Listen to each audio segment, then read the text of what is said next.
Oh, I thought Moxie Blue wanted to come up. Yeah, what's up, guys? What's up, guys? I hope you guys are doing okay. Please tap your screens, like the live, share with anybody that you think might be interested. I'll be here. But yeah, I'll be around. Oh, and then, really quick.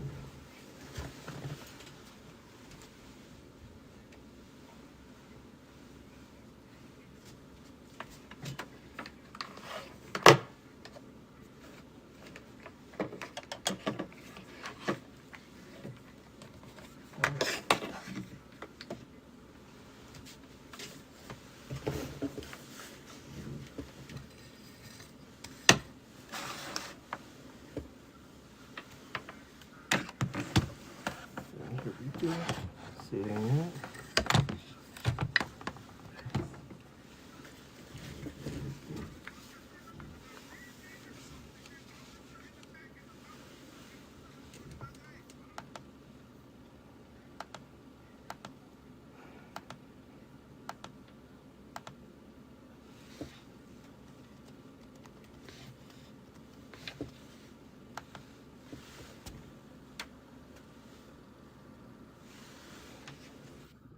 Yo, it's my favorite Ewok. What's Whoop, up? Good to see you. whoop, whoop, whoop. My favorite Ewok. Wait, hello, how are you doing? I'm doing pretty good. What you got for me? Does the Christian God exist? I would believe so, yes, that the Christian God exists. Yes. Okay. Yeah.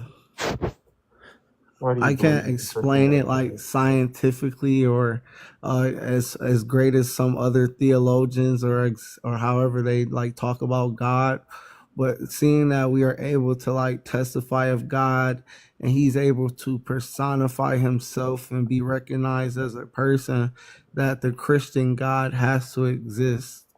You see, because a being would have to be a mind and a body. So seeing that we can perceive the mind of God or the things of God and seeing how His will is manifest, yeah, I would say God exists. You know, but hey, Okay. So I would grant that I grant that Jesus existed, but I'm not sure if Jesus did miracles. And then I'm a bit skeptical about like the resurrection. well, yeah, some people would be skeptical, but the thing is, there's nothing too hard for God, right? Because if we take into account everything we know of God regarding written text or spoken word, of people who perceive God or receive the word of God, well, they said there is nothing too hard for God because God, when alone in the beginning, He created everything through Himself by Himself. So I wouldn't doubt the What made eternal you spirit is not able what to made you give th- life to things, you know? well Wait, but how do we what know made you any of think that? Wait, what made you think things could be created? Well, see, I believe things can be created, or if we look at older language brought forth, because if we use science, things are not created, right? Right? Well, Right? yeah, that in science and the Right. universe was not Right. created. Right. It was brought forth, right? That's how we could perceive it without saying created, brought forth. I, Right. I had a quick question. yeah. So if you're using creation Um, as an excuse, then how would you assume God would be the creator of the universe when the universe was not created? Because God is Yeah, not limited. Right, because the that's God your of the excuse Bible is though. not. No, That doesn't I mean wouldn't that say there's a it's an I God had a though. question for the wait. I host. wouldn't say it's an excuse. I would say if we look at the position of God and His sovereignty before creation, God is not limited to time and space because time and space, how we perceive it as humans, is objects moving, right? So like the sun, moon, and stars, you wouldn't say it's God. So, host, I had a quick question. Do you believe that Shakespeare existed? Hold up, man. Hold on. So you wouldn't say Wait, God hold is on. the sun, moon, and Really quick. stars Wait, because really we quick. perceive time like Wait, that. hold on. Let me get to Van real quick, and I'll come back to you. Do you believe that Shakespeare existed? Yeah, I do. So Shakespeare has 400 manuscripts that prove that the Shakespearean writer was truly Shakespeare and that he did the writings of Shakespeare. So we have 400 manuscripts that prove that Shakespearean writings are actually of Shakespeare. Yeah. We have 2,500 manuscripts that corroborate the life of Jesus, and not just the life of Jesus, but also that some people called him a magician. People were calling him a magician because he was doing things that would be contributed to a magician. So we have literally 6 times the amount of manuscripts than Shakespeare, yet you never question Shakespeare existing. And we Yeah, have so like, 6 times the amount. yes, really quick, like I grant that Jesus existed. What I don't grant that is that he actually did miracles. Now, if you have any like first person accounts of Jesus like multiplying the fish and bread or The manuscripts that I pointed out, we have over 2,500 manuscripts pointing out that he was some type of a magician. Others called him miracle workers. So we have 2,500 manuscripts. So you think about like Facebook or TikTok. When people see something crazy, what do? They post it on TikTok. They post it on Facebook. It's like, wow, I saw this crazy thing today. So they post it on social media. Humans were no different back in the days of Jesus. When they saw Jesus doing crazy things like walking on water, people went and wrote about it. And they were like, whoa, I saw this crazy thing today. This guy was a magician and he was doing all these crazy things. So historically, we have 2,500 manuscripts from 2,500 different people that were in the vicinity, firsthand accounts, writing about this magician dude wait, doing firsthand stuff that was accounts? beyond reality. Wait, hold on. Do you have a source for first-hand accounts? Because as far as I'm concerned, we do not have any first-hand accounts of Jesus multiplying the fish and bread, or bringing Lazarus back from the dead, or turning water into wine. And a lot of people during that time were like illiterate; they couldn't read or write. So like, I'll grant you that Jesus existed, but we don't have first-hand accounts of the miracles. At best, you have to rely on the resurrection. I mean, the first-hand accounts of the disciples would be the testimony that you're looking for, but I can't, just as you said, I can't force you to Which ones are believe. those? Which I ones can't are like the first-hand accounts of the disciples? then who were with Jesus while he were performing these things? You can't say the disciples Yeah, weren't. They were yeah, following but Jesus. what are those? What are you talking about? That's their witness testimony, their personal What is account of that? Jesus Christ. Is that the Bible, the Gospels? So before the Bible, there was no KJV Bible. So it would still be their What is the first-hand literature witness you're account talking? that was written down. Hold on. What is the literature? Wait, Van, you didn't answer my question. Van, I was asking like, do you have a source for like first-hand accounts of Jesus like walking on water, casting demons into pigs, or bringing Lazarus back from the dead? Is it? So maybe I'm missing something, host. Isn't that the scriptures and the testimonies we have, and then outside of the scripture we have other manuscripts that would corroborate those testimonies, but they're not in the Bible because they weren't I mean, added do in you the have Council a of Nicaea. I mean, do you have a source for like first-hand accounts of any of those things? Yeah, the Bible. I just said that the Bible. The Bible isn't first person or first hand.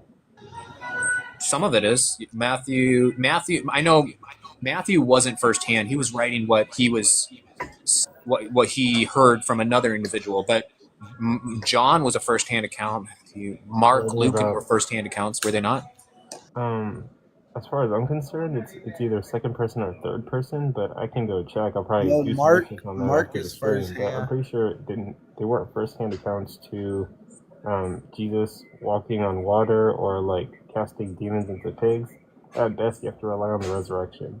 But no, but look here in Mark, it says this, and the chief priests and all the council sought for witness against Jesus to put him to unalive, and found none. For many bear false witness against him, but their witness agreed not together. And there arose certain and bear false witness against him, saying, we heard him say, I will destroy this temple that is made with hands, and within 3 days I will build another made without hands. But neither so did their witness agree together. That's a first-hand testimony account. Say what? That's a first-hand testimonial account of what he was witnessing. Mark. I'm talking about first hand accounts of Jesus' miracles outside of the resurrection. This wasn't even a resurrection. This was regarding all the things Jesus Christ did before the Yeah, yeah. resurrection. Wait, do you have first-hand accounts specifically This is of it like? right here, sir. I'm asking about turning water into wine, or like multiplying fish and bread. Do you have first-hand accounts of those? I mean, if Jesus didn't turn water into wine and someone just made this up, that would be obvious. It's clear. Like people, like I don't. Well, yeah, you do realize during that time, a lot of people wrote about different things. Do you believe that a god dragged the sun through the sky on a chariot? But I'm just confused because like when I'm thinking about firsthand account in terms of like literature or a narrative, a personal account is a personal experience or a description of someone's event or experience told by that person directly. So I just gave you an example of a person witnessing this thing, this event firsthand. Wait. Reread what you read. Okay. So in Mark chapter 14, verses 55 to 62. And the chief, well, okay, so I'm gonna just start with 55 to 62. And the chief priest and all the council sought for witness against Jesus to put him to death, and found none. For many bare false witness against him, but their witness agreed not together. And there arose, so this must be a present tense, there, something happening near, arose certain and bare false witness against him, saying, We heard, so we, including him, which he is testifying that he heard these people say, will destroy this temple that is made with hands, and within 3 days I will build another made without hands. Wait, yeah, But hold neither on, hold so on. did their testimony. Wait, so that's a prophecy, and No, that's this is not. him talking about what he's seen in his hearing. Yeah, but Because when Jesus spoke, he said, Destroy this temple and I will raise it up in 3 days. Jesus Christ did not say, according to the gospel, that he would destroy that temple. He said, If you destroy this temple, I will raise it up. He never said, I would destroy this that's temple. not a first-hand account of like Jesus doing any miracles. It's just kind of like The Mark resurrection, is you saying don't that he believe in the heard from like council resurrection. members about a prophecy. The resurrection is the prophecy of the miracle. Yeah, I'm talking about, did Mark witness Jesus turn water into wine? Is he writing about like his personal witness testimony? Not all the disciples seen or wrote about the Yeah, same so thing. that's the But issue. this is his I'm witness asking for account. firsthand, like they saw it Right, this themselves is and they wrote firsthand about what it. he seen. He's not speaking of nobody else but himself regarding No, Jesus. he's not talking about turning water into wine. He's not talking about any of the miracles. He's just talking about he heard council members talk about God saying that he would Well, God remember saying that he would you don't rise the remember temple the in a couple of man. days. You don't remember the man who came to Jesus and Jesus Christ fed him and he told them not to tell him he's the Christ? Wait, that's a different topic now. No, he did a I'm asking for miracle. first-hand He did accounts a of miracle Jesus' and told him miracles, not to and tell them he's the Mark is Christ. not saying anything about witnessing Jesus turn water into wine. It doesn't just have So to be what does this water. So what does you're this trying to lead limit. to, Oh, what you're trying to limit us to what we can show you to be miracles of You know, God. what you just what does read this me. lead Wait, hold on. What to you a just read me. cohesion? What you just read me is not even an account of any miracles. Yes, there were miracles presented before this verse. This is why Jesus is saying to Well, them, and this is why they're testifying that they lied on Jesus. Wait, no. Because they witnessed the Okay. miracles and they believe, and that's why they continue to follow. You can't Control. deny them and say, "Oh, this is not about miracles." Dude. When Jesus first met Peter and his brother on a boat, he had them walk. You're He not had okay, Peter dude. walk on Hold water. on, dude. You're not What? understanding. I'm asking for. Did somebody say I witnessed Jesus do a miracle, and I'm writing about what I witnessed? Jesus told them not to tell anybody during that time. Yes, so He's the that's the issue, Christ. my guy. I'm saying I need first-hand accounts. You're not giving me first-hand accounts of anybody That witnessing was the Jesus' first. miracles That personally. was the first witness-hand account, man. What? That was a what does first-hand this lead account. to a cohesion? That's not a first-hand account. I don't think you're understanding what I'm saying. Do you know what a And you talk first-hand? about the Do you know what a first-hand you account talk about is? the You talk about the Gospels in the Bible. That has nothing to do with the foot-late account. How That is an Jesus could account turn because wine into account water. is No, something dude. witnessed No, or first-hand seen. account. No, I don't think you know the words you are using to argue this. In the mix. So if I give you the No, standard definition and understanding of firsthand, stop, because this is getting a bit irritating. I'm asking you for a first-hand account of any of Jesus's miracles. I can show you John also. No, stop. A first-hand account is somebody who saw the miracles. Yes, John. Stop. A first-hand account is somebody who saw the miracles and is writing, I saw the miracles, and this is my experience. Yes, yes. John said that. Yes, John said that. Accounts. I don't even know what you're talking about. I know you don't read the scripture. I know. Oh, we read the Bible before. We know what the Bible says. That's why I'm an Okay, atheist. then how don't you know that John had a personal witness account of Jesus in the scripture? What? Because it's a false statement. It's not actually a correct statement. Okay, the so Bible has already been debunked by science already, and that's how they determine that's not correct. So when it says right here verbatim, for John the Baptist came neither eating bread nor drinking wine, and ye say he has a devil. So is John not firsthand witnessing Jesus Christ and testifying of him? Wait, read that again. What? So you asked me. So it says, for John the Baptist came neither eating bread nor drinking wine, and ye say he has a devil. So was John not in attendance with Jesus, giving a firsthand account? All that is telling me is that someone has a demon in them. So where does it tell me that Jesus did a miracle? In verse 6, then Jesus went with them, and when he was now not far from the house, the centurion sent friends to him, saying unto him, Lord, trouble not thyself, for I am not worthy that thou shouldest enter under my roof. So they were with Jesus, giving their firsthand account of Jesus and what he is saying and what he is doing. So I'm giving you what you asked for, but you're denying it. I can't force you to believe, but this is what the scripture is saying, that they were with Jesus and they witnessed these things. Okay, so now you're giving me something I can work with. I actually Ben gave you that. Account. You told me who do you think was with Jesus? Like what? Oh, you do realize that the Bible was written after Jesus Christ was crucified. I hope Sir, you realize we know the Bible is a translation of the Masoretic text. In the mix. That's okay. And the Greek Septuagint. That's a blunder on your part, right? Because John the Baptist and John the Apostle are two different Johns. No one said that. No one brought up the two. No one brought up the other one. Kenny, you're bringing up John the Revelator. No, we're not even in Revelation. So read the verse. We're not. Read the Why verse. are you Read the verse again. Read the verse. No one mentioned. Read the verse. Now you're making an argument nobody made. No one's making an argument. So just you know be quiet. Just be quiet and let this be a peaceful conversation. He's a oneness, by the way, guys. He's not a real Christian. He's not a real You can hate me all you want, but no one brought up the other John. So relax. Okay, read the verse again. Read the verse. Kenny, stop. Guys, time to read the verse. Time to read the verse. Kenny, stop. You lost already. Lost. Alright, read the verse. Just read the You're not even talking about what the read the verse again. Just read the verse. Read the verse. About me believing in God. Like, read the verse, please. So what do I believe about God, dude?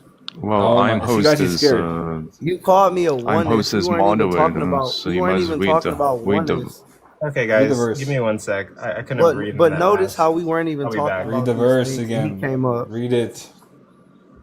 So geez. I'm host as moderator, so you must just read the verse. I'll wait for the host to come back. If I may, hello. So the verse isn't John the Apostle, John the Baptist. I will wait for the host to come back.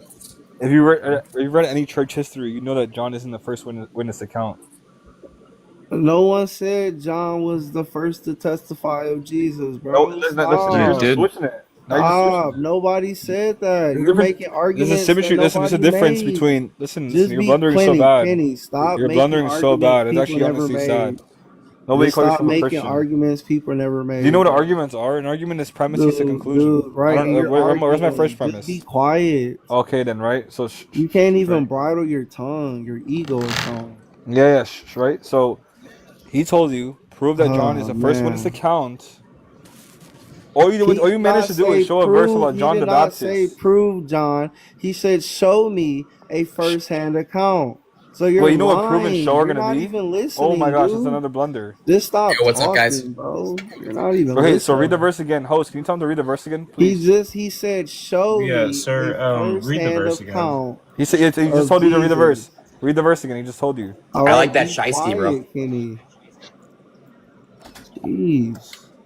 Yeah, guys, could you let read him the read voice the rule verse. first? Okay, yes, I am. Then Jesus with them, and Jesus went with them, and when he was not far from the house, the centurion sent friends to him, saying unto him, Lord, trouble not thyself, for I am not worthy that thou shouldest enter under my That wasn't the roof. verse, by the way. That What's your was proof of the that, by the verse. way? That There's no was the proof of that ever verse. So No, he be happening. wasn't. The verse quiet. first said John the Baptist. Oh my, Read that yes, verse. I'm reading it, brother. Bro, Just it's not be true. Just because you're quiet. reading it, I can read a Spider-Man comic and say, yeah, that shit's true. Like, Okay, it's just that's not your true. argument. That's not mine. That's not an Okay, argument. So what are you talking relax. about? It's a Bro, blunder. that shit's just not true. Okay. So just relax. Can I finish reading, or you No, guys because too you're reading nonsense. prideful? You're reading Bros, fiction. Wow, you guys Make are believe. so I have a question, prideful. real quick. Wow. If I may chime in. So if it's make believe, why are you on a panel talking about Can I it? You're chime in or no? Because I'm delusional. telling you it's not So real. Wait, you're let him read the verse. delusional. Let him finish So it. you're Let him just finish like the foster kid from imaginary parents. You're delusional. So Can I? you No, but believe God Jesus, is not well, real, your yet story's you about as real as Okay, wait. okay, You hold on, believe guys. God is not Calm it real, down. yet you get on TikTok What's your live every day perspective? talking about In the mix, God. in the mix. That's a hypocrite. That's a hypocrite. In the you're mix. fake, bro. I literally At looked You're least it not I up. can even telling acknowledge the us. host. You're not even Even telling the us the host can story. You're acknowledge. giving us a Provide made up facts. Even a, story. All right, This is guys. made up, bro. We have to This get is some made up. order. We have to get some order in here. you're not hurting my feelings, dude. Like, come Dude, stop. We have to get some order in here. I just looked it up, and a majority of New Testament scholars would agree that the Gospels do not contain any eyewitnesses. And I'm asking for eyewitnesses of any of the famous miracles that Jesus did. sir, We don't have any. how are you going to go by beliefs of men who are not in attendance of Jesus Christ? Answer that Dude, I first. don't give a Yeah, fuck he's about asking for So you have eyewitness. no. Dum-dum. I'm not talking to you. I'm Yeah, talking but to the host. I'm trying to I'm reiterate his talking to question the because you can't seem host. to You are comprehend it. not He's the asking host. you, what's the You don't eyewitness? have the mask on. I'm not talking to you. So the host just said, so based on a search, based on later opinions of people who are not in attendance of Jesus Christ, you're taking their testimony to be true when they cannot disprove that the disciples were with Christ. He Yet they literally just read the asked for you scripture. to provide an eyewitness. Sir, be quiet. Yet the Okay, You scripture can't stop, is comprehend a simple concluding. question. That's why I'm butting in. Wow. I mean, This You is can't this comprehend a is very I simple can answer question. this real quick if you guys want me to. He won't even let We me don't respond. have Yeah, any let's pass it on to Doug. I think he may understand what the question is. Yo, this is getting out of order, and I've said stop like multiple times. Sorry to have to do this. For the record, yeah, a majority of scholars agree that the New Testament does not contain any direct eyewitness accounts. For the 10th time, I'm asking for eyewitness accounts to any of Jesus' miracles. You don't have any. The Gospels don't have any. There's no eyewitness accounts to Jesus multiplying the fish and bread, bringing Lazarus back, walking on water, casting demons into pigs, making people walk. Yeah, you don't have eyewitnesses for any of those. So that's a fact. That's not something to argue about. That's a fact. So I don't really know what you're going to do with that, or I don't know where the argument goes from there, but I'm just letting you know. I'm bringing people up now. Did you just kick everyone with in 1 second? I thought, do you have a button that can do that? Yeah. Really? You have a button that can just clear the whole panel? Yeah. Bro. Yeah, it's probably a TikTok. Yeah, in the mix. There are the understanding is that we don't have eyewitness. That's because y'all don't believe. So, like I said, John, Mary, the mother of Jesus, the In mother the of. mix. Stop. Oh In the my! mix, Wow. PRK So is a you're saying Christian. your mother Mary did not PRK is a witness these Christian. things? PRK is a Christian. Wow. He believes in In it. the I mean, it's controversial, right? It's not very controversial. By far, most historians and scholars will agree that the Gospels are anonymous. So, the Gospel of John isn't actually written by John the disciple.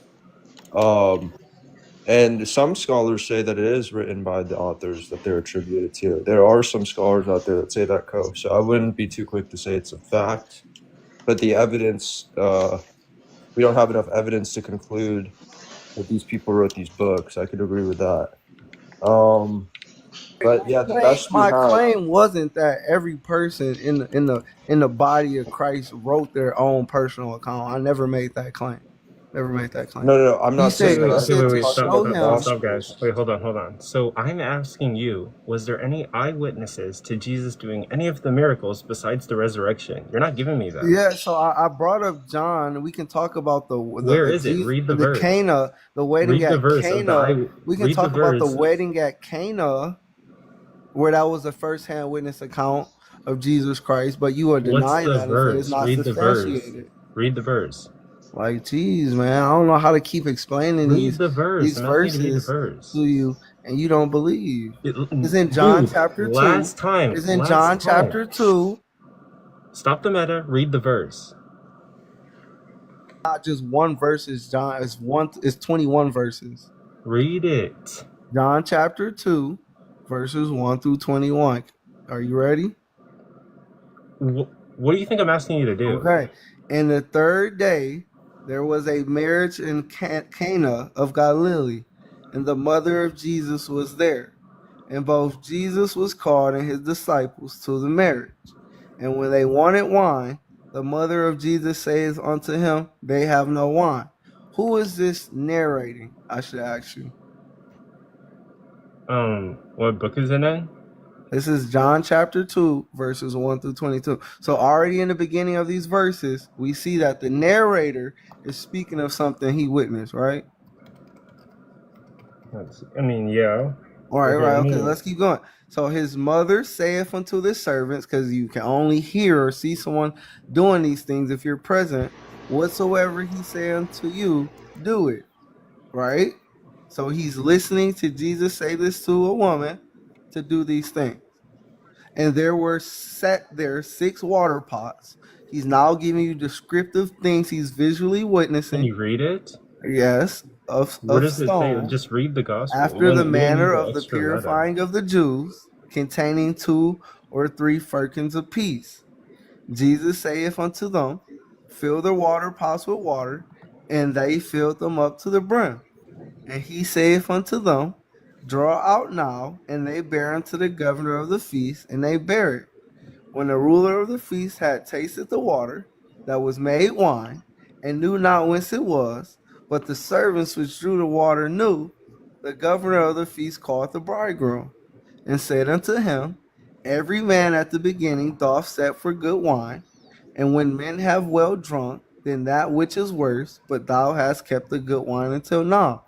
This is the beginning of miracles, did Jesus in Cana of Galilee, and manifested forth his glory, and his disciples believed on him. So who is giving this first-hand account of Jesus Christ doing this miracle at Cana?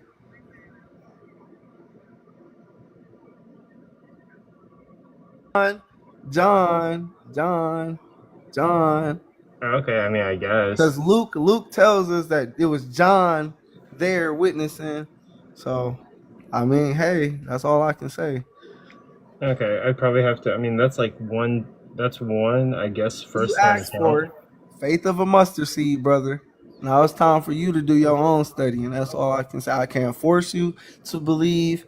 Only by the Holy Spirit can one confess that Jesus Christ is Lord. So seeing that I answered your question and I showed you, it's up to you at this point. Okay, wait, no, I can give you that, right? So I can give you credit. Yeah, that is going to be a first-hand account from John, who wrote John, watching Jesus turn the water into wine. Do we have any other written witnesses of it, or is it just John telling us a thing? Well, this was John giving his personal testimony of count of Jesus Christ at the wedding of Cana. And that's all I can give you right now, brother. Wait, you don't have any other person that there's more, but I need you to understand what John is believing. Wait, hold on, but how do you know that? You're saying there's more, but you can't present us with any sources. I just gave you one and you agreed You on give it. us one. I'm asking you for more. That's the source. Yeah. Wait. Hold on. You give us one. I'm asking you for The more. source is the scripture, man. Wait, hold on. You give us one source. I'm asking, is there any more sources or any other first-hand You want accounts? something outside of the Bible? No. Yeah, if there's nothing else you got. Stop. Listen to what I'm saying. You presented us one first-hand account of Jesus turning water into wine.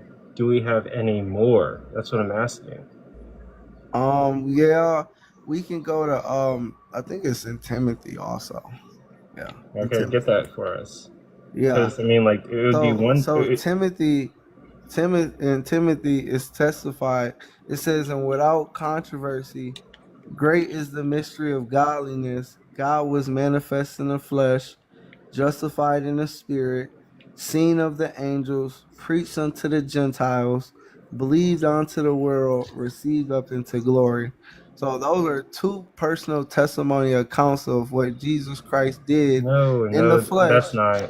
I can't force you to believe. I said it again. Dude, listen. I can't force you to believe, brother. Dude. You presented me a first-hand account of Jesus turning water into wine. I'm asking for a second person. But that was Paul. That was Paul. Yeah, listen to me, Paul sir. is the second Listen to me, sir. You presented me one source of Jesus turning water into wine. Were there any other first-hand accounts of Jesus turning water into wine? What you just presented me is not a first-hand account of Jesus specifically turning water into wine. Why would you want a second if I gave you a primary? Because do you know how many people made up stuff during the ancient times? Well, you didn't know at first. The Greeks have. You were lied to. The Greeks have stuff. Plenty of people made up stuff about superstitious things happening. So you have to present me like a lot of sources. I agree, and I'm telling you, they lied to you. So now you know the truth. Are you trying to listen to what I'm saying, or are you just? Yes, brother. And are you just like interrupting me in the middle of my sentences?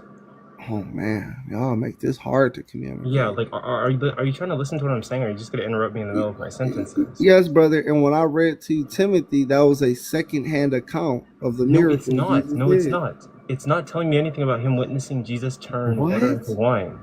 Where did it say that he witnessed Jesus turning water into wine? Wow.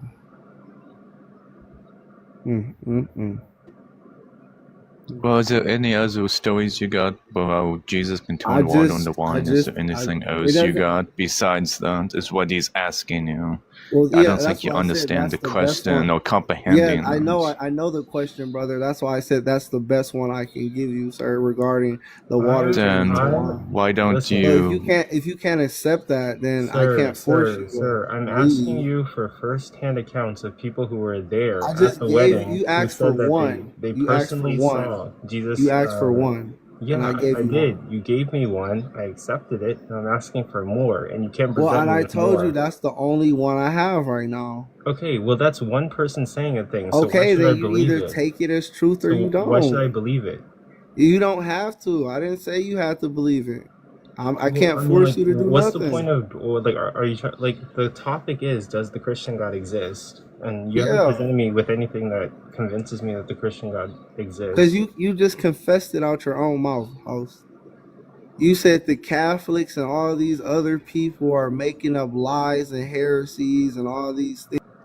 I did not say that out of my mouth. I'm just going to move on to the next guest. If you can't understand what I'm asking you, then we're just wasting our time up here. But thank you guys for being here. We got 9 people. We got 9 people in the live. Please like and share the live so we can get more people in here and get on the FYP page. That guy was just like an idiot. I asked you for first-person accounts of Jesus specifically turning water into wine. You gave me one. I gave you credit for it. I'm looking for other first-hand accounts. Like, can you give me additional ones? You couldn't do that. You just gave me a verse about someone saying that Jesus is divine, so you're not even comprehending what I'm trying to tell you, and you're just up here to preach. I don't need you to preach to me. I need you to give me sufficient evidence that can verify that Jesus turned water into wine. So that doesn't make any sense. You're not comprehending what I'm saying. You're kind of just like wasting my time up here, right? because like it's one person that you gave me that saw Jesus turn water into wine, and I can't just trust one person. Do you know how many different religions were saying things? Right? There are religions who had more people saying more crazy things. The Greeks had people saying things about gods. So many different religions. Egyptians, Norse pagans had tons of people saying stuff about God. So I'm going to need multiple sources. You're saying they lied. How do I know that the source that you provided me? How do I know that John didn't lie? You only gave me one first-hand account. How do I know that John didn't lie? I'm supposed to trust one person, that Jesus turned water into wine. But yeah. They expect you to believe one little thing when there's multiple things that's out there in different religions provide. But yeah, so this guy doesn't know what he's talking about. Happy Halloween, guys. Thank you for being here. There's 10 people in here. If you can, just tap the screen, like the live, share with anybody. Oh, Sean, come up. Let's discuss about it. Hey, happy Halloween, host. Oh yeah, happy Halloween. Yeah, I was wearing a Chewbacca mask, but I couldn't breathe in that thing. There was hair everywhere. And so... I was wondering what you were dressed up as. Yeah, I'm just, call me one of the robots from Daft Punk, the band. I'm dressed up as the Aura, but But yeah, oh no, Sean. So technically, I granted him that. Like, he brought up John, and John was writing about specifically being there at the wedding and seeing Jesus turn water into wine, and I was like, okay, that might be a first-hand account. I can grant. Like all of the Gospels were written decades after the fact, and none claim to have, well, decades or longer, and none claim to be personal eyewitnesses. Like they're just. Go ahead. Oh wait, sorry. Go ahead. No, my bad. No, that I was pretty much done. Oh, I don't even know what he was talking about. I think John chapter 2, verse 7 through 8. Let me. I have to minimize the screen, but I'm not a biblical scholar, but I'm gonna Google like when John was written. This guy doesn't even know what he's talking about. Like even in the Google search that I'm reading, it says, "And they filled up the brim." In John chapter 2, verse 7 through 8, there's no specific reference to Jesus performing the miracle of turning water into wine. However, since John wrote this section, we can safely assume that he witnessed the event. So a quick Google search has John being written from like approximately 90 AD to 100 AD. So like John isn't a witness to any of this. No. I mean, it's like 100 years after the fact. Oh yeah, and well, I should say, let's be fair. Jesus, I guess, was like believed to be like lived to like 30 something, so like 70 years after he died. Oh. And I mean, like, and yeah, like, I have that in my notes. I already, like, dated the Gospels. I think, like, Mark is the earliest one. I think. I think so. Let me pull up my notes. I dated the Gospels. Let's see. Let me see what I can find. Oh, I'm looking at Discord, but happy Halloween, by the way. But John, I don't know which book. I'm assuming it's John since he said so, but where Jesus turned water into wine, but it absolutely is not a first-hand account.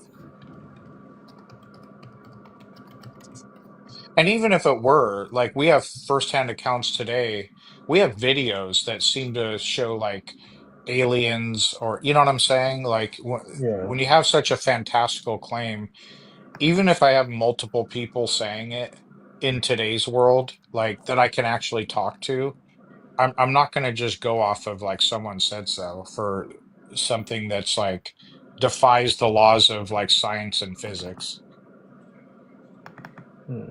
Let's see. investigation of this. Well, in the laws of physics, the things can happen naturally. I don't see anything being torn into one. What was that again? With the laws of physics, I study cosmology, so there's nothing in the laws of physics that says you can turn things into one. Yeah, that's exactly well, you can't. That's my point. Yeah. I mean, you can't turn water into wine. I don't know how they make wine. I know they use grapes for that, but I'm not too sure what other process they use to make wine. But they don't use water and only water for that. There's other processes that they used in order for it to be turned into wine. Yeah, and in fairness, they say it was God magic, so there you have it. It doesn't have to follow physics. But if I'm going to believe in God magic or any kind of magic, I need a lot more than someone claimed it. Someone claimed that someone who lived several decades earlier did something magic. Yep. And actually, Mark was the earliest. Mark was the earliest gospel. Yeah. Now, did this happen before Jesus Christ was crucified or after Jesus Christ was crucified? Because I know the Bible was written. Life. Sorry. It would be before the turning water into wine. Yeah, because I know the Bible was written after Jesus Christ was crucified. Thank you for the gifts. I appreciate it. Happy Halloween. But yeah, so for them to use certain things in the Bible, I don't see how that would be possible when Jesus Christ was not around.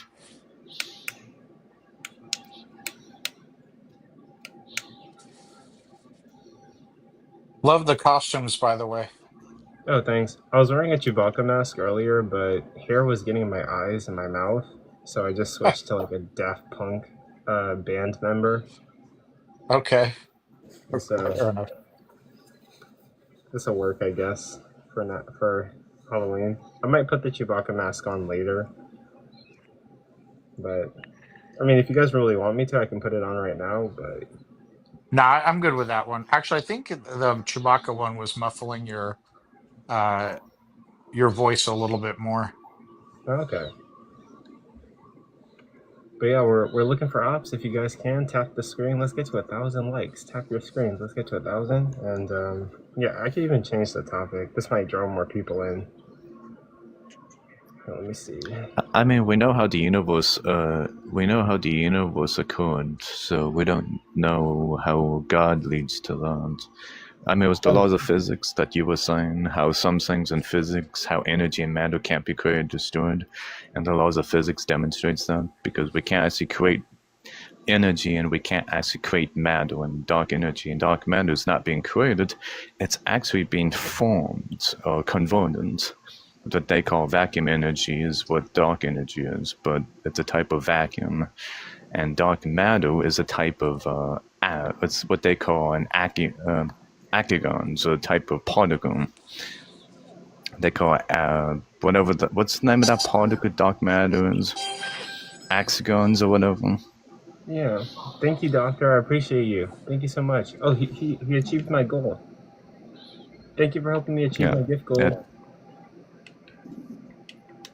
See, in order to understand whether or not God exists, one must understand spirit.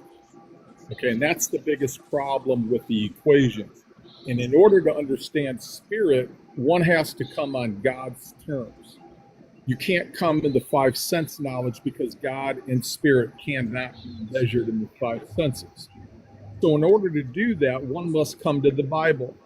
And unless one is willing to come to the Bible, it doesn't matter how much information or how well versed you are in the laws of physics and the laws of the universe. Okay, you can have all the mathematical equations you want, toss them all in the garbage, because it does not equate to measuring spirit. There is only one way to measure spirit, and that's doing it God's way, not our way. Oh, but also like, do you know? Wait, hold on. So basically you're saying, like, we have to believe that spirit exists and we're not going to be able to see it with our five senses. So we have to believe in nothing. And then we have to trust the Bible, but, like, why would I trust the Bible? Well, see, I had to come to terms with that because I could have been an atheist or a Satanist or a pagan just as easily as I became a Christian. I was seeking the truth.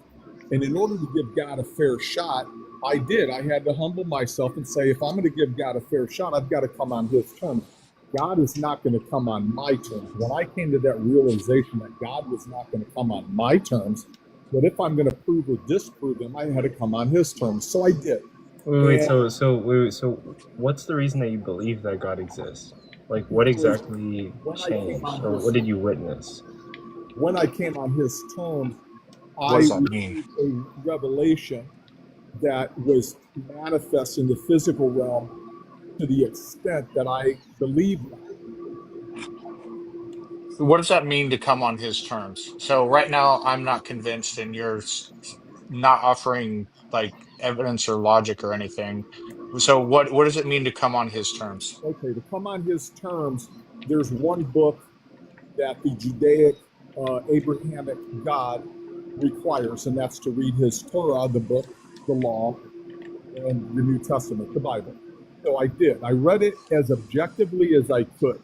Now, what I found in the book of Genesis, that there are 3 separate distinct Hebrew words that outlines and describes how God both formed, made, and then finally, the most important thing, created man. There are 3 different Hebrew words. So that was lost in the fall.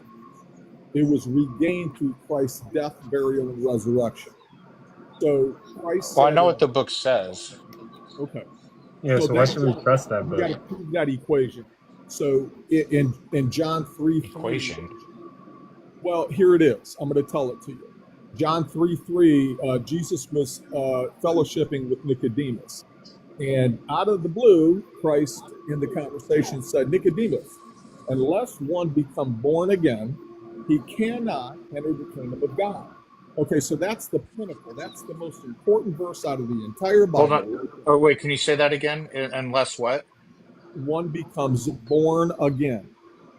Okay, so that is the example that I gave from Genesis 1, where man lost spirit, and God would come down in the cool of the evening and fellowship with them because man had spirit and was lost, and they were booted out of the garden. Okay, and they lost that connection with God, and that it was regained with Christ's death, burial, and resurrection. So that's what Christ was talking with Nicodemus about. So unless one regains spirit through the born again process, he cannot fellowship, know, or understand God. So the only way I can get evidence for God is to become born again, which requires me to believe God exists. Yes, the Bible clearly states that it is impossible to please without faith. It's impossible. Wait, so in order to get evidence, I have to believe without evidence. That's what you're saying? You got to come on God's terms. God will Which means believe without evidence. What I call is it's the 50-yard line. Christ came down, paid the heavy price to regain that spirit capacity or spirit ability again. Now it's our turn to run the other 50%. And then he did a good job at that, right? So when it comes to the Gospels, Mark is going to be like 30 years after Jesus' death, and the others are dated later.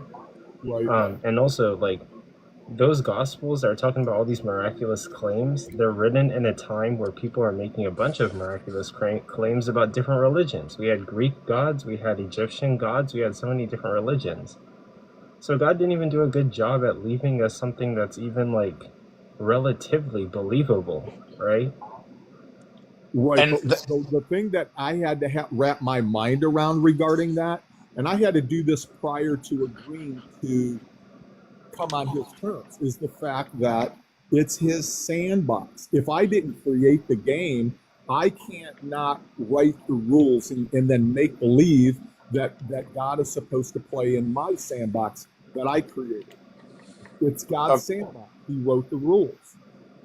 Well, I'm incapable of believing without evidence, but you're telling me in order to get the evidence, I have to believe. So that puts me in a catch-22 where I just simply can't believe. Yeah. Well, here's the thing that you want to consider. In the Old Testament, man seen, God was more visible, hence the Ark of the Covenant, the the tabernacle that Yeah, God but went why do through. we wait? Hold on. Why do we trust any of that? Why do we trust the Bible? The Bible does also get a lot of things wrong, right? Right. You're absolutely right. Now, here's how I justify that. It was written thousands of years ago by men, quote unquote, by men who are fallible. Okay, so there's mistakes, there was mistranslations, there's no original text. So Yeah. So let me get this clear, right? God is our Father, and He wants us to believe in Him, and He has all of the omni properties. He's this powerful God that can do anything that's logically possible. He's omnipresent, and He's all loving. And at best, what He left us with, His kids, in 2025, is a book that's written by fallible men that gets some things right and some things wrong, and we're supposed to believe it and trust it in order to get actual reliable evidence. Here's what I found when I came and made that decision to come forward.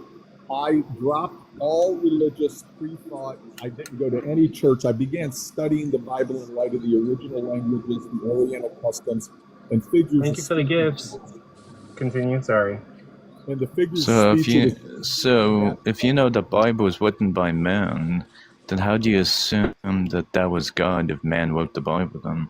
Wouldn't God. that be a false statement written by God and that's not written by God?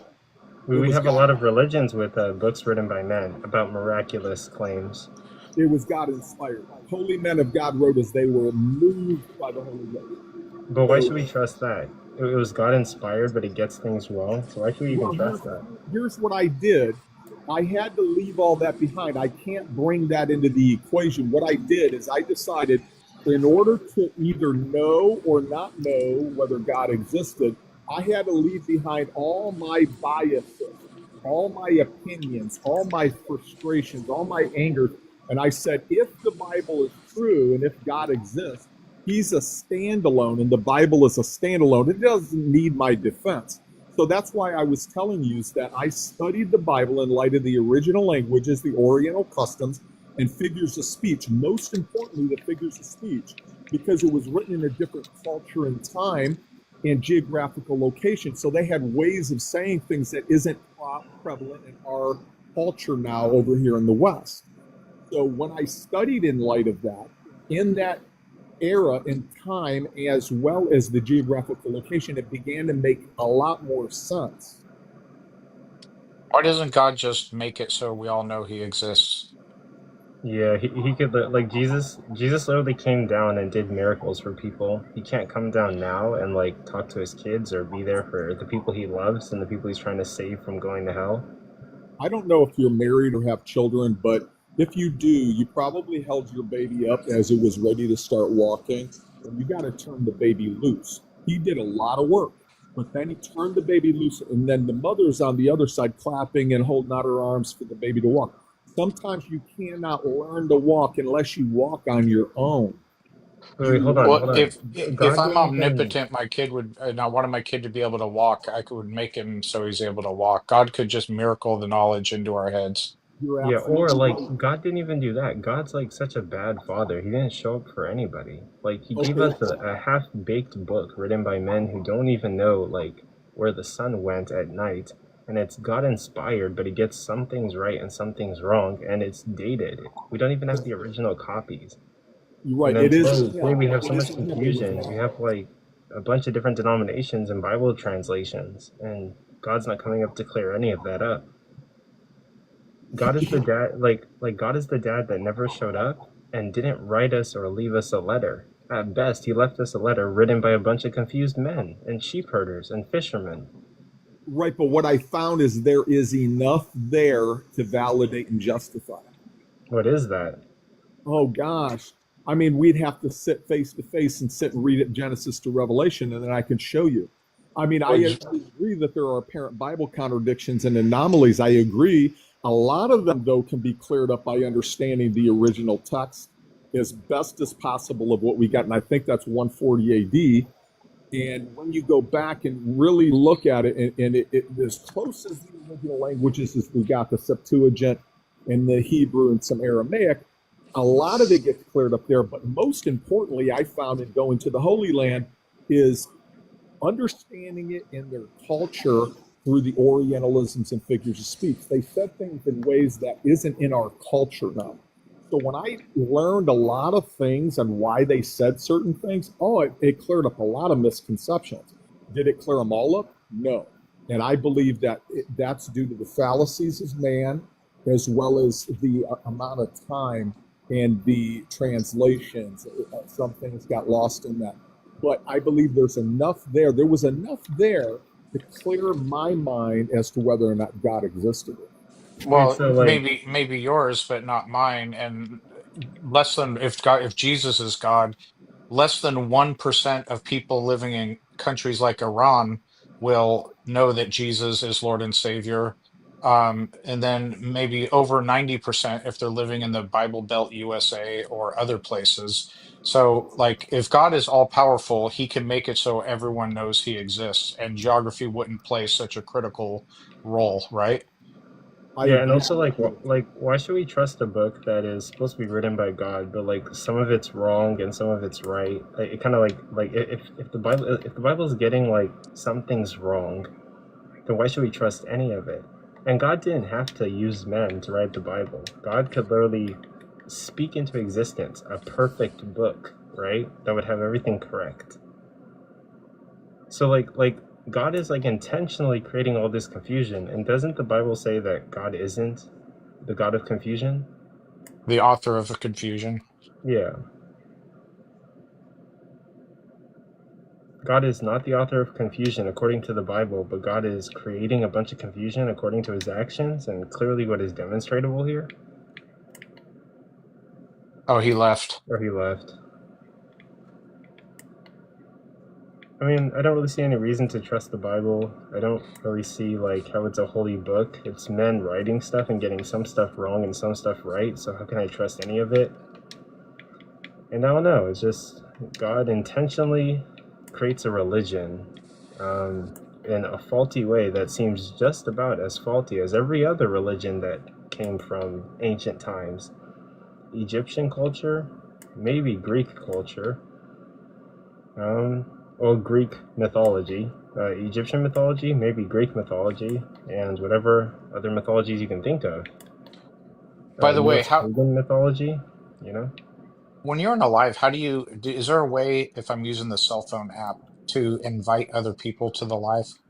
Yeah, there should be an arrow at the bottom of the screen. Oh, I see it. Okay. Yep, and And you can then, invite people that way. Also, this okay, mask is cool. hot and it's weighing on my face, but I'm still gonna wear it. You don't have to wear it, Is but all good. is that a kitty? I think it is. It's like a Japanese kitty mask or something. I bought it off the TikTok shop, actually. Yeah, that thing's cool. I legitimately bought it off the You get to TikTok be a shop. kitty fool. Yeah. Well, are you gonna be the kitty or are you gonna be tobacco? Wait, what is that? Maybe I'm not getting it. I actually found divine hiddenness to be one of the most problematic issues. I mean, there's a lot, but one of the most problematic issues with the Abrahamic God. Yeah, it's like, why would a father that wants to have a relationship with us and wants us to not make it into heaven be so hidden and cause so much confusion? And there's only one retort I've ever heard to that, against that, that does not work at all, and that's he doesn't want to interfere with your free will, which when you scrutinize that explanation, it crumbles like Yeah, a like, deck of cards. whenever Christians like say that, it's just so ignorant of the Bible. He doesn't want to mess with your free will, but then he comes down, he unalives on the cross, multiplies fish and bread, casts demons into pigs, walks on water, brings Lazarus back, makes the blind see, gets rid of leprosy, makes the limp walk. Well, some of those I would argue are not interfering with free will, but like hardening Pharaoh's heart definitely is interfering with free will.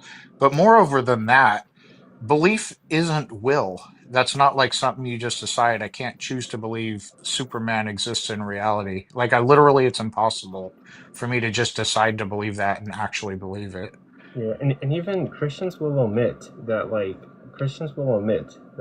Jesus did all of these miracles, and there's still people that like walked away from him. So, like, you know, like they still had free will to not follow Jesus, right? They still walked away from No, him. exactly right. And matter of fact, Satan knew as a fact God exists, Yeah. according to the biblical story, and still turned away from him. So, like, knowing he exists is not like doesn't take away your free will to choose him or not choose him or whatever. But if I don't believe he exists, which isn't a choice, I don't even have the option to choose him Oh or have wow. quote You're just not quote have a convinced. relationship with him or whatever. And also, like, I'm playing. Right now, I'm streaming Fortnite to YouTube and Twitch. The mask is kind of making it hard to play, but surprisingly, I'm still a little bit good. So, Is Fortnite a good game? I've heard about it for years and lots of people are into it. I should look it up on YouTube. yeah, it's like a second-person shooter, and Okay. it's a pretty good game. Yeah, it's competitive. It's one of the funnest games I think out of like the other. I think it's third person actually. It's third person shooter. Is it PvP? Yeah, player versus player. Yeah. Oh, Atheist Preacher, we could play right now actually, if you wanted to. I Yeah, might I not be like that playing good. Fortnite. Well, I might not be that good because like I have a mask on. The mask really blocks like 90% of my vision. And yeah, some players have been getting like some easy kills on me, and it looks like I'm really bad. Yeah. Like if I picked it up and started playing it now, so many people have played it for so many years, I would just keep getting destroyed. Yeah, like I'm pretty good. I think I'm a pretty good player. Someone's shooting me, and I can't find out where they're shooting me from. Oh shit! Where are they? See, it's blocking my vision. I can't see. I can only see like about like that much. It's blocking like all peripheral vision. Like I can only see like that much. But I'm still doing pretty okay. I can like take out enemies and stuff. But yeah, we're looking for ops, guys. Share out the live. Anyone who wants to come through. But if you guys can, thank you for being here. Tap your screen so we can get more people in the live, and I can get on the For You page. Also, I am like one gift away from my gift goal from completing it. So if one person can send me a pumpkin, that would be awesome. And they're only 1 cent. So just one pumpkin. That'd be pretty cool. We can complete the gift goal and then start a new one. I think that also helps boost the life, but you don't have to. But yeah, doing debates. I got 2 people watching on Twitch, and I think I got like 3 on YouTube. Yep, I got 2 on YouTube. But yeah, no, we're doing pretty good. How you guys doing? How does that work? How do you guys live stream on YouTube? I use I mean, I have What? YouTube. I just don't know how to live stream it.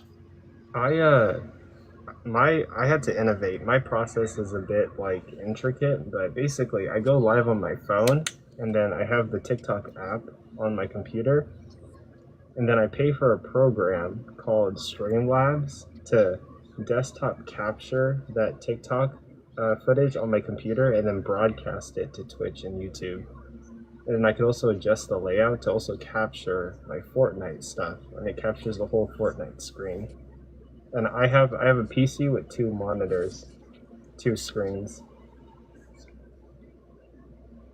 Atheistic And how Preacher is much is here. that?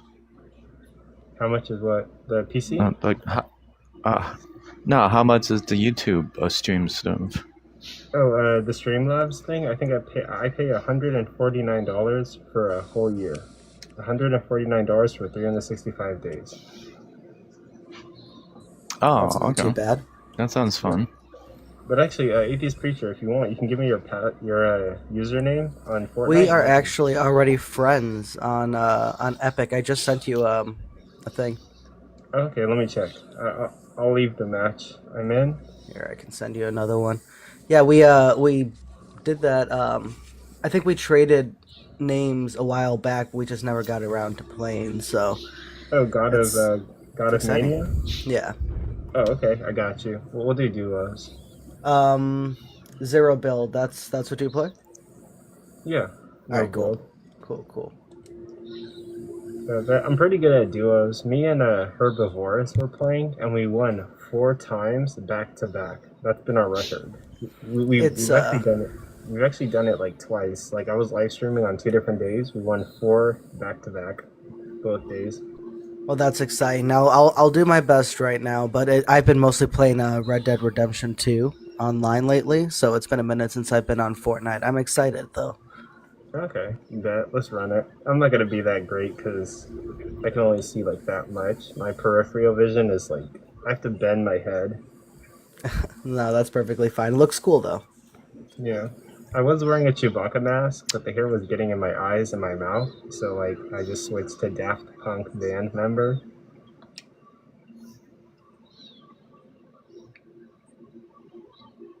Well, I see double vision. I can see Your skin all is like sides of. oh go ahead, sorry. Oh, I see double vision, so I can see twice my vision to where I need to be. Okay. Your skin is really cool, atheist preacher. When did you buy it? Oh, thanks. I honestly have no idea. I usually go between this one and the Dominion Demon. And those are my 2 main skins, but I don't know. I really like the Fox guy. I think I got it like about a year ago. I just don't remember if I bought it or if I won it. Okay. We need some ops. We need some people up in here. I think I only Yeah. sent it to. I talk about the Christian God if he's a good father. I don't personally think so, but So atheist. So are you an atheist too? no, I'm a diehard Christian actually. Yeah, no, I'm an atheist. Alright. Because I'll give you a follow. I don't believe I met you. I'll follow you. Oh, thank you for the follow. I'll follow you back. If Board Agnostic gets in here, we can run trios. Oh, Board Agnostic plays too? Yeah.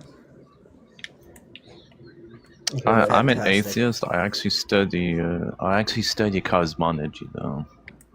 Okay, let me see if I can lock in. Okay, also you're gonna have to. You know how to pin stuff on the map, right? I do. Where do you want to go? Okay, yeah, you can choose wherever, and like, you can land there. Let's go to Harmony Hills. Okay, I'm gonna lock in and try to see if I can play like really badass actually. Be like, are you able to stream the game on TikTok? I'm like, I could grab my other thing and probably set it up. It's not the nicest, but could do it. Yeah, you can stream it. I'm streaming it to YouTube and Twitch. Oh, fantastic.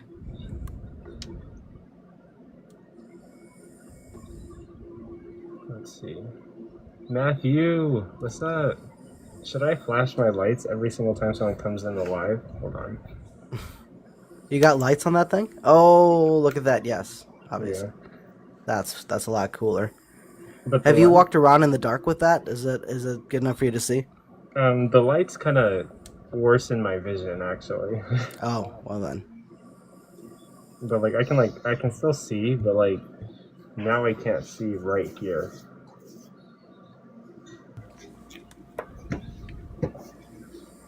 Right here. Alright, landing. Okay. I'm almost there. Wait, oh shit. I was gliding. I could have been skydiving. So have you talked to any interesting Christians lately? Not really. I could work on my rhetoric and like my arguments, but I think like I've always said that I'm a pretty like amateur debater. I mostly host debates more than debate, but I want to get back into it. But we've been doing really good in the hosting debates department. I'm doing like my own debates, and then also like you know, I'm helping AR, or no, me, AR, and OG Kylo. We founded Day of Debates, and you probably know about that. Yeah. And yeah, like that's going pretty well. We got some really top-notch guests. I have to organize the next event. It's gonna be a Day of Debates with like multiple debates, and not like a tournament or anything, but like the usual Day of Debates, multiple debate event. Think I'm a jig. Yeah, that's exciting. You typically usually have the debates when I'm at work, and I understand I've got a weird work schedule, but I enjoy listening while I'm at work and stuff. So it's exciting when you have them. Yeah, but if you ever want to watch them, I post them on YouTube, and also there's a Day of Debates YouTube. Yes, that is true. I do. I am subscribed actually. Yeah, let's go. Oh yeah, I'm gonna need this. Yeah, there's only one vial over there, but here's some more over here. Okay. But yeah, it's actually really hard to play in this mask and lock in, but I'm trying my best. I believe you're doing your best. Because it's heavy on my face too, like a little bit, but like it's not like the end of the world, you know, but it's like a tiny pinch, but that's totally fine. Are you doing anything specific for Halloween, or are you just doing this? Not really, just like streaming. I kind of let's see. I kind of stopped trick-or-treating at about like probably like 19, I think. Oh, I did in college, so maybe like 23 I stopped. I never really had the chance. When I was 3 or 4 is when my mom married my adoptive dad, and that's when he was like, "Oh, Halloween demons, you can't have that." Oh, and so I never did the trick or treating. Yeah, Christianity, man, it'd be fucking people over. Yeah, right, ruining all the childhood fun. Oh god, people couldn't watch Harry Potter due to... I couldn't see Harry Potter. I still to this day haven't seen Lord of the Rings. Yeah. Oh well. Oh, we got somebody. We got 3 people. Okay. Yeah, I was gonna say, where were they? 5 seconds. Oh, okay. I see shots coming from over here. What's up, Matthew? Yo. Hey, Matthew. Welcome to the live.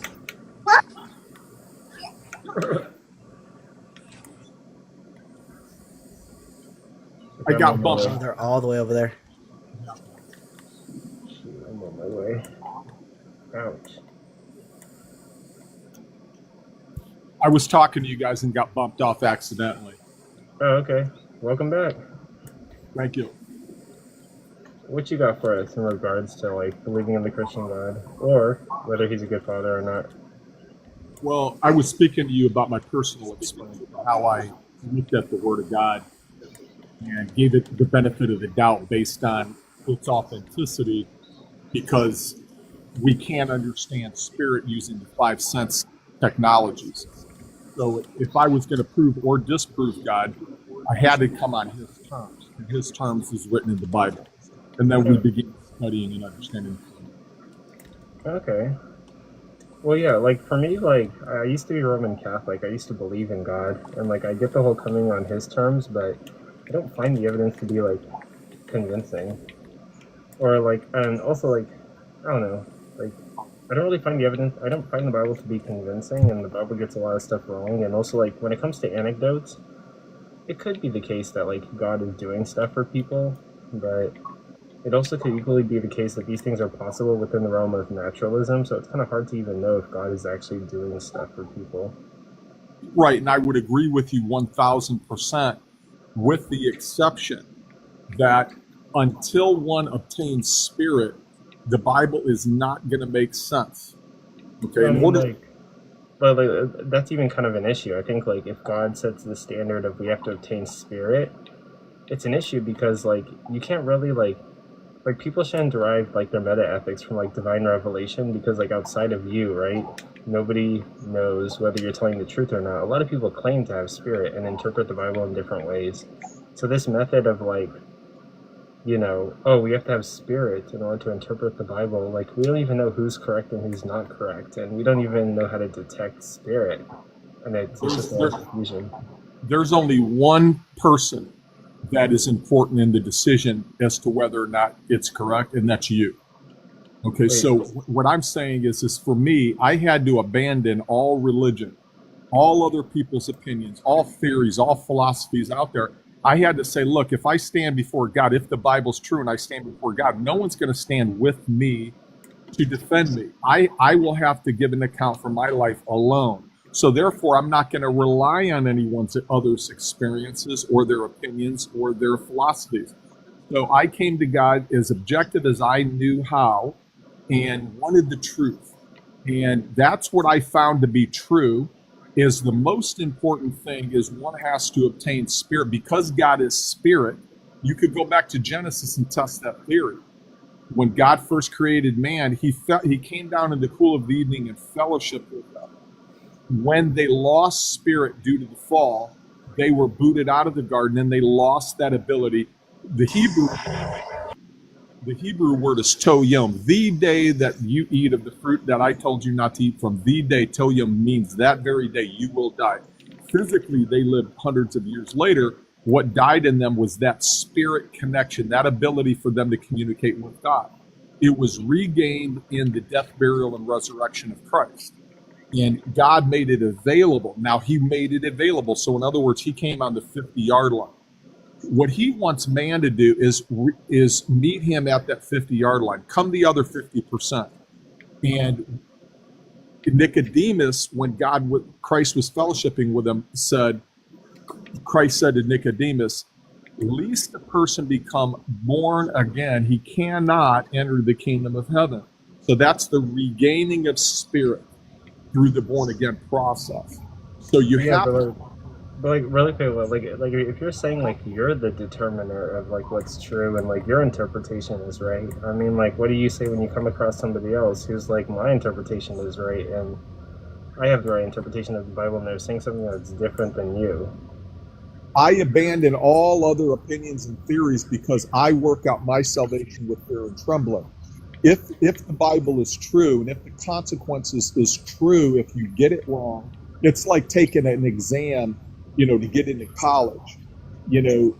I want the highest score so I can get into better college. I work with fear and trembling so I can get a better pay grade or a better foothold in life. So I study for myself. I don't study for other people's approval. I don't seek other people's approval when I study the Bible, no more than I studied for the SAT and sought other people's approval.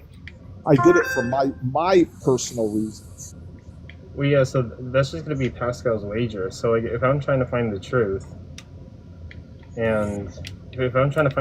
and it's just like, oh, it's whatever anyone's opinion is, I mean, like, there are multiple religions who have like their versions of hell. Buddhism even has a version of hell. For Christianity, it's Sheol or Gehenna. For Buddhists, it's that, and then also for Islam, they have their version of hell.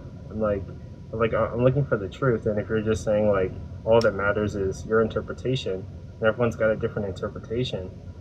Like that's the problem that I ran into when I first started. I said, look, I will have to abandon all other interpretations, and I want one thing, and that's the truth.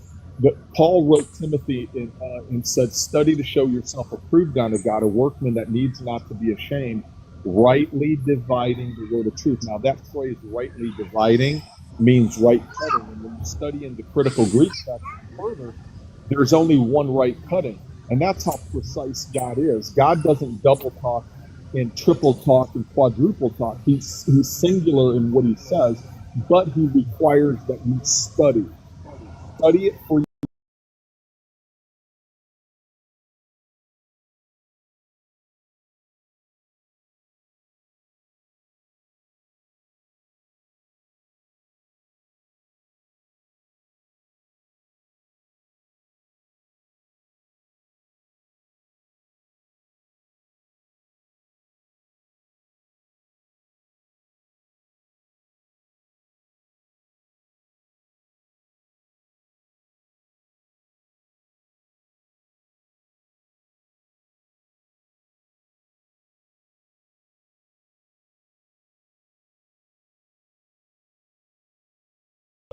like revelation through angelic means or anything along these lines. So even after the spiritual death of Adam and Eve, there was still communication being had between God and people. So that just wouldn't be consistent with the narrative that you've given today. As God is God and he can do that, that's his choice. But it was more, it was rationed. It wasn't like everyone can have that. See, when God came down in the cool of the evening, like when Adam and Eve hid themselves because they knew they were naked, it says they could hear the Lord God moving in the garden. Okay, so Adam and Eve can literally they knew God more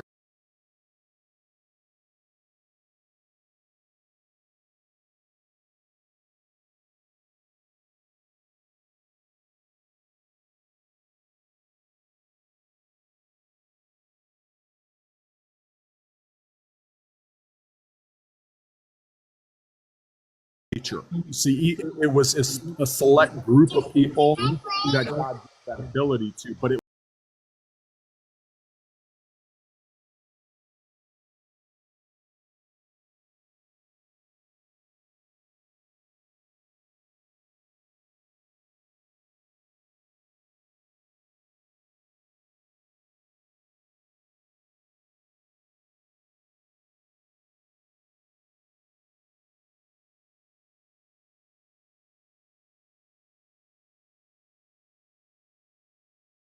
was alone.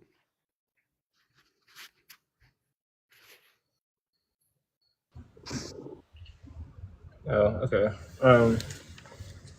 Wait, hold on. So when you say that, what do you mean by that? It's like the sciences. The sciences is one half of the puzzle. They disprove God. You see, one has to also stretch in the spirit and agree that there is spirit out there. And once they tapped into that, the sciences make much more sense. By themselves, they're useless. Wait, is my camera okay? Sorry, my No, phone. we don't see your camera. Okay, Ooh, give me shoot. one sec. I want to fix it a little bit. Oh boy, he Well, found how it. does the spirit lead to a god, though? Oh, no, you're good. I got you. Well, God is spirit. You know, if you're going to understand God in the book of John, I think it's 4:24. It says God is spirit. So we can't understand or measure God with the five senses or the sciences. So one has to come on God's terms, and God lays out how to come in the Word to get that spirit, to obtain that spirit once again, to where you can have direct fellowship with Him. I thought spirits were like ghosts and souls, not gods, where they turn the water into wine. We're talking Well, how does a plural. spirit lead to the having a god, though? Well, you Because I said always thought that they were like ghosts and spirits, like. No. we're talking Well, how does a plural. spirit lead to the having a god, though? Well, you Because I said always thought that they were like ghosts and spirits, like. I remember. What does the word spirit even mean?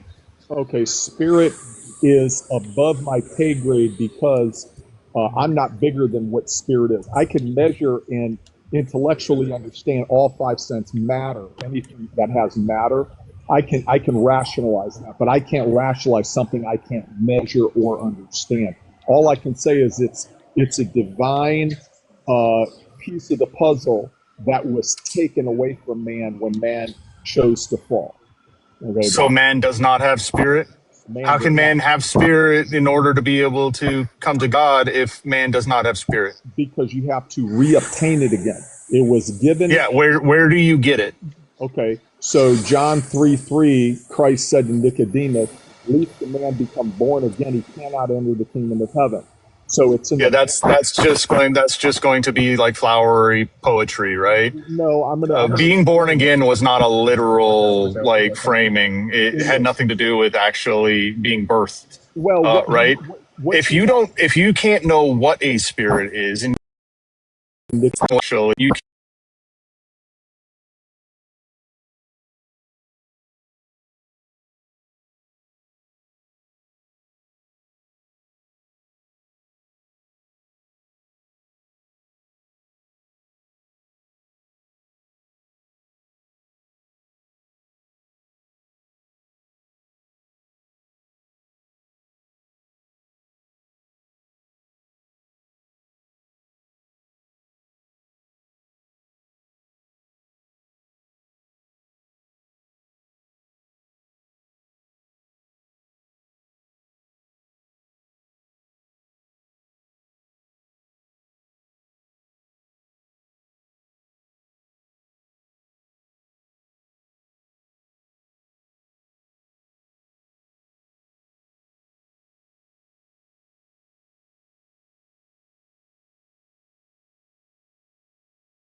explain that. What I mean by the 50% is you have to rationally, with your mind, make up your mind that you want to give God an honest shot. And if you are willing to give God an honest shot, you open up your heart, then that's you coming that 50%. He will You meet said you. you couldn't do that without spirit. I'm telling you how. You Okay. once you come that You 50%, said you can't get spirit until you make a contract with God. God will convene with you. right? That's the entirety. No, it's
Sincere enough, or they were not truly sincere. Because you said if they were sincere enough, God would come.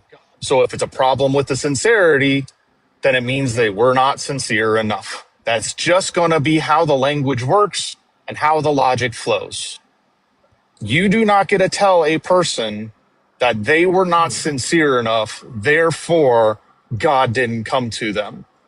All you're doing is blaming them, There you go. and that's rude.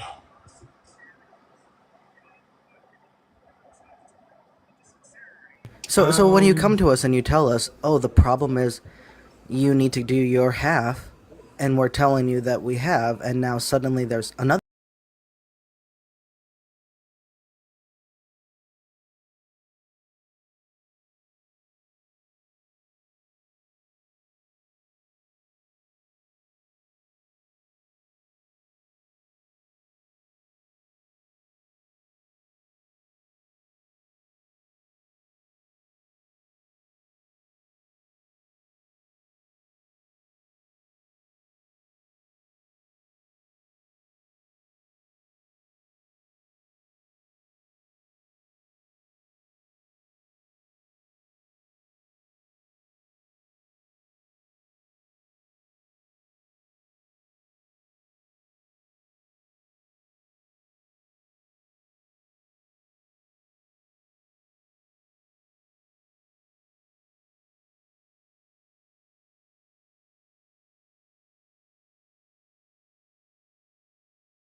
Picture now that analogous to Christ in yourself. When you sign the title over, okay, then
is the legal contract transfer of Do it again, and I'll remove you from the platform. Wait, don't kick. Stop victim blaming Wait, people. hold on. Wait, don't kick him because I want to talk to him.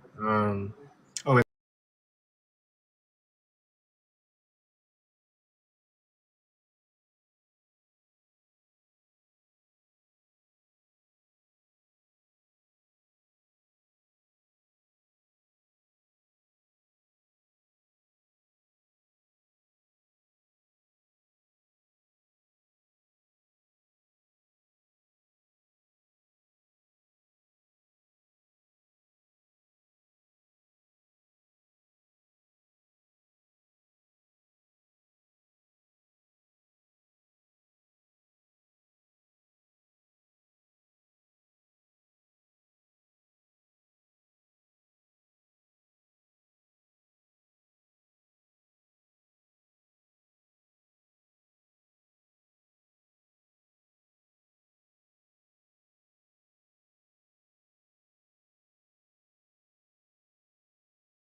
Christ, yet you have the entirety of the Old Testament discussing peoples and nations who have belief in the God.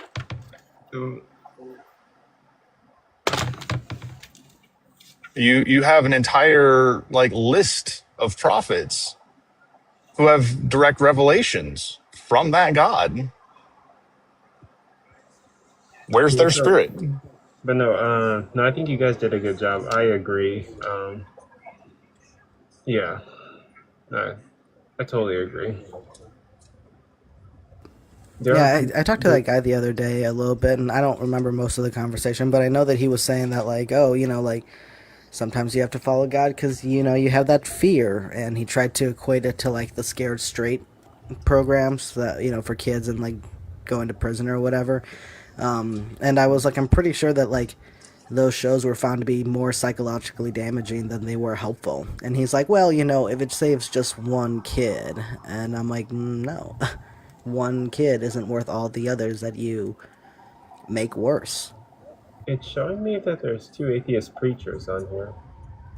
Yes, one is me talking to you now, and the other one is showing our Fortnite game. One's my backup. Okay. Well, thank you 13 people for being here. If you can, like the live, share the live. I appreciate you guys. We can get more ops in here. If you can, a pumpkin is like 1 cent. Please, that'd be awesome to complete the gift goal. So it will boost the algorithm and maybe help me get on the For You page. That'd be awesome. And thanks. Yeah, we completed the gift goal. But yeah, thank you guys for being here. Happy Halloween to all people who are here. There's 12 people here.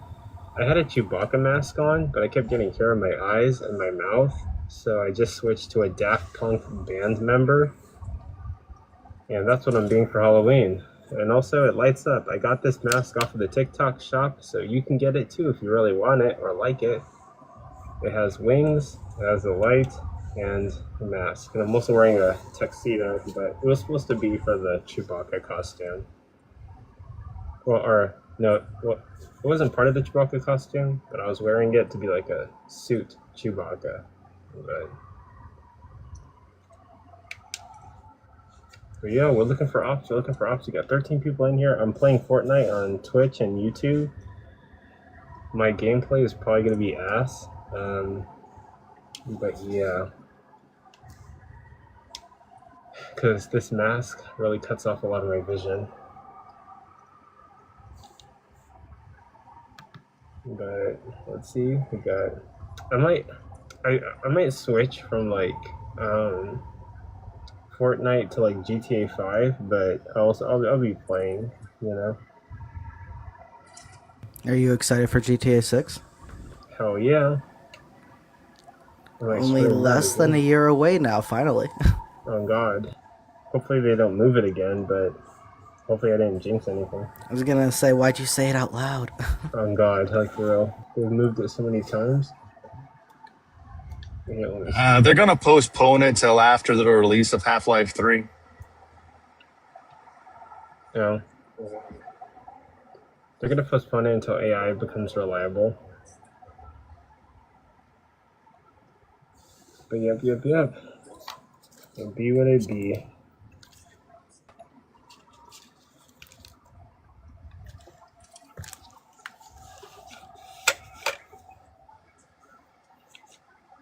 Can you wear those with that on? Huh? You can wear those with that on? I'm not even sure. It's pretty wide. Well, I don't know. But no, I'm totally cool. Life is good. But no, yeah, I would have told that guy that there are people who have been raped by the Catholic Church, and they're waiting for God to answer their prayers. So there are a lot of people who are sincere, but God doesn't answer. I think God likes confusion. There are saints even in heaven right now that have unanswered prayers. They are currently praying to God to avenge them for all the horrible things that were done to them on the earth. And God's there going nah, not yet. Nah, not yet. Nah, not yet. We're just waiting for the devil we're just waiting for the end of time for him to punish everything. But for now, he's just allowing people to be great. What's your argument that time will end? That's true. Did God just find himself a scapegoat?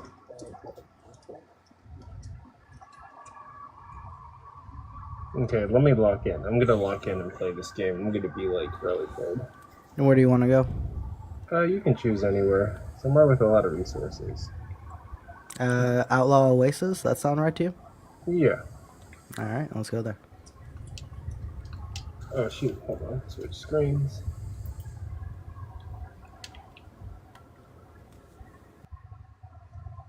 But yep, we're looking for ops. Anyone who wants to come up and debate me on the topic, let me know.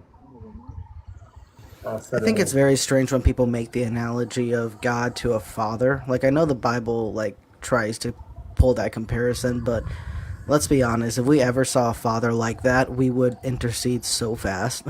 Oh God. Let's see.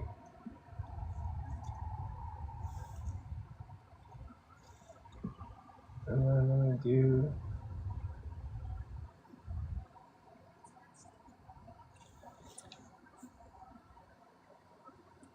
Okay, time for me to lock in. Matthew, do you play games?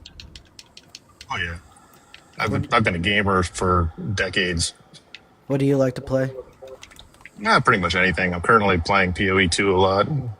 Nice. Okay. Yeah, I need to get into that game. There was something that I saw today. It was a pretty interesting game. It's these guys who are like warriors, and they got like these things, like they got these 4 dots like in their head for like the 10 years that they've been serving this like alliance or something.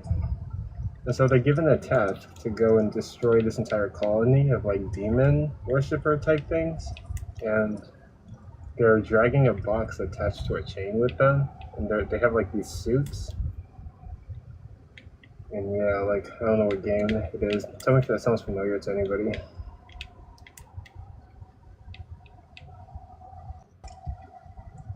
There's too many games out there for it to sound familiar. It sounds like about 50 different games. No, I was watching the cutscene on TikTok.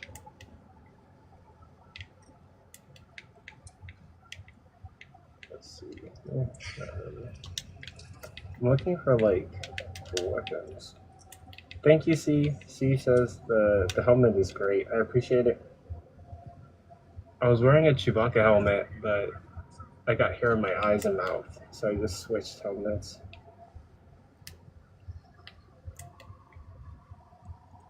I don't need any more hair on my face. I got enough with my beard. Oh God, and it's a good beard.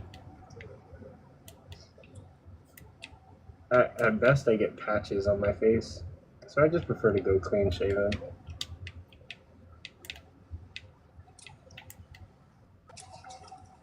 But yeah, we're waiting for ops. Expedition 33 is the best game this year. Were we watching that with Missy? It's really good, but I don't know if I'd give it like game of the year. No. It was really good though. Yeah. Oh, well, there's a good weapon. You can have that. I have the broom. What does the broom do? It like flies. Here, watch. So like, it doesn't do any attacks or anything? No, but it definitely can get you away from something if you need, or get you to something if you're running from the storm. Okay. Mobility tools. Yep. Oh, there's a flagpole. Let's do it. There's a chest there. There's a chest there. There's a chest here. I think I got a hair on my nose. Oh gosh. From the Chewbacca thing.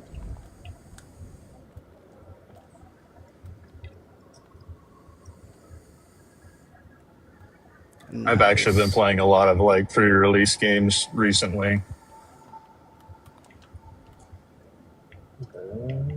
What's been your favorite so far? Oh, PoE 2 has been one of my favorites for a long time because I played PoE 1.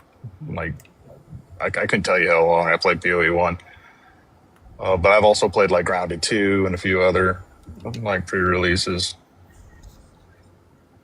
Go back to it every time they like release new content and then play it again when they release the full game and see it all as a bundled package, and it's fun stuff. Neat. But yeah, where are the ops at? I need to go live more. Be like, I wonder if a lot more Christians celebrate Halloween than they care to admit. Oh God. They're calling it demon possession and shit sometimes. I don't know why they don't celebrate Halloween. I mean, the primary like backing on Halloween is the All Saints feast, which is a quite literally like a Catholic tradition. You have like All Saints Day and All Hallows Eve. God. It's a 3-day. It's a 3-day long feast to celebrate the saints. That impact revolver I might have meant to seriously nothing. lock in. I was gonna wear a costume, but I might have to like actually lock in. Oh shoot! I have to go to work at 7 p.m. and I'm gonna be there till 5 a.m. What a Damn. happy Halloween to me. C could come up and pretend to be an op. Well, let's try to see if we can get some actual ops, but maybe in the future, probably. But hold on, I'll be right back. I'll just turn like Coco into an op and start debating him on something. Oh, there's something. There's always something to argue about.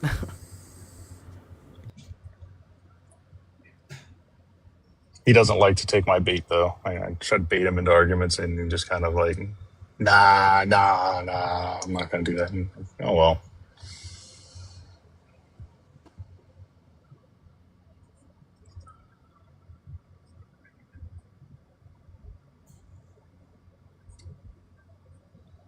Well, I tried, guys. It's not gonna work. This suit and the pajama pants. Oh, It's the perfect combination. You gotta love the Bucky's pants though. The Bucky's pants. Okay, I'm going into regular attire. Okay, I'm gonna walk in. We gotta show these Fortnite people what we're made of.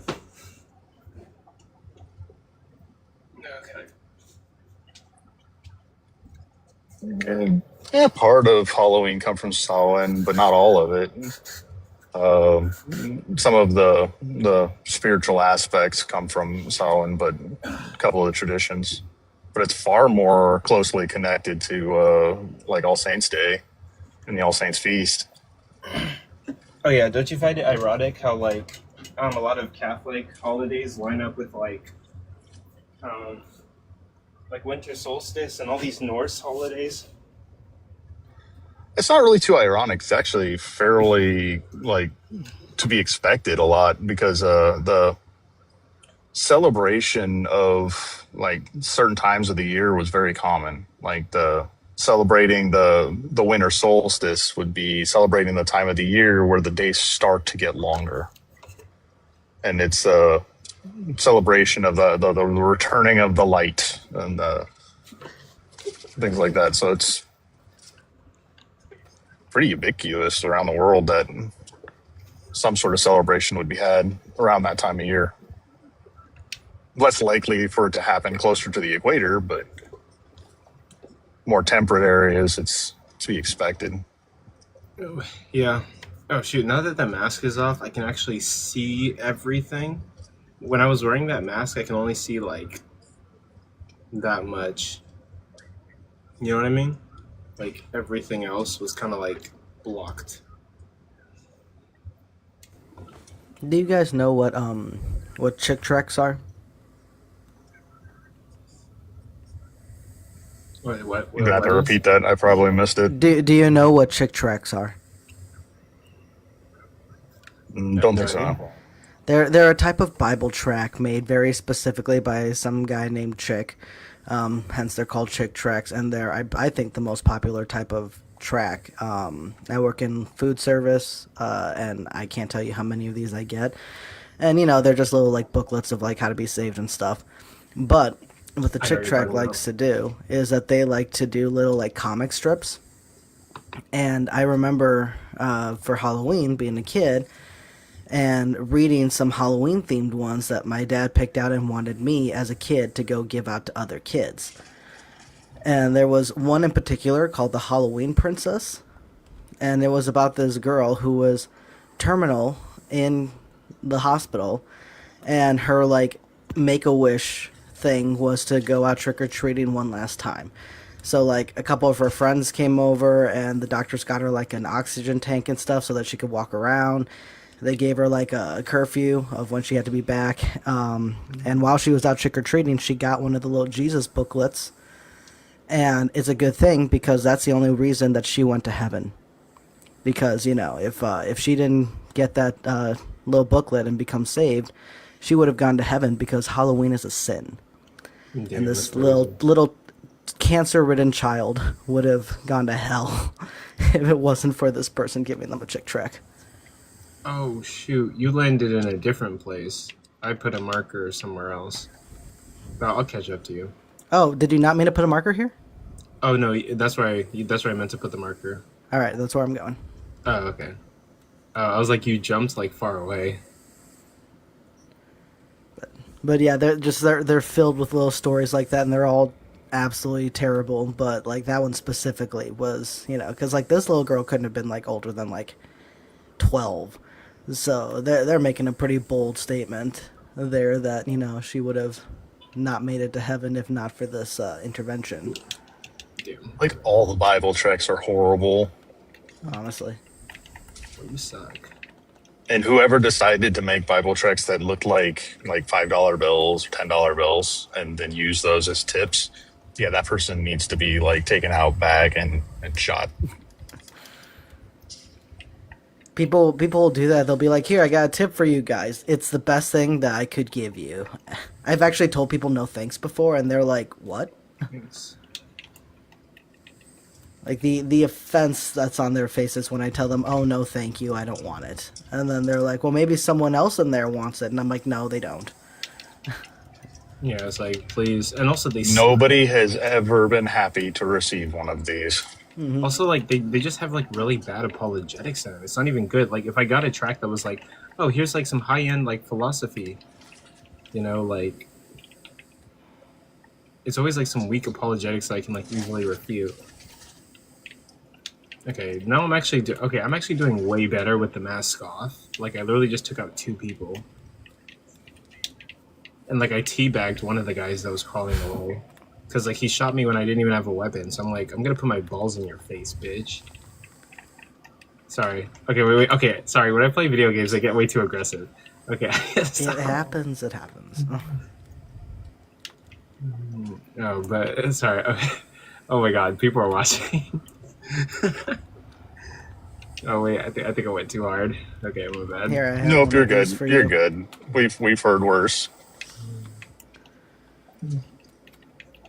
And then I am going to take... Here, I can drop one of the mini ones for you first. Oh wait, I should probably... Okay, well, yeah, you should have had the mini one first. Yeah. Oh, well. Fuck it. Yeah, I always do that. I know better, but like literally in the last round, I don't think I have hair in my mouth. I have a fear of hair, but like getting it in my mouth, I don't mind touching hair. You have a fear of hair? Like the feeling of it, or what? Or no, I have like a fear of getting like hair in my mouth. Oh. It's like, cause well, like I don't like spider webs, and then like I just don't like hair in my mouth. Dude, I fucking hate like when I'm like on a walk with a friend and like they don't feel it, they don't get anything, but I just get like smacked with like spider webs, and it always happens to me. I'll just get like face here's full some of spider webs. splash. You can get your health back up. Oh, bet. Oh, shots. Shots from where? I thought I saw a shot coming from over here somewhere. But yeah, guys, we're just waiting for ops and we're playing video games. I'm streaming on Twitch and YouTube if you want to check that out, but yeah. Shoot, hold on. Trying to catch it. Shoot, I ran out of stamina. I wish I had more stamina. I'll debate you on this Coco. Let me up. Oh, sure. Oh. Tried to let him up, he just kind of vanished. Yeah, I think he vanished, but like I did. Oh, okay. I hear what you're saying. I'm still waking up. No, shots from behind. There we go. Let's go take them out before they take us out. Also, dude, your fox skin is like actually like pretty dope. Actually, They're going right here. Thank you. I like the fox.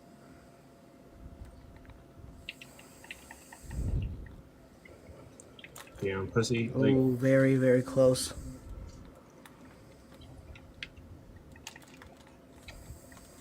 Knocked. there we go. Okay, yeah. If we make the right moves, I'm pretty sure we can get first place. Knocked. Right over there. Yeah, let's take him out as soon as possible. Oh shoot, who's that coming from? Why am I always reloading? God damn, I'm always reloading.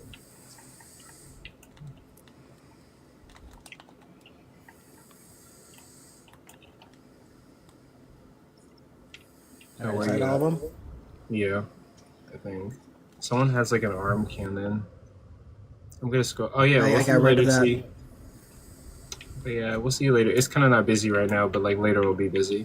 Is that a mask? Oh no. Yeah, there's a mask. Are you want to get that? Is that a mask? No, wait, that's not a mask. That's the bug blaster. And then there's the wood stake. You want to get the flag? Let's do the flag. Yeah, let's do the flag. Oh yeah. But yeah, we're just waiting for ops. But where was that one guy that said he'd debate? Should I restart? Maybe that'll help. We could restart.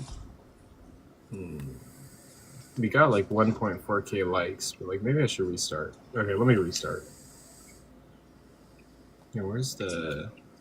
Oh, it's right here. Okay. Oh, I see it. Okay, bet. I'll restart and I'll be right back. Like count to 5.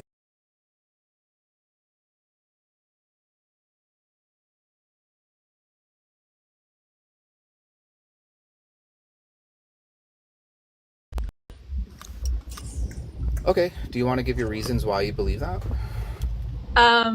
So is it best if I go with what I actually think first, or like what I've discarded? Yeah. I mean, like, what are the reasons that you hold still to the belief that he probably might? I don't think I'm working it that way. I think I'm like discarding one by one. Oh, okay. So are you saying, look, it's possible that like this whole pantheon of gods exists now? Let's investigate which ones are real and which ones aren't. Is that what you're doing? Yeah, something like that. Okay, so I grew up in, we'll just say like a cult. So it's like my first starting point is always like, you know, basically what I was raised with, right? And so I'm working my way backwards. So I've been in lots of these lives where they, in some way or another, debate the, I think it's called Kalam or Kalam or whatever. Do you know what I'm talking about? Kalam, cosmological argument. Yeah. Yeah. Okay. So first, what I discarded was like institutional religion, where you put yourself at the mercy of a community or a text that may be having contradictions or whatever. So we're just going to discard, you know, religious texts for now. But then going into the theist position, start from like the universe began to exist, P1, P2, whatever begins to exist has a cause. No NP would be like, therefore the universe has a cause. Okay, but how do you know it's agency? The cause must be timeless, spaceless, and immaterial, and enormously powerful. And the only things fitting that description are either abstract objects or personal minds.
or something? Or when you look into idealism, did you seek out idealism because you thought it was true, or just because you just felt like atheism was in your head devoid of meaning? No, I didn't seek out. Well, I honestly don't know how I stumbled upon analytical idealism, but I was atheist because I grew up in an environment where I was like, there's no way there's a God if they're putting this jerk of a stepdad in my life. And then I turned to like atheism as a way to be like, no, like life is not fair, it's not real. But then I ended up falling in love, and then just the basis of love, that kind of helped expand my philosophy. And then I think from that I stumbled into analytical idealism. How does love differ from any other emotion? Why would that have more credence than anger or sadness or loneliness or any other emotion that you might have? Yeah, that's a great question. I think that love, at least my understanding of love, it's not just an emotion. Like, it's an emotion paired with experience, paired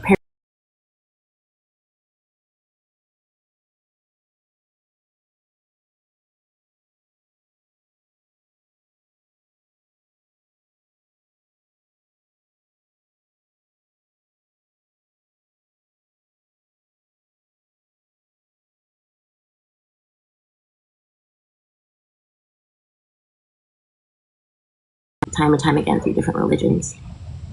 There's a major difference between like the feeling or emotion of love and then what we would call like loving actions. And you could do the same thing with other emotions. There's hate and hateful actions. There is sadness and sad actions, right? Just because you can take specific actions based on an emotion doesn't make those actions part of the emotion. See, I think I disagree with that. I think that it's all connected. Right. So then what's the difference between love and hate at that point in time? I think that's a really great question. I think that in order for us to understand what love is, we need its perfect opposite for the texture and for the contrast and for the experience and the understanding of what true love is. I could do the same thing with apathy. Yeah, I think that's a great statement, and I agree with that. I think that everything in existence has a perfect and true opposite. So if we hold to the other positions as simply emotions, but you hold love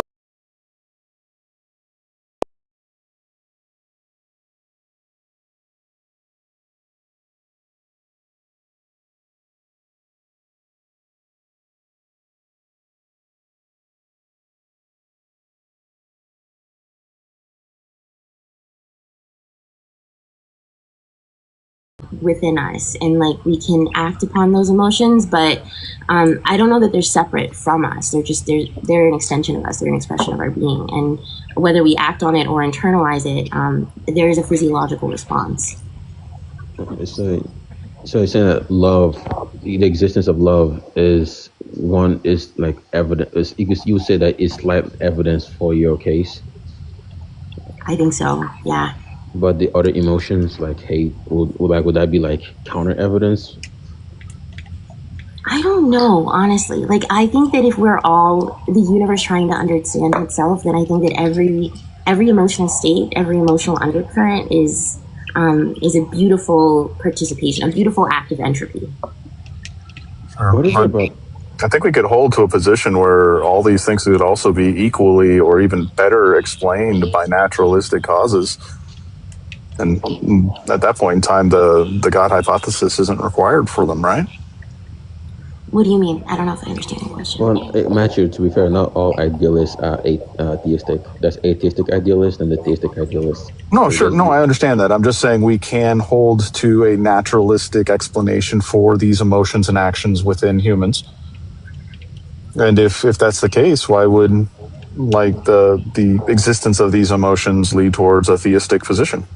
They do. They have, in my opinion, I think that they have time and time again through different cultures. Mesopotamia, my ancestors were the Toltecs, Buddhism. There's plenty of religions that make that connection. But my question is if they are equally as well explained or even better explained by a non-theistic naturalist position, why would I hold to the theistic position? Wait, sorry, what do you mean? So if these emotions, love, hate, loneliness, boredom, whatever, it doesn't matter what emotion you're talking about, if these things can be explained in a naturalistic way, right, through chemical processes in your body, through science, through anything, right, just in a naturalistic way, why would I then accept a theistic position for the exact same fundamental reasons? I don't know. I don't know if I'm misunderstanding your question, but I don't think that we need a set religion to have that belief, if that makes sense. I think that it's something within us, and I think that consciousness, like if consciousness is the basis of existence, then that would make sense why we've cultivated meaning. Like humans, I think, are meaning makers, and I think that that's why we've created these theisms over time. And whether you want to operate under like one certain religion or doctrine is a choice for humans. But I don't know. I just think that wonder, and I think that desire for connection, creativity is something that's within all of us. If that's making sense, without it sounding hokey, I know it does, but I don't care. I think one thing I find interesting about the atheistic analytical idealists is one thing they say is this view is definitely preferred than the generic atheist physicalist view because of this like newfound understanding of like oneness, I guess, like love and these emotions. Like some psychological is going on here.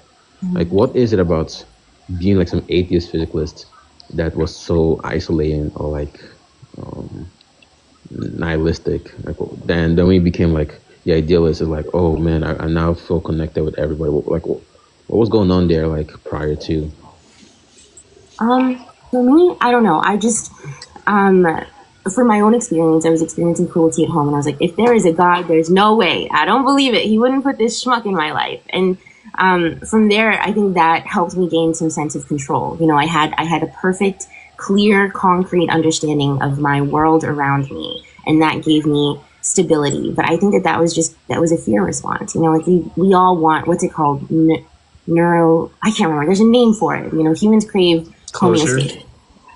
I can't remember. There's a name for it. It's like it's not neuroplasticity, but there's a name. And neuropresence? I can't remember. But we crave homeostasis. And so it makes sense that like atheism would come about. Like, of course, but I don't know. Like, I think that it's healthy to have some, to be Socratic about it. Like operating under the assumption that you don't know anything, that, we don't know. We can't definitively prove anything. Like even a lot of science, like some of the most renowned physicists in the world, they have a hard time measuring time, space, light. We don't have a full understanding of what's it called, anti-gravity, or like neutrinos are still new. We're still understanding. Yeah, but I guess I'm curious. Like I think from my understanding, the reason for the shift between like the atheist physicalists. The shift. I don't know. I don't know. For me, there's just a resonance with what I hear with analytical idealism. Like, it's not saying they're not proving that they're a god, but it also does kind of make the notion of materialism a little bit naive. How can we can't prove a god, but we can't disprove a god.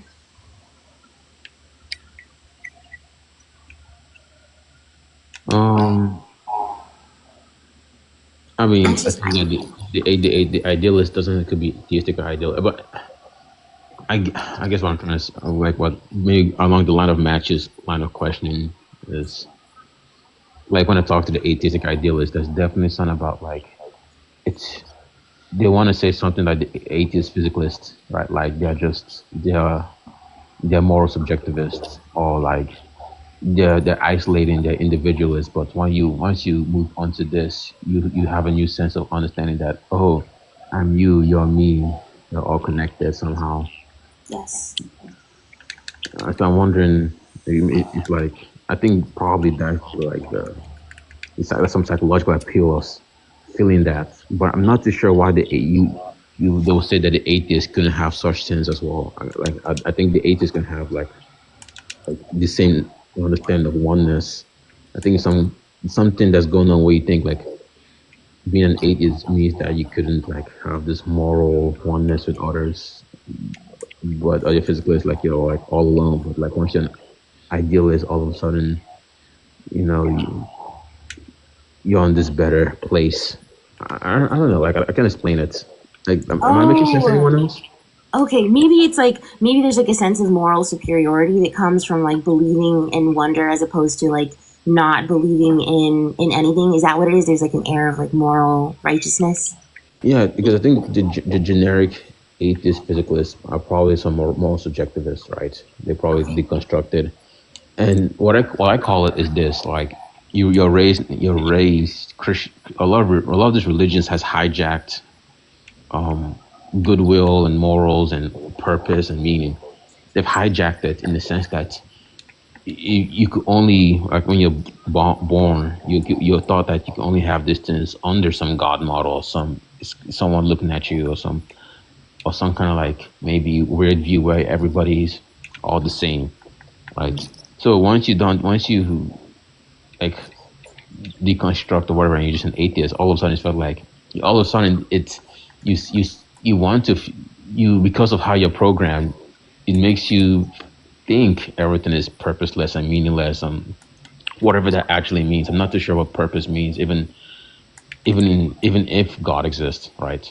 But once you deconstruct, like, oh, all this meaning and purpose is gone, right? And I think generally what I see is like the atheists that grow up in this society where it's programmed to think this way will feel lonely just based on like the psychological priming, and then they want to seek out some view that feels more like loving. And I think, and to be fair, maybe that's atheists maybe should try to like develop communities where, or some kind of philosophy where it's, I don't know, it's more like community or global caring, I guess. But like there's really nothing about what you said, like the caring, the love, the happiness. None, all of that could still be held as, even the moral, like everything about all those things can be held under like the atheist physicalist model. Yeah. Like these emotions, that's like oneness. So I guess, but you're saying that for you, that's part of the reasons why you went becoming an idealist was because of this like psychological appeal or emotional appeal.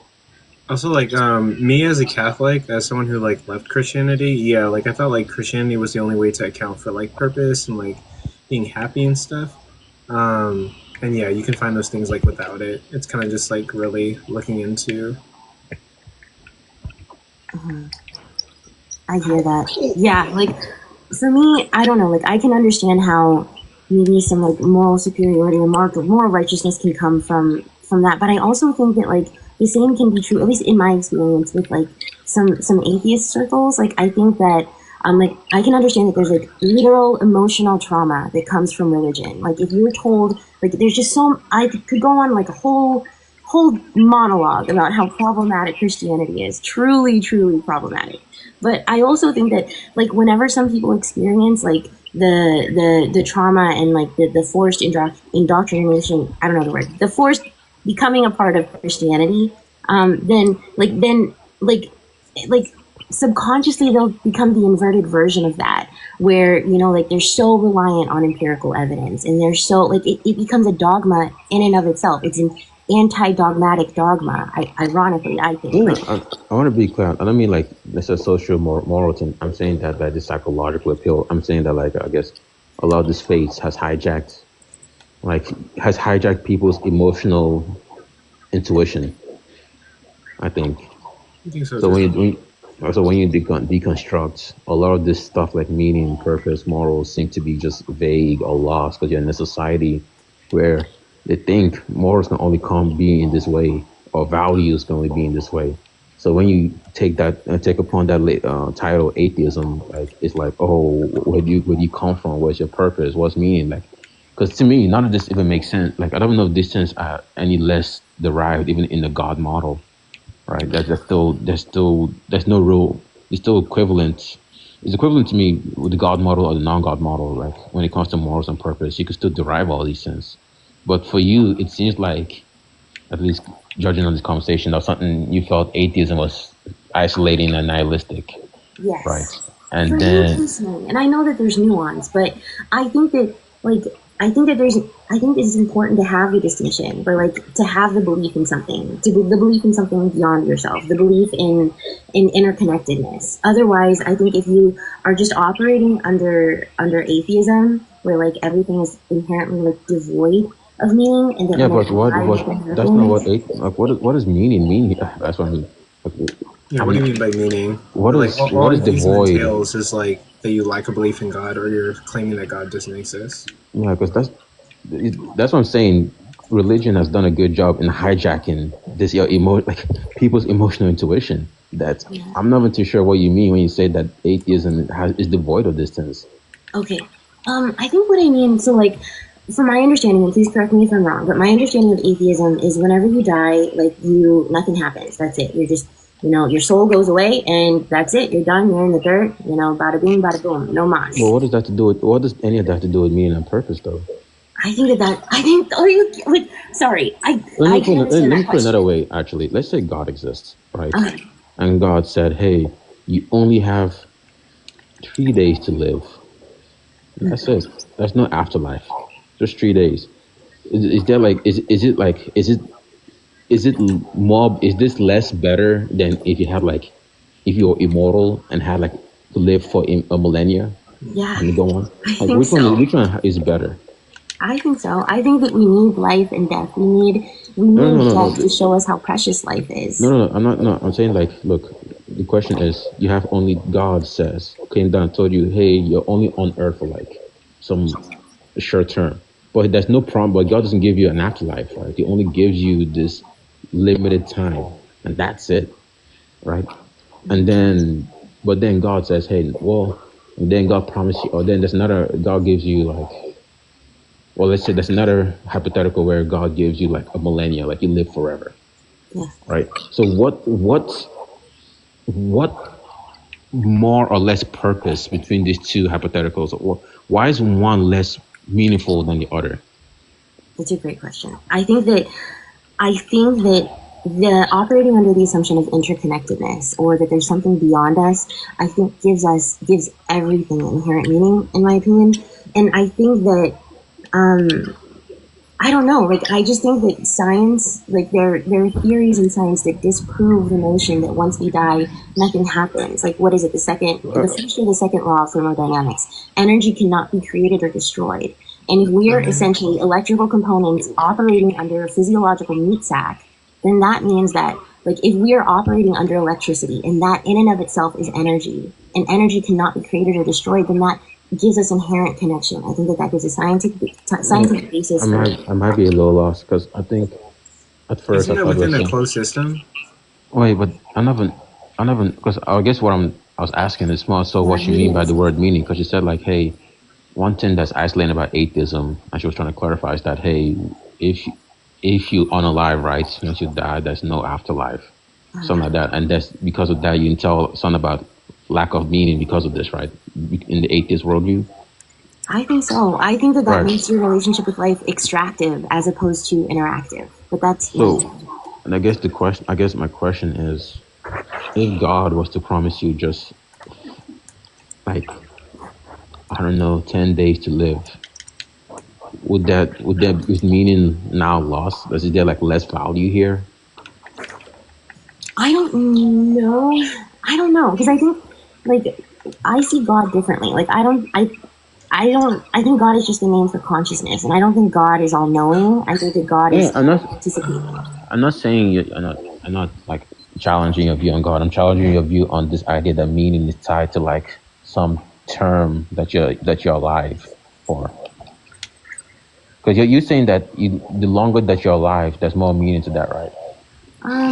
No, I don't know. Maybe what I said was misunderstood. I think that just being alive in general, just participating in this realm, doing your due part of entropy, I think that that's beautiful. I don't think that people have more value because they live longer or less. I think that everyone has value just for being. Oh, okay. So if you're not talking about meaning, so what do you mean when you say atheist? Like atheism is like more nihilistic, or like Iceland. What is nihilist or atheistic or lacking the meaning about? Why is that? Why are you putting all those into atheism?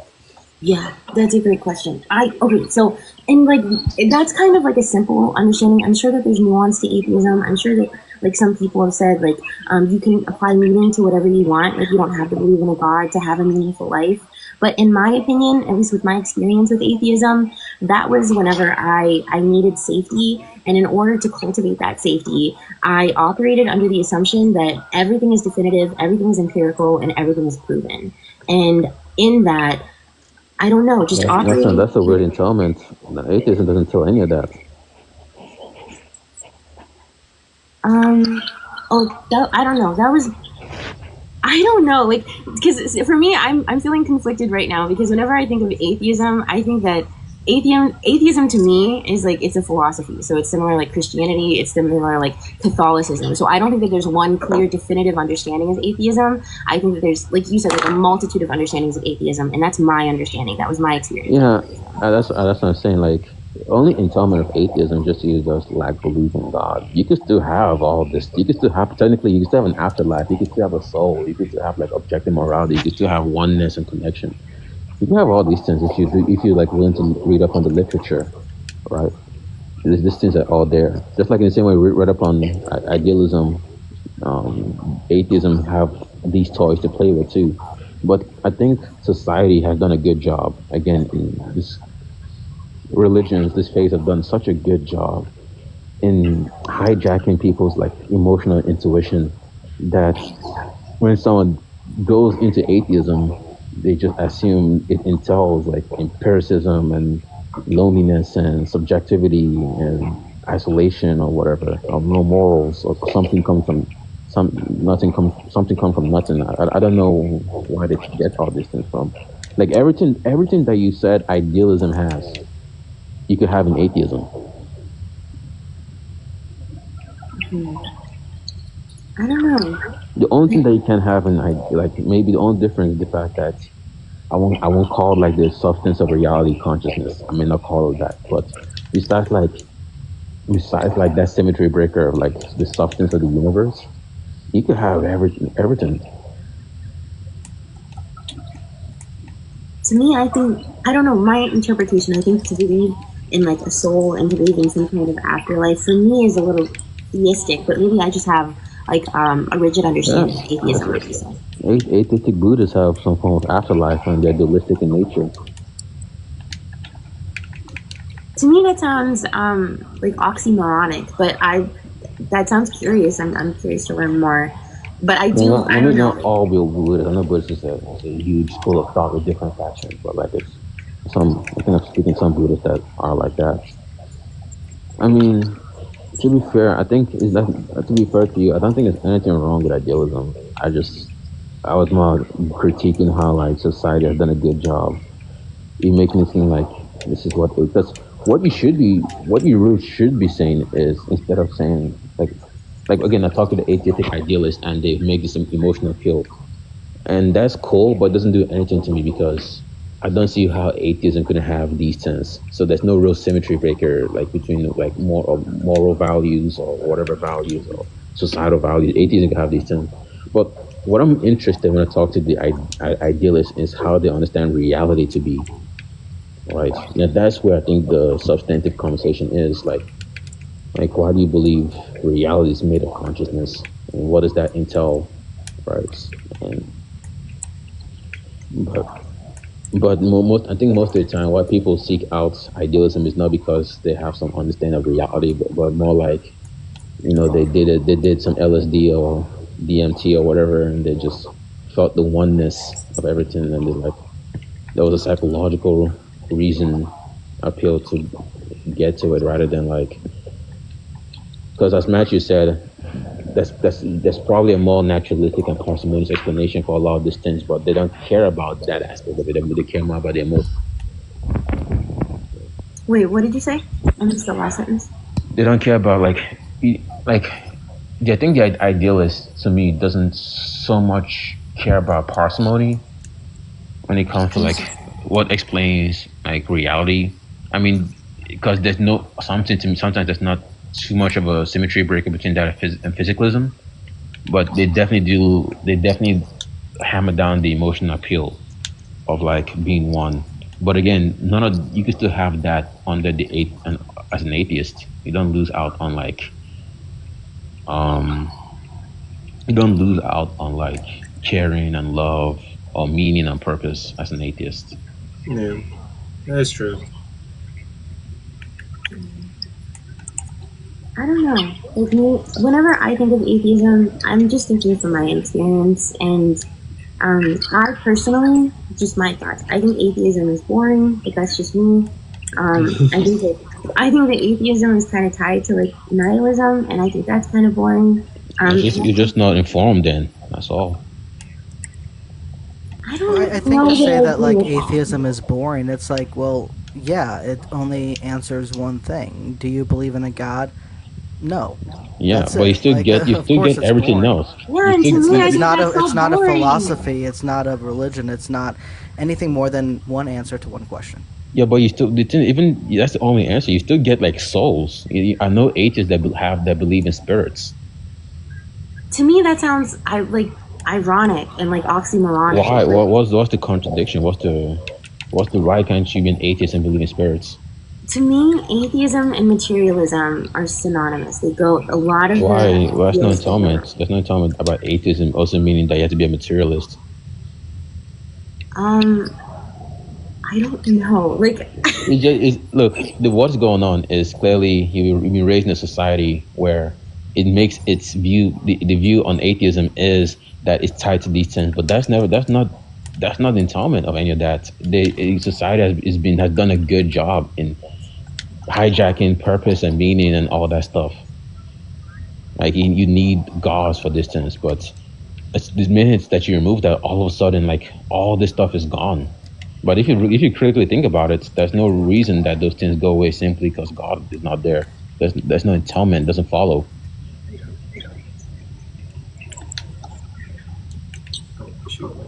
I don't know. Like, I feel that you're being sincere, and I want to meet you with sincerity. But I do feel like, and this isn't even my own thoughts. Like, they're.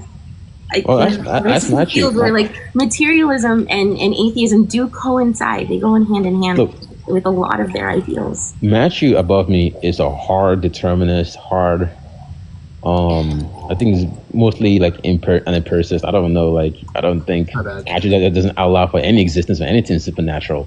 And I'm pretty sure he could agree to what I'm saying. Like maybe not. Let's say Matthew, do you agree? Am I saying anything that you disagree with? Hey Coco, give me one moment. I gotta let my dogs out. I'll be right back. Okay. Matthew, you still there? Is Matthew there? Yeah, I'm here. Yeah, like I'm saying, like you as an atheist, you're like a hard determinist, like a physicalist, all these things, no room for anything supernatural, and he would agree that atheism doesn't entail any of that. Yeah, none of that entails atheism directly. Now, I am an atheist, but that would be separate. Here, actually, Atheist Preacher, if you can hear me, I'm gonna swap games. Let me play GTA for a while. But no, yeah, like I would say, I already said this, but yeah, whenever I left Catholicism, I was like super scared. I was like, what's my purpose? God was supposed to tell me what I was supposed to do, and I did become nihilist. I was like, there's no purpose to anything in this world. But yeah, when you explore like different like views in regards to like philosophy and just the general conversations about like Christianity and atheism, there's so many different views you can hold that will be able to account for like morality or like purpose, and like other views probably even provide more parsimony than like a theistic view, to be honest. And so like there's more reason to even accept it on that basis. But yeah, it's really just about exploring different, like there is 2,000 years of like philosophy out there. So like when you really think about it, there's like tons of like philosophical views and observations and like, you know, critical thinking in regards to like these kinds of topics. But it's just something to explore, really. Like when you're initially coming out, like yeah, like Christians make it seem as if like, oh, like without Christianity you're nothing, and it's like that's not necessarily the case. Now, I think what I think you should, Christian, what that's something that you might find you should look into. I'm not too sure if you have is like why you believe a rock. If you're the analytical idealist, why a rock is conscious. No, I don't believe that a rock is conscious, and that brought me to the point that I made earlier. Like, a book doesn't have consciousness, a table doesn't have consciousness. Even viruses, they wouldn't count as having consciousness because they're not participatory in the systems around them. Whereas like bacteria in the water is participatory; they have a metabolism.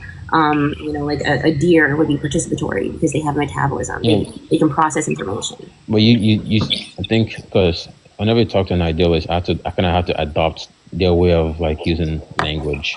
Because you believe, well, I mean, before we go into that, do you understand like atheism doesn't entail any of these things? I mean, I'm not saying that you should change your view, but do you at least clear that up at least that atheism doesn't entail like some isolationism or like nihilism or all these things? Or like you could still have an afterlife or spirits, dualistic. Yeah, like the only entailment of being an atheist is just lack of a belief in God. Yeah, but I think that lack of a belief in God I think there's a distinction to be had there because like I can understand like deconstructing Christianity, absolutely, fuck that. Like there's nobody above you. I think that God is within us, and I think that remembering that is like it drives our interactions with other people. Like whenever you see somebody else as a reflection of God within them, there's a reverence in hanging out with them. Like you're not going to get pissed off at the cashier who fucks up your Starbucks order. Sorry, I don't know if I can say that. Who messes up your Starbucks order because you know that they're of the same material and of deserving of reverence because they're God in and of themselves, as opposed to not believing in a God and having most of your interactions being extractive, or at least that's just my interpretation. And I know that not every atheist is nihilistic, but I do think that there's an overlap. Tell me, I'm not sure. What is it about me, like someone being an atheist, and me all of a sudden saying that there's some lack of compassion that's going on? Like, how are you making that jump? I guess, like, what's going on? It seems like a psychological thing. There's like some emotional intuition thing that's going on there, but I don't actually follow why now I'm atheist. All of a sudden, that's less of a meaning to like interactions with people. No, that's not what I'm saying. And I don't think that atheists are less meaningful or like lacking in compassion. I don't think that's it at all. But I think that operating under the assumption that there is something beyond yourself and that there's something wonderful and intrinsic amongst the other participants in this realm, I think can influence how you relate to your world, how you participate. So I think that distinction is important. Yeah, but you don't need to go for that. You could have that without a God. Yeah, no, I don't disagree with you. But I do think that, I don't know, like, I just have beef with atheism. Are you a theist just by chance? You do believe in God, right?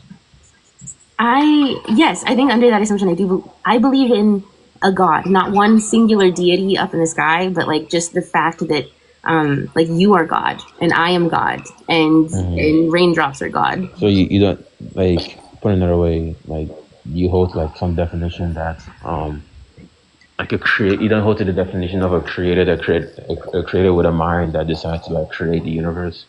You don't hold to that definition. I don't know, honestly. I operate, truthfully, I think I give some credence to simulation theory. I don't even know if I'm here with you right now as a physical entity. Like, we can't measurably prove that. I'm just interpreting like what my systems process. My eyes, it takes a couple milliseconds. My ears take a couple milliseconds. My skin takes a couple milliseconds, but I'm never actually interacting with my environment. Right. I mean, I guess I'm curious why you even have that. What you mean when you use the word God now? Because are you just trying to say like everything is God?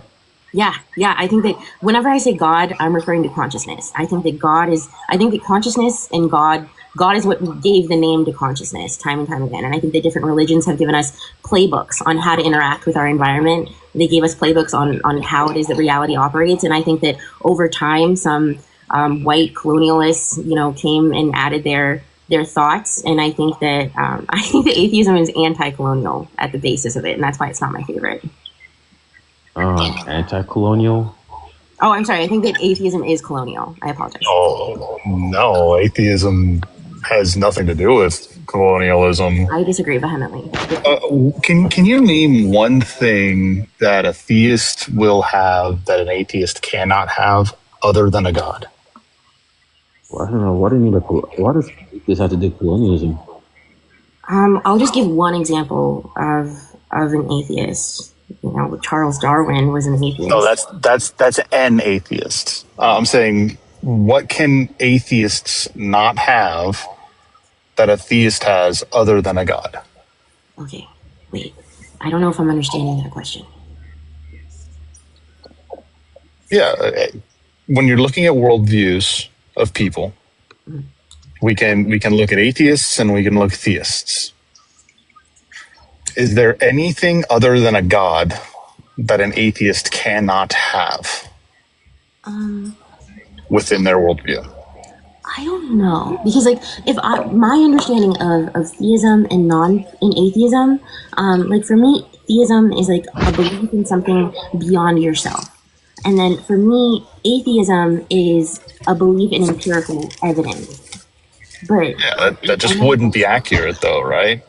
You can have a person who believes in the supernatural, who believes in spirits, who believes in all sorts of things, but still doesn't believe in a god. See, to me, that's theistic. Like, you're believing in an entity beyond yourself. Maybe not a god specifically, but to me, I think that's where it no longer falls under the realm of atheism. Well, it does. It does, because atheism is just a discussion of the god belief, nothing more. What do you mean by atheism leads to colonialism? What does that mean there? Yeah, I don't get that at all.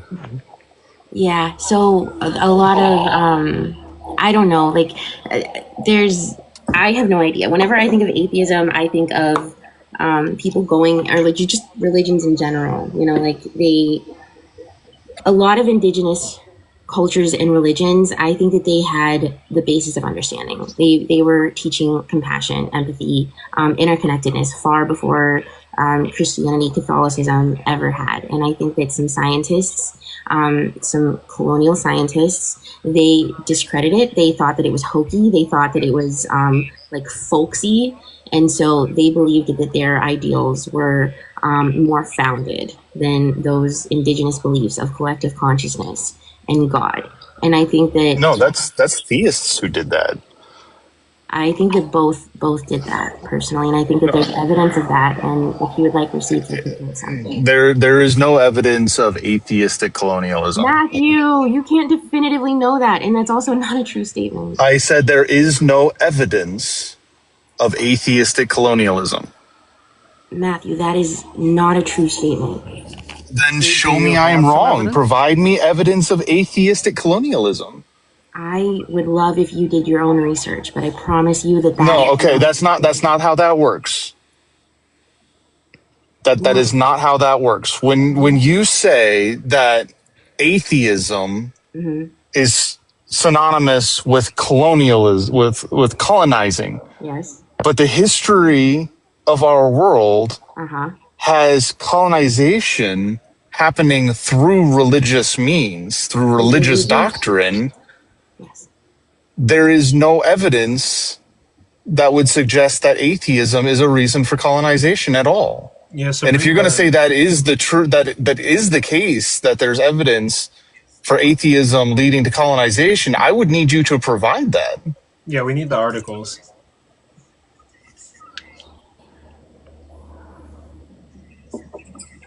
I don't think that the burden of proof falls on me. Like, I feel you made the claim. You're the one who made the claim. Because you told Matthew that that's not true. You said that his statement of "we have no evidence" that says X, and you said that's not true. Okay, then show the evidence, and we'll know that you're right and Matthew's wrong. But instead, you're turning it around saying, do your own research. Well, if you did the research, you would have the evidence for your own claim. So do you have it? I can go look it up right now, but to me, just for like fair discourse, I think that it's curious, like, what if the information that I'm looking up is biased? What if I'm just making up information? Like, if this is actually a true statement, if it's measurably truth, then you can prove it yourself. You'll be able to find records where that is not a true statement. Sure, yeah, there can be biased positions, and we can talk about that though. But when you're saying that the atheistic scientists have pushed into colonialism, science as it would be used today is only been around since like the 1600s. Colonialization has been happening for thousands of years. Yeah, I don't disagree with you. Look, I'll look it up, but I don't know. Like, I think this is just you. I think you're making the case of where I think it's a perfect example of just like very weird view on atheism, where it has to. Is it weird, or is it that maybe like there's some cognitive dissonance that's happening, and because there's like an inability of metabolizing that discomfort, it's easier to label it as weird? No, it's a bit unorthodox. What do you think an atheist is? I feel that I've expressed this a couple times, but I'm happy to reiterate. To me, atheism is like a need for empirical evidence, to believe that once you die, nothing happens to your soul. And No. Well, like, none of that. There is like a specific definition. Like the Stanford Encyclopedia refers to atheism as being like, in philosophy, or for people who discuss philosophy, atheists say that there is no God. When it comes to psychology, atheist is just going to be somebody who lacks a belief in God. And those are actually like definitions I read from. Those two are commonly used. What she gave is something else. No one uses that definition Well, she just at all. well, you guys know what that's she's just saying. my understanding. Like, Yeah, that's her understanding. Like, and she's not that far off, right? She's like, atheists don't. That's the reason we're we're trying to correct it. Yeah, we're trying to correct the understanding. No, it has nothing to do with an afterlife. It has nothing to do with the supernatural. It has nothing to do with spirits. Yeah. It's just the God position, nothing more. It only means either a person who affirms that there is no God, or a person who doesn't believe in a God, depending on how strict of a definition you want to take with it, whether it's just a colloquial or if it's a philosophical definition. But it's only the God claim, nothing more. You can have an atheist that believes in fairies. You can have an atheist that believes in spirits and ghosts. Yeah, that's an atheist that believes in the afterlife. None of that is contradictory. Yeah, like the fact that you're saying atheism like somehow led to colonialism is like you truly made atheism. In your head, you made atheism to be this kind of like concept. Bob, your mic is muffled. Sorry, I'm just saying the I fact don't that think I made atheism to be anything. That's something that's happened. Like, those are historical experienced events that took place. And name one position of atheistic colonialization. I would just I'm gonna just go one off. account. I'll look it up. If you can't hear me for a minute, I'll be back. One sec. Yeah, we need an article for that. But yeah, all atheism entails is a lack of belief in God, and then they go further to build their worldview, whether into like moral realism, moral anti-realism, and other aspects of that. It's just so corny, bro. It's like the lack of belief like thing. They're just like, yo, like none of your evidence is good enough for me. I just reject all your evidence. I think that that's a very dishonest position to take from that, because just because people lack a belief does not mean, oh, whatever you say will not convince me. It's just saying nothing has convinced me yet. I think it's just saying that I have not been convinced. That's it. It's not a to be fair, position of it doesn't matter what you will say, I will not believe. No, it's just an honest statement that they have not been convinced and do not hold the belief. Oh, by the way, guys, whenever I stream to YouTube and Twitch, I use this program called Streamlabs, and I pay for a subscription that's like $143 a year. And with that subscription, you get a free t-shirt from Streamlabs. And mine came in today. It's a large, but I got a Streamlabs. This is their logo. A Streamlabs t-shirt. Are they paying you for that? No, but I love their program. But I think to be fair to like Crook and Christy, I think having a conversation with Illa's philosophy about this. I think when you deconstruct, right, you do that in your lonesome, right? You do that by yourself. There's no like community out there. It's not like there was a TikTok back then where you could just like jump in and see all these lives and you start talking to other people. It's something that you just like you just gonna do, and you don't even like you since like in real life there's not like a group of atheists that could like say, hey man, you could still have morals, you could still be secular, you could still have all these values. I think it makes it feel like some like when you deconstruct you lose purpose and stuff like that. So I think what maybe atheists should do for those that deconstructing is to like have a substitute for the church, somehow, or community where they could like have you still be with people and still have like some sense of purpose and communication. So you don't end up thinking like, oh, atheism means you're materialist or you're empiricist or like you have no afterlife and the likes. I just don't know. I just think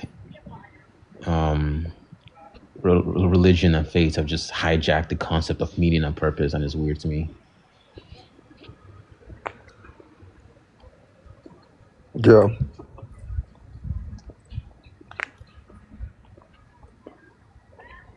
He's talking. We can't hear him. I don't know. Does anyone You're want to look you're through, muted, Coco. is anybody gonna look through the article that she posted Shoot, on the my chat? bad. Let's look I into just the thought article. the concept of So an atheistic even colonizer when was kind of talking funny. about like French colonialism, you can talk about a primarily atheistic people that are colonizing people, but that's not atheistic colonization.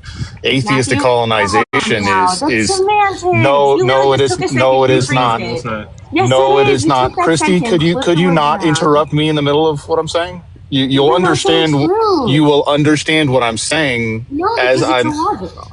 All right, Wait, so are I'm going you to going to finish my explain how statement, it's Chris. wrong? I'm going to Wait, let him finish my finish. Let him statement, finish. Let him Christy. Okay, I'm hearing you. You gotta let him So finish. there is a vast difference between saying an atheistic nation colonized something and then people colonized based in atheism, because atheism is not a worldview.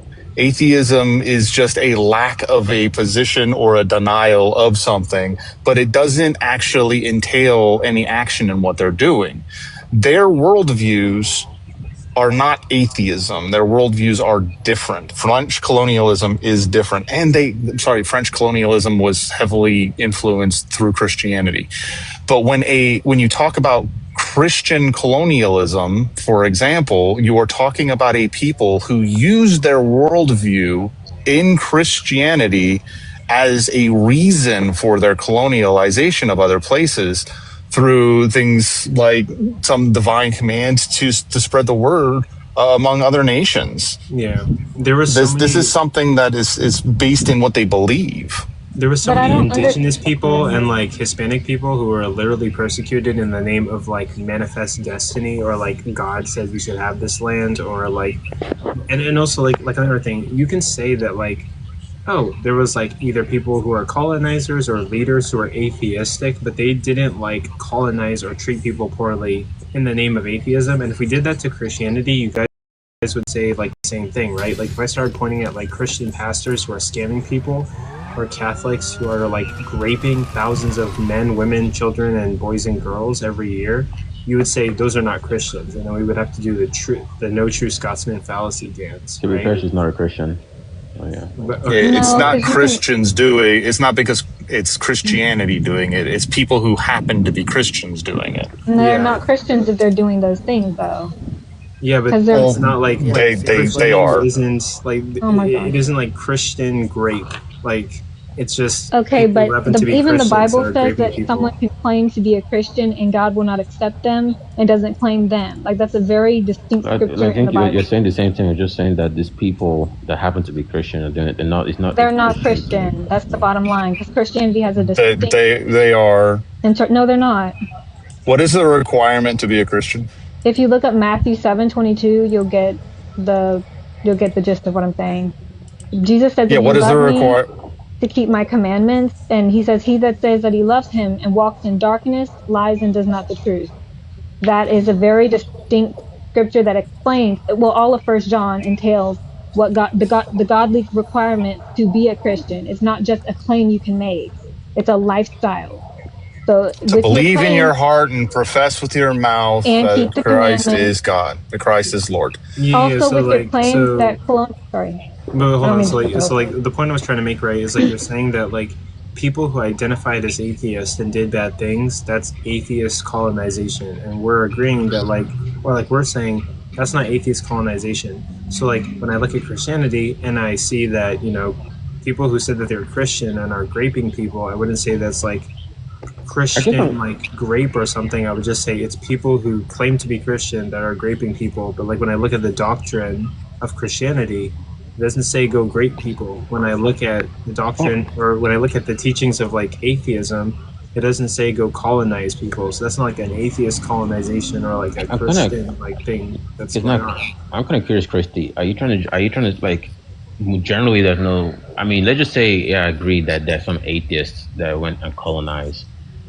What were you trying to say again about atheists that said, hey, atheists tend to, like, because any religion, we could probably point to Christianity, they colonized too. So what were you actually trying to say there again? Because I mean, I forgot what that purpose of that line of dialogue for. What was about colonization that you were trying to like say about atheism that couldn't be said about like Christianity or something else or some other religion? Yeah, that's a great question. Thank you, Bobby. I think my point was that there's an importance in distinction whether we accept that there is a God within and amongst us, as opposed to not believing in God. And what's that?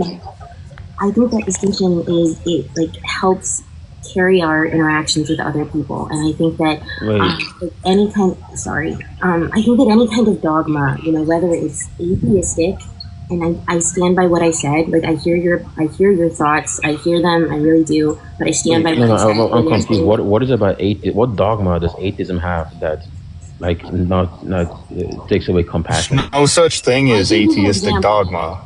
I think what she means is, I think what she means is that atheism doesn't have a structure that keeps them from making the decisions that atheists have made, like from being bad people. They don't have I don't know if I can mention their names, but Mussolini was an atheist. So was Stalin, and they look how they were. Atheism is not a monolith. Yeah, there's no one doctrine of atheism. I don't think there is just people who are atheists. Don't believe in God.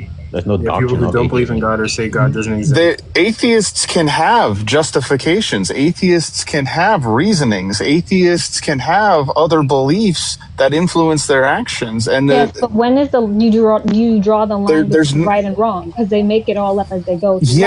They don't just make it up as they don't just make it up as they go through life. There are atheists.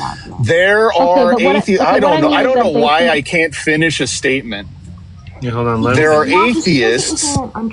There are atheists that hold to different stances on morality. There are atheists who are moral realists who think that there is objectively right and wrong moral positions.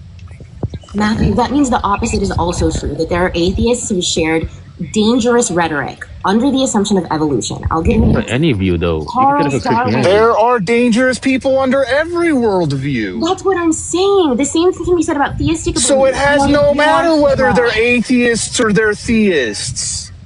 Being atheist or being theist has nothing to do with that, then, huh? I don't disagree with you, Matthew. Hey, let's be kind to Beautiful. Then it's not about them being atheists. It's about you don't like bad people. I think it's the fact that atheists, their own version of right and wrong comes from self, and so they that is not entailed by being an atheist. Guys, you're missing the point. Like all that's entailed by being an atheist is I like a belief in God, or I'm saying that God doesn't exist. Morality. Nothing else. And once you ask them about the moral state of the world and like have you studied philosophy? Have you studied like atheistic, like secular philosophy? Like there's so many different views on morality when it comes to being an atheist says nothing about a person's moral standing at all. It says literally nothing. All it says is that you lack a belief. Okay, so I think there's some you can have an atheist that holds to an objective moral system just the same as a theist does. And there's some theists, okay, look, before we get confused, like most theists tend to be more subjectivist too. They just hold their subjectivity to God, but that's a separate conversation. What is that? No, I think that was someone. But Christy, you was the original point of this conversation is that you were trying to find something about atheism that was nihilistic or isolation or whatever, or like some materialistic or anything. And we were asking you why you think that if there's no real reason to think that, you just assume that was the case. I think that there is reason to think that. I think that science corroborates it, and I think that it's something that's intrinsically wired within us. I think that it's wired for love, for connection. This is actually nasty. Then you are just ignoring reality around you then, because nothing about what you just said, nothing about. All right, I'm sick and tired of you interrupting me every single time I speak. Please stop. I asked nicely before. I'm not going to ask nicely anymore. There is nothing about being an atheist that entails any of the positions that you are stating. The only thing entailed by atheism is either a lack of a belief in a God or a claim that a God does not exist. Nothing more. There is nothing about atheism that discusses colonializing. There's nothing about atheism that discusses morality. There's nothing about atheism that discusses anything other than there being no God. Period. I mean, what more atheists believe? Wait, I haven't. That's. I'm sorry, you were kind of muffled for me. What? Yeah, it's just I'm Christy. You could come off mute. I'm not too sure why you're saying you're pointing to science. That science until the atheism does any of these things. Like I think Christy, you just have a flawed view of the word. I think. Okay, how about this? You want to keep that view, cool. I'm not too sure why you want to put all this baggage as an atheist, but you're just using it like idiosyncratically. I don't think that it's baggage. Maybe your interpretation of it is baggage, and I respect that. Also, Matthew, that was what you did just now whenever I was speaking, and it's difficult to have a conversation. First of all, I would love if we could be kind to each other. I don't think I'm right. I don't think I'm wrong. I don't think you're right. I don't think you're wrong. I want to have a mutual understanding here, and I think that to have mutual understanding, it needs to be an environment of rooted respect, mutual compassionate respect, not where we're patronizing. You haven't earned my respect yet. Not where it's earn my respect if you want my respect. In fact, you've done the opposite when you've decided to interrupt me in the middle of me speaking every time I talked. I had to mute you to stop you from interrupting me. Hey, okay, but let's not. So you do not have my respect right now. Let's not go too much into meta. Let's not go too much. It's hard to get respect from people who don't respect themselves. If you want respect, earn it. People are kind to other people. Wait, let's get back to the substance real quick. Look, Christy, what I'm gonna ask. This is the last time I ask, and then I'm just gonna move on. What is it about atheism that have you on this chokehold that has to entail some extra stuff that generally atheism doesn't entail? What is it about that?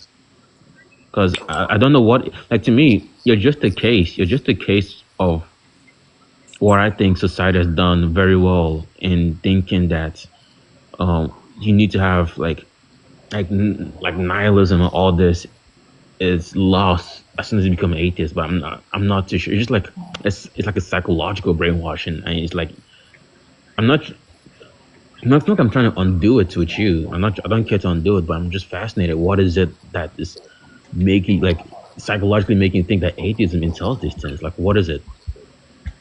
I think that if you don't I think that there's importance. I feel that I've expressed it a few times, and I think that it's an evolving thought. It's a reverent thought, and that has existed beyond time. Different philosophies have expressed this, and I feel that I've expressed it a few times, but maybe the language didn't make sense. But I think that there is an importance in having a distinction between not believing in a God and between believing in a God. Because when you have a reverence and a belief in something that's not the question. within yourself, if I could finish, Bobby, please. I think that it's important to have a belief within yourself and that belief within other people. Otherwise, it's easy to disregard them. It's easy to patronize them. It's easy to try to belittle them because you feel unsafe. It's easy to fall within, That's you know, not the question. ideals. You can have this as an atheist. Is what I'm Yeah, saying. you can literally Yes, but it's not always have practiced, and belief I in think that there should self be and examples of that others within without this. You know, belief in a Matthew is a God. perfect example of it. That if you don't have that intrinsic regard and respect for other people. Okay, yeah, Matt. Let's say Matthew. All You don't right, like. so I'm not gonna fucking let you use me as some sort of like dead horse to beat, right? I don't have respect for you because of the way you've been acting. I'm not gonna show respect because of the way you've been acting. Nope, don't even try it. I am not the problem here. There are things you've said that are factually incorrect. They are wrong. I'm not going to play around and think that, oh, I'm just going to be nice and pretend they're okay. No, you have been wrong. Oh. You don't get to just use me as a scapegoat. An atheist can believe in the self and others around them. An atheist can be kind. An atheist can be generous. An atheist can believe in spirits and afterlives and supernatural. An atheist can believe in many, many, many things. The only thing an atheist cannot believe in is a God. No, Yeah. I guess This is I not. was. I mean, I guess I wasn't gonna get through to her anyways, but I really did want to like see why it has. She's making such strong comments, but I guess that she's gone now. I She was just trying to vilify atheism. That's all it was. Like yeah, really, just all yeah, like I don't know how many times we have to say it. Like all atheism entails is just lack of belief in God. Like that's it. it's I like don't know. it's a psychological thing going on there with that for sure. Like I'm not too sure why. I'm just still wondering what an atheistic colonizer would say after he lands on a beach somewhere. Be like, in the name of that God that does not exist, do what I say. The non-God. Think science. Yeah, in the name of the non-God, you better do what I say. It's like, what? Also, like I can understand like imperialistic type colonization that's not based in a god, but that's not atheism colonizing. That's imperial colonization. yeah, like that's not the result of atheism. It's kind But of this is a good example. But I think this is a great example of what I think a common person that deconstruct goes through. I really think she's maybe even on the extreme end, because I've never seen someone be so married to the idea that an atheist needs to like lack all these things. But it's great, and I think one thing about deconstructing like atheists don't have like a community besides maybe online. Atheists don't really have like a substitute for the church, you know. So it's probably easy to feel lonely and nihilistic and stuff like that, because the church, for some people, you don't make friends. It's hard to make friends. You know, you have maybe school, maybe your work, maybe your church. But when you take away the church, maybe you have work. Maybe you take away and depending on that, maybe you have some clubs. But usually it'll be like your church will be one of your main places to go to. And atheists don't have a substitute for these things, so it's easy to like think, oh, it's all loneliness and it's all subjective, and I should I should pick myself up, you know, by myself. But I don't know. I don't know. I think that's part of the problem is like atheism. I think it actually needs some of that stuff to like actually grow. Unfortunately. So that was something that was I guess I was lucky enough to hear that very early in my deconstruction and journey of, you know, community matters. Us as human beings, we are social creatures, and we thrive in a good society and with good people around us, a good support system, all of that stuff.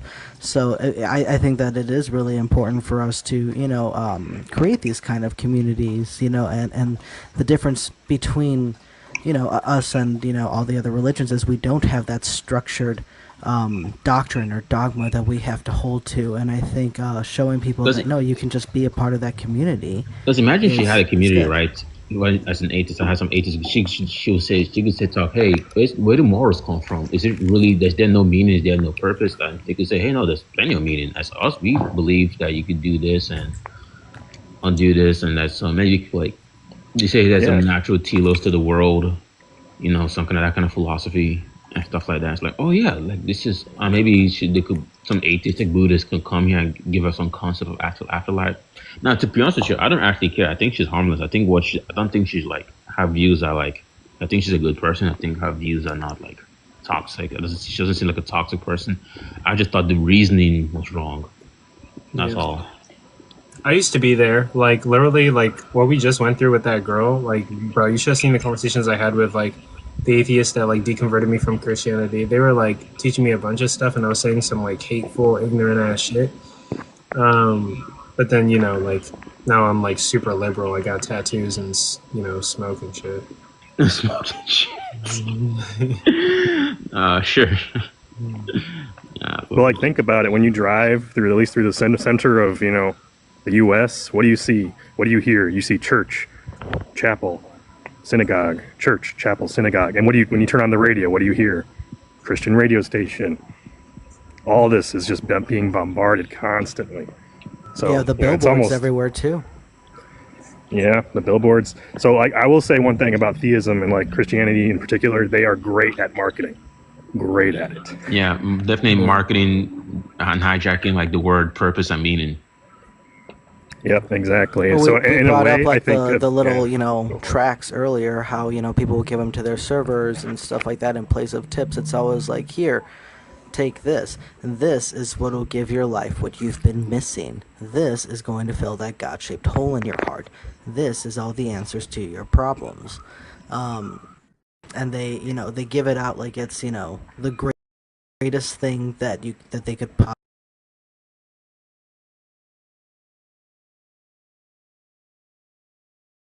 possibly do for you.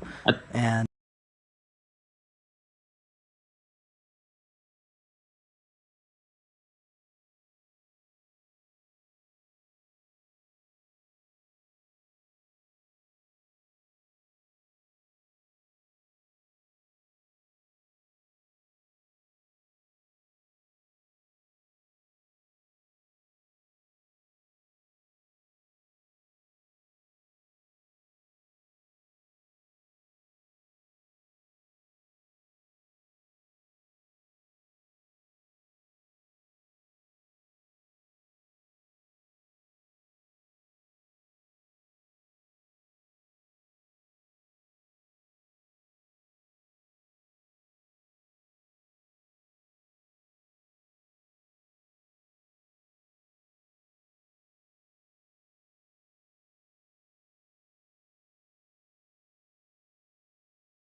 or and then No, like there's even sorry. no, I guess what I'm saying just like because there's a whole field of study that's been there for thousands of years. There's departments, there's people that speak on this, right?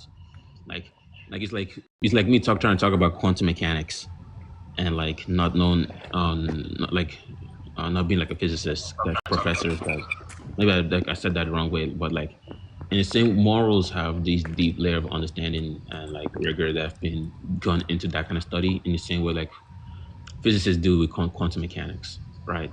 So I think for some people, it's like they don't, the lay folks, they don't get that. They think it's just, oh, morals are just good and bad, but they fail to understand that this is actually a rigid, a very serious field, kind of like psychology. It's a soft science, actually, essentially.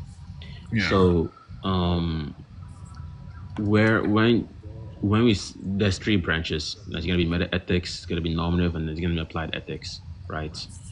And within that, you could talk about like the realist and anti-realist camps and the different like categories within those two, right? And Cognivist, non-cognivist, non-cog, quasi, tons of others. The ontologist, virtue, some nature theory, some all utilitarian. Yeah. So all these things are here. Often, most Christians, most laid back Christians you talk to, don't really even believe in objective morality. They really don't. They, by definition, they're actually moral subjectivists. They just kind of like hold their morals to God, essentially, like whatever God says, they just deem good. But that's not divine really command theory. Yeah, divine command theory. So it's not even they want to say they have objective morality, but all they're really saying there is whatever God says is good. Is whatever God says is good, right? So the atheists could technically also be like a moral subjectivist in the same sense. They could just say, hey, whatever I say is good, or whatever he says is good, right? But I think what the Christian wants to say is like, well, at least we have God. I mean, we think he's like he's all knowing or whatever. So he's our standard. So what's your standard? And I was like, well, okay, cool. You have God. I have this. That's my standard. So I'm not. Maybe the theist doesn't like that answer. That they have some non-God standard, and they think, well, if it's non-God, it loses some kind of like objective credibility. But when you find when you like press them to define terms, they don't really know what they're saying, and they just kind of like want to they want to define objective in a way that is like discriminatory on human beings for some reason. They just want to say that objective means it's true, and that's not what objective means. I mean, truth is usually entailed with something that's objective. It's usually part of the definition, but it's not the definition of objective. And it's just a confused way of looking at things. But the point of the matter is atheists and theists alike have reasoning and justification for the moral system that they hold to. Okay. You're faded out again.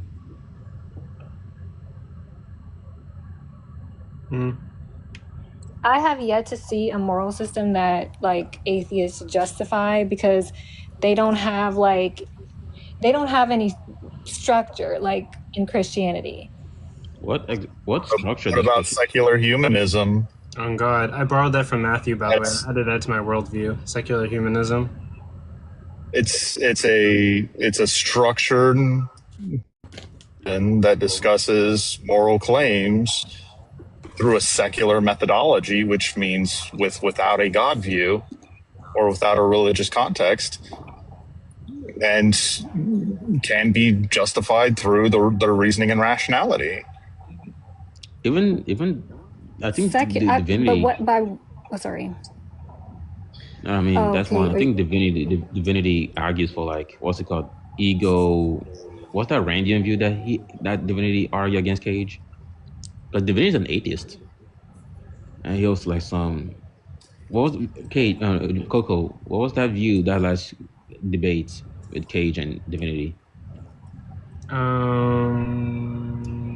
Let me see. I can find it on my YouTube. Like some Randian view, right? Randian view that's also very fleshed out, and yeah, and like I mean, I follow real quick.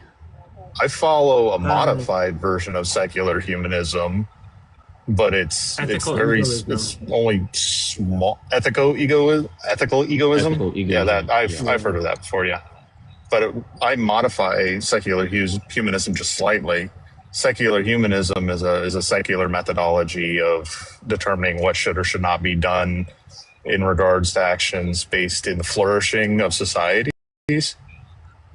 I don't hold it strictly to the flourishing of societies. I hold it in a minimization of harm that encourages the flourishing of societies, because I think you can have harmful actions that still encourage flourishing, but I want to reduce harm as much as I can. So I look for a minimization of harm. But it's still a flushed out moral system. Yeah, I just don't see it in practice. Like, I don't see how, like, if you could give an example of the secular humanism in society involving like a certain conflict going on and see how it solves that conflict, then it could possibly be, because, I mean, atheists don't follow a set path. Like, if you follow that, another one doesn't. And there can be extreme atheism is not solve also a single problem, moral problem. I didn't say this is an atheist moral system. I said it's a secular moral system. Exactly. That's what I'm saying. There's no structure. So it's just secular is atheistic, but atheistic is not necessarily secular. Okay. Atheism is not a worldview. It is just the statement of not believing in a God. That's it. That's all atheism means. You can have an atheist who believes in leprechauns and unicorns and magic and ghosts in the afterlife. And then you can have an atheist that doesn't. Okay. Neither of them believe in a God, but they have completely different worldviews. Yeah, that's what I'm saying. They're not structured on anything. Yeah, that's the reason I've been saying the whole time. It's not atheistic ever. Yes. It's not an atheism worldview. Yeah, so not to blame atheism for a worldview that you chose, but that's what I'm saying. Like, atheists pick views based off of their own opinions, and they kind of rely on. Since when do atheists believe Everybody picks views based on what convinces them. Well, not theists, atheists, Christians. Yes, you're a Christian because the Christian views convince you. Because the Bible is kind of what convinces you. It convinces you. If you were not convinced by it, you wouldn't be a Christian. But we have a structure and a moral system and a lot to that. Like, because you're convinced by it. Just like I have a moral system, and I have a structure, and I have a worldview because I am convinced by it. I think she's confused about something. Back in the day, you will be a Netherlandian. Slow down. I think we're confusing meta ethics and normative ethics. I mean, even apply to it. There's no difference entailed when it comes to a person believes in something because they're convinced. So maybe let me see if I could like bridge the gap here. Just beautiful. Yeah, just beautiful princess. Okay, I guess I'll just say the full name. The pimp name slipped back. But anyways, do you agree that me and you could have like varying differing meta ethical framework? Like you say, I do think so. Yeah.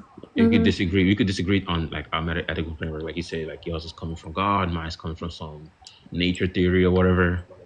But somehow we are coming to some shared normative stances. Like it's wrong to steal. It's wrong to steal. It's bad to murder unjustly. Some kind of, it's somehow maybe you're not sharing. It's not exactly 1 for 1, but somehow you seem to be agreeing on a lot of normative stances. Can you agree to that? Yes. Okay. So now if you're agreeing to that, maybe you, the Christian, some Hindu, maybe some Muslim, some Shinto, whatever, and the atheist all have varying different moralities, like medical framework, right? But somehow we're all agreeing that stealing is wrong, So regardless, you say, oh, if that's the case, if you was to paint in that sense, let's say now we go deeper, like just in the atheistic group alone, like all these atheists have different meta-ethical framework, and somehow all these atheists still come to the conclusion that stealing is wrong, right? Then I guess what exactly are you what is it that is the contention, I guess? Are you annoyed? Are you Yo, speaking Bob, on the you look nominal like a stance? ball of coke. Are Oh you my gosh. speaking on? I think he's just a troll. Are you speaking on the nominal? Are you have contention with like our nominal stances? Do you have contention with our meta-ethical stances? Like what? I think it's the fact that, well, in Christianity, like that thou shalt not steal is in the scriptures, but for atheists,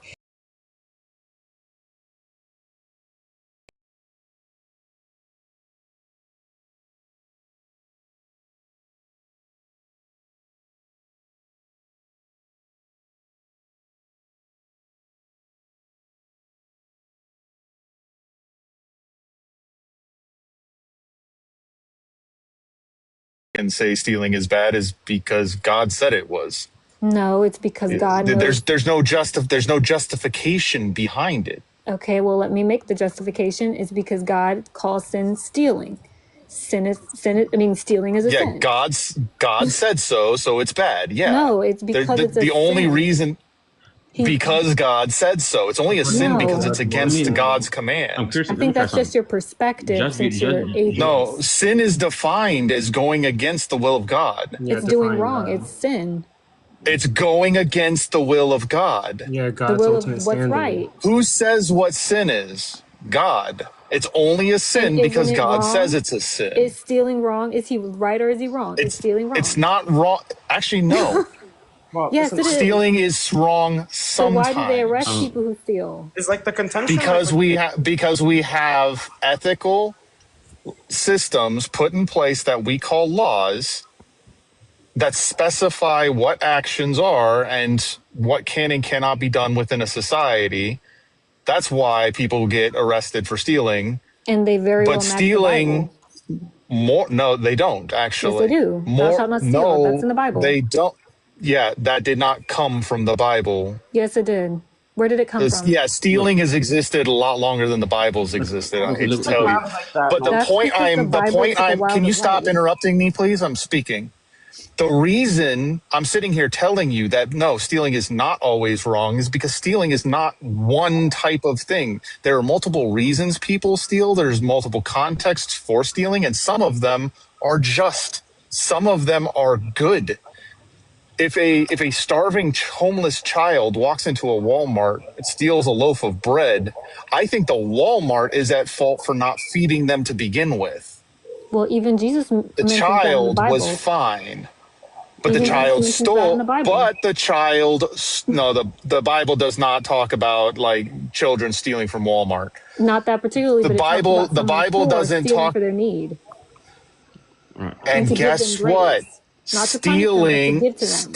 That means stealing's not always bad. Yeah, but you have to get the context. We all get that logic. Beautiful. So just the blanket statement that stealing is bad because the Bible says so is ridiculous. Yet the secular position that gives justification and reason for why stealing is bad allows us to use context to see if an action actually was wrong.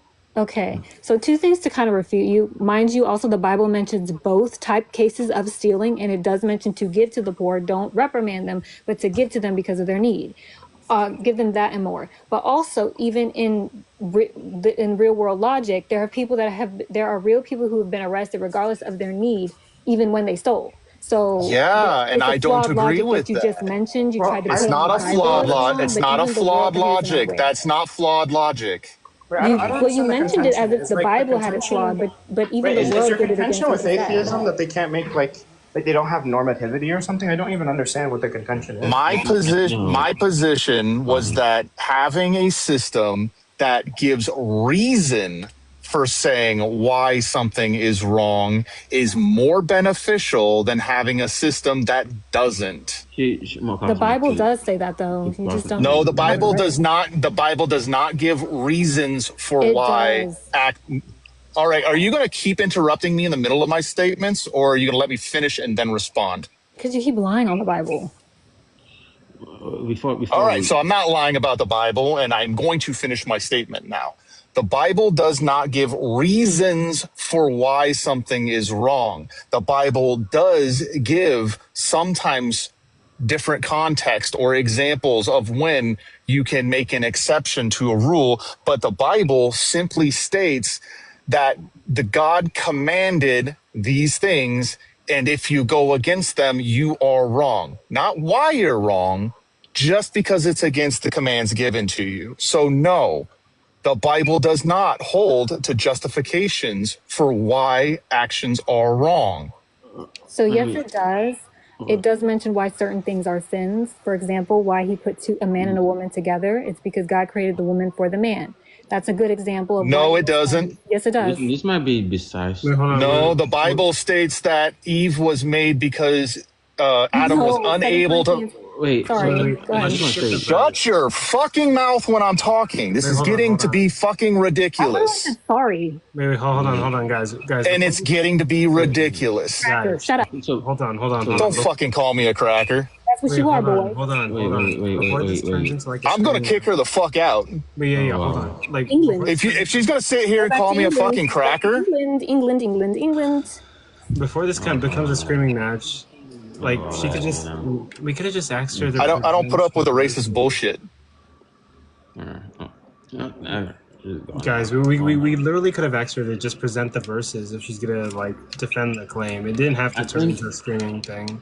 I think for the most part, Yeah, it doesn't. I don't even need her to present the verses because I know what she's talking about and I can just talk to her. But if every single time I open my mouth, I get two words out and then she says no and starts talking again, she's not having a conversation.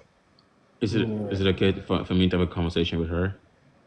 Just me. We can bring her back, I guess. But I think what I'm trying to do is I'm trying to see if she's watching that. If she wants to use race as some sort of reason to fucking like attack a person, I don't know why you would want her back. I'm not from England, by the way. I don't care. God, I'll talk to Bobby then. Wait. Yeah, just talk to Bobby, but also like, No, why are you letting a racist prick be here?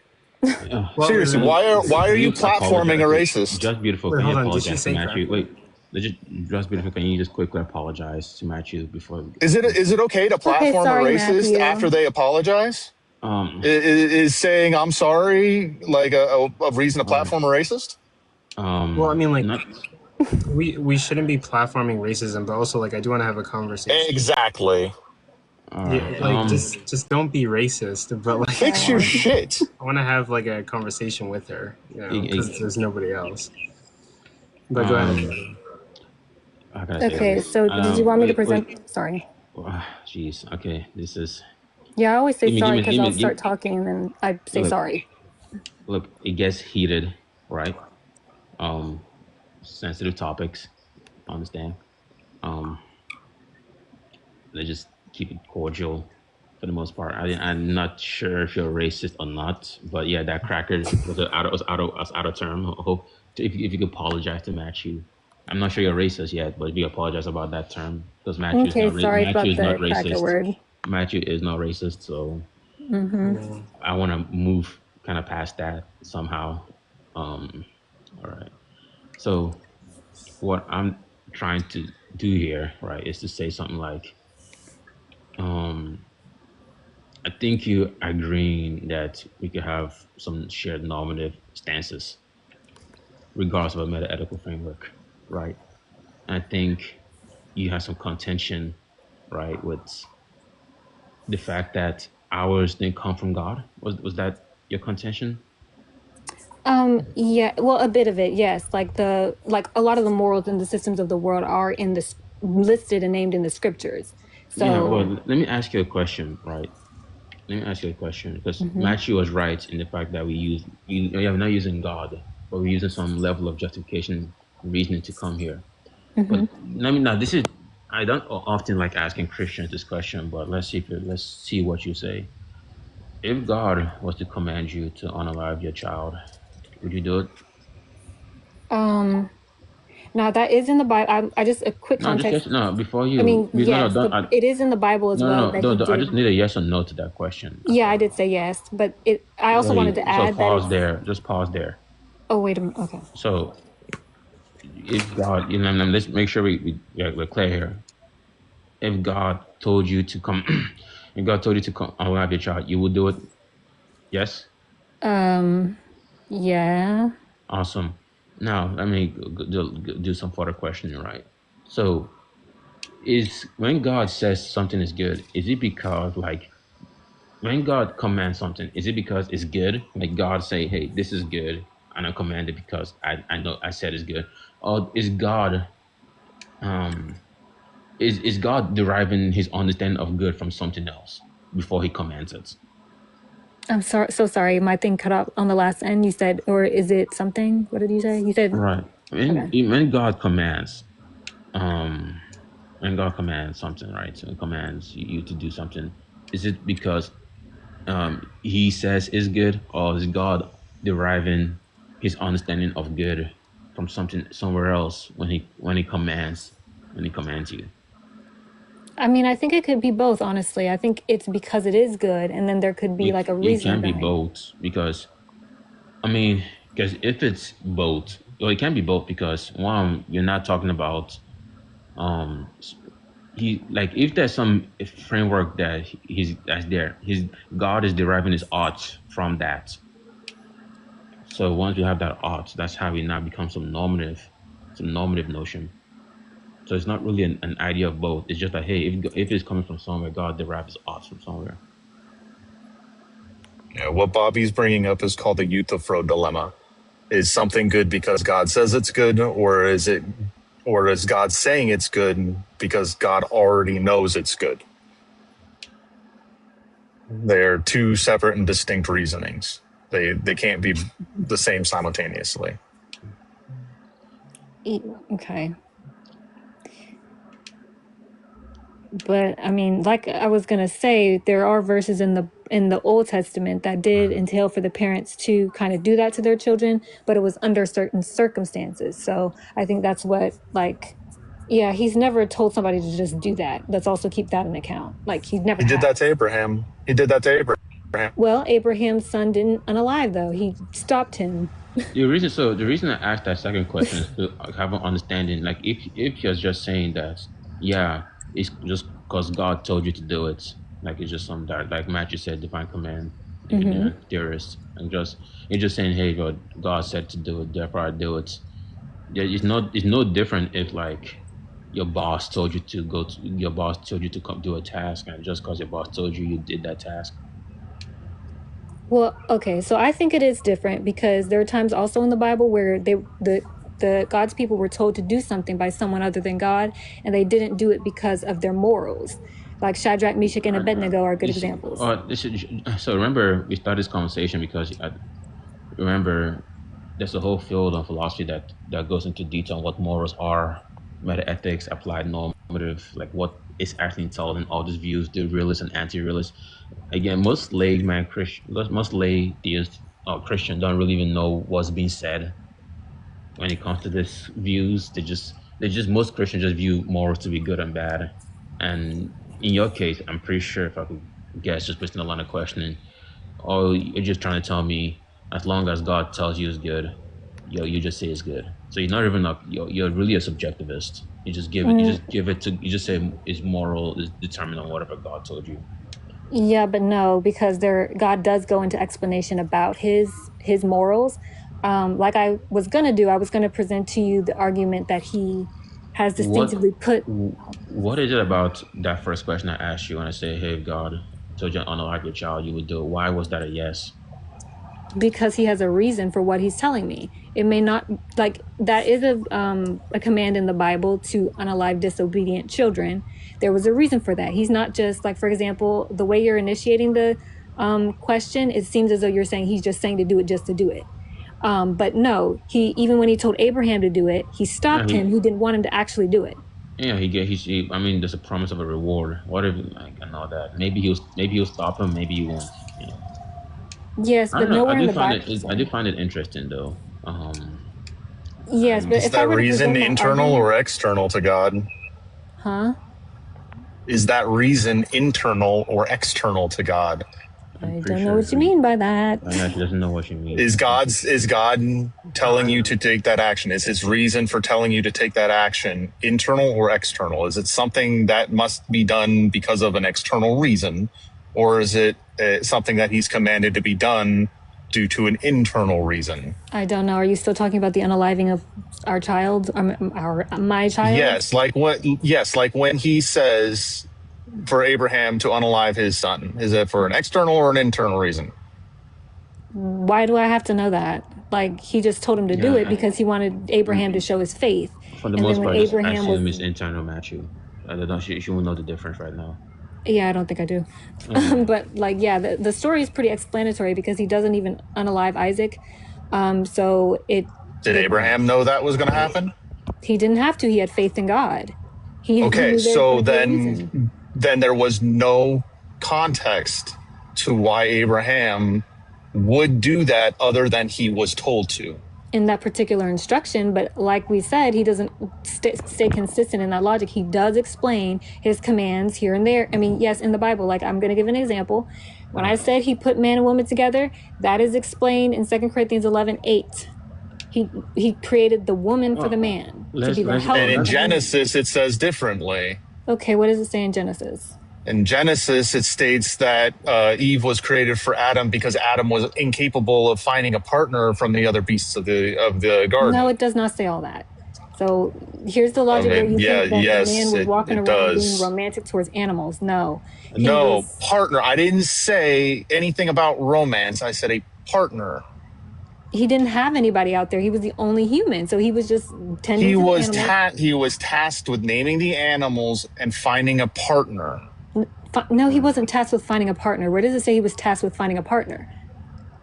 Okay, so you've not read your own book. Got it. Cool. You can assume I haven't, but you haven't provided the evidence. All I want to establish in this dialogue was just, like, understand your meta-ethical framework. And none of this has anything to do with what's being stated, because, again, what's being stated is talking about the justification for having a moral system. And if your justification for holding to something being moral is because I was told to, basically, that's not very good justification. We don't use that for justification ever.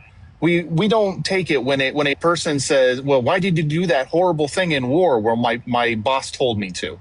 That's not justification. You still did the horrible thing and are going to be held accountable for doing the horrible thing.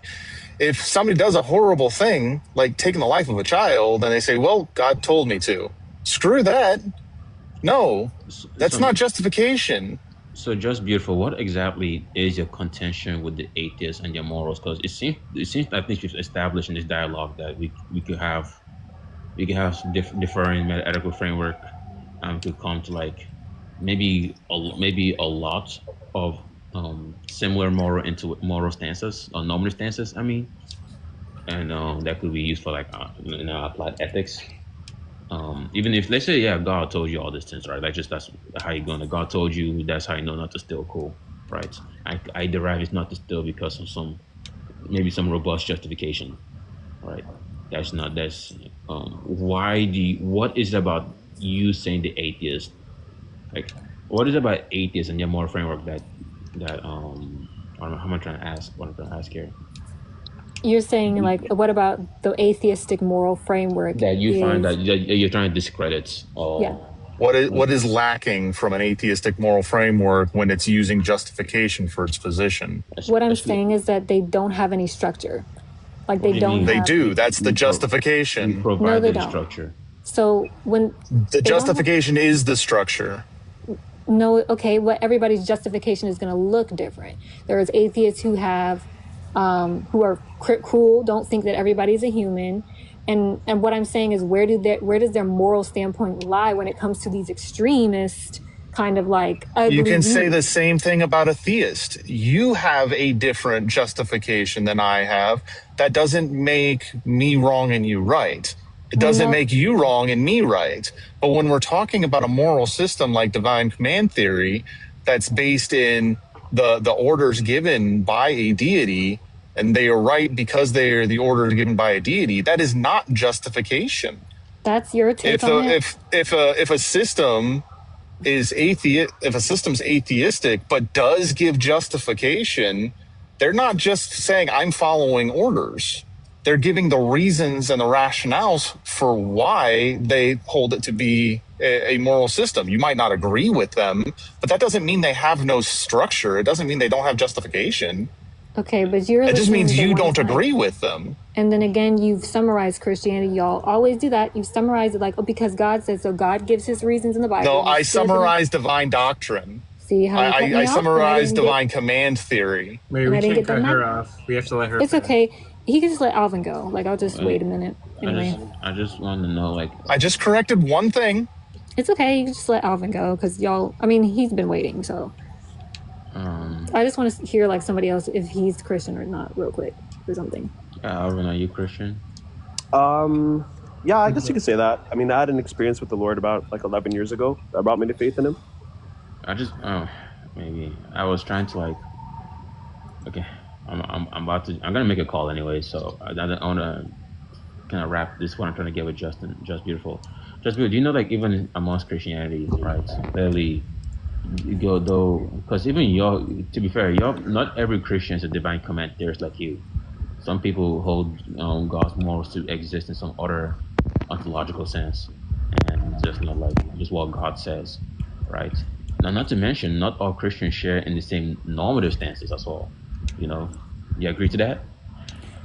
Well, we all have to be in accordance in the Bible. That's the only stance of what's right and wrong and what we should be doing. So even if they veer off the Bible, then they're wrong, because the Bible tells you how a Christian is to look and to be. It tells you all those morals and those commandments. Yeah, all you're telling me is So that you should follow every law in the Bible? Yeah, that is definitely possible. All you're telling me is that maybe you and the Christian, right, either share in the same normative stances or not sharing in the same on the normative stances. That's cool. I'm just saying that it is the case in reality that this is what we see, right? Okay. That not all Christians always share the same normative stances and also have differing meta-ethical kind of like framework or metaphysics around that. They're not all command theorists, right? So in that same sense, right, in that same exact sense that this huge this discrepancies in like you're not like a monolith. The atheist, right, could also do the same. They could have different meta-ethical frameworks and somehow come to maybe more or less the same or slightly different normative stances and apply stances, right? That's all. I think that's all that's really being said right now. I'm not like.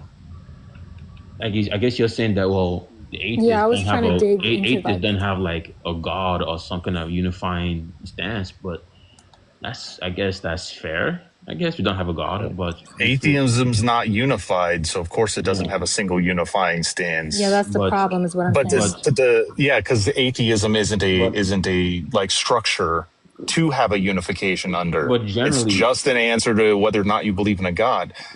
But a moral system does not require a god to be justified. Because if you're agreeing, yeah, it does. No, just beautiful. If you're agreeing that it doesn't. You don't need a god, because I think you agree that an atheist could come to like moral values without a god. You said that earlier in the dialectic. Beautiful. Well, no, because then it's based off of the person, what the person thinks is right, and that can always fall into them going erratic. Yeah, but we also said the same for Christianity. Huh? They could, look in the same sense. The Christian, that's stupid. The Christian could have some normative framework, right? Mm-hmm. But you're confusing two domains. You're confusing meta-ethics and normative, right? Do you believe that the Christian can understand God's framework, right? and still choose to murder people. Well, they're not a Christian if they do, because God says not to do that. That's what I'm saying. Like, if they don't No, align with the Bible, There's they're plenty not of Christian. Christians who have done that. The only requirement They're to not really be Christians. no, look, They are. We're They're not going to not. play the No True Scotsman game. Okay, but We just actually beautiful. can. Look, let me try something. We are not going to play the No True Scotsman game. Let me Well, try you're something. not logical enough or smart It's enough. a fallacy. No, it's not. Don't say I'm not being logical if you're using a fallacy. I'm not using a fallacy. I'm using the Bible. No, just beautiful. I want to ask a question. I want to ask a question before we crash out. Before we crash out, I want to ask a question. Schmidt, I'm done with it. It's stupid. Cool. I know. You could talk to somebody who actually wants to have the discussion. Talk to Bobby. Yeah. Because no, she doesn't want to have the discussion. Whatever. Well, I'm gonna make a call anyways. You guys could go on it. I make a call. She's a horrible person. Yeah, I was gonna bring in the Schmittler case. I want to see if what she means by a true Christian, because if Schmittler goes into heaven, is Schmittler considered a true Christian? I wonder what she'll say yes to that or not, because those choose Cosmin fallacy. But sometimes you gotta work with their justification. Like you have to bring out their reasoning skills, but doesn't matter. Okay. But yeah, I don't really got much. We got 23 people in here. If you can, tap your screens, like the live, share the live to anybody who might be interested. We're not really getting much ops. And yeah, I haven't really had to debate anybody and give my reasons for why Christianity isn't true. Honestly, I'm kind of just playing video games right now. Does anyone want to go check if there's any other interesting lives happening right now?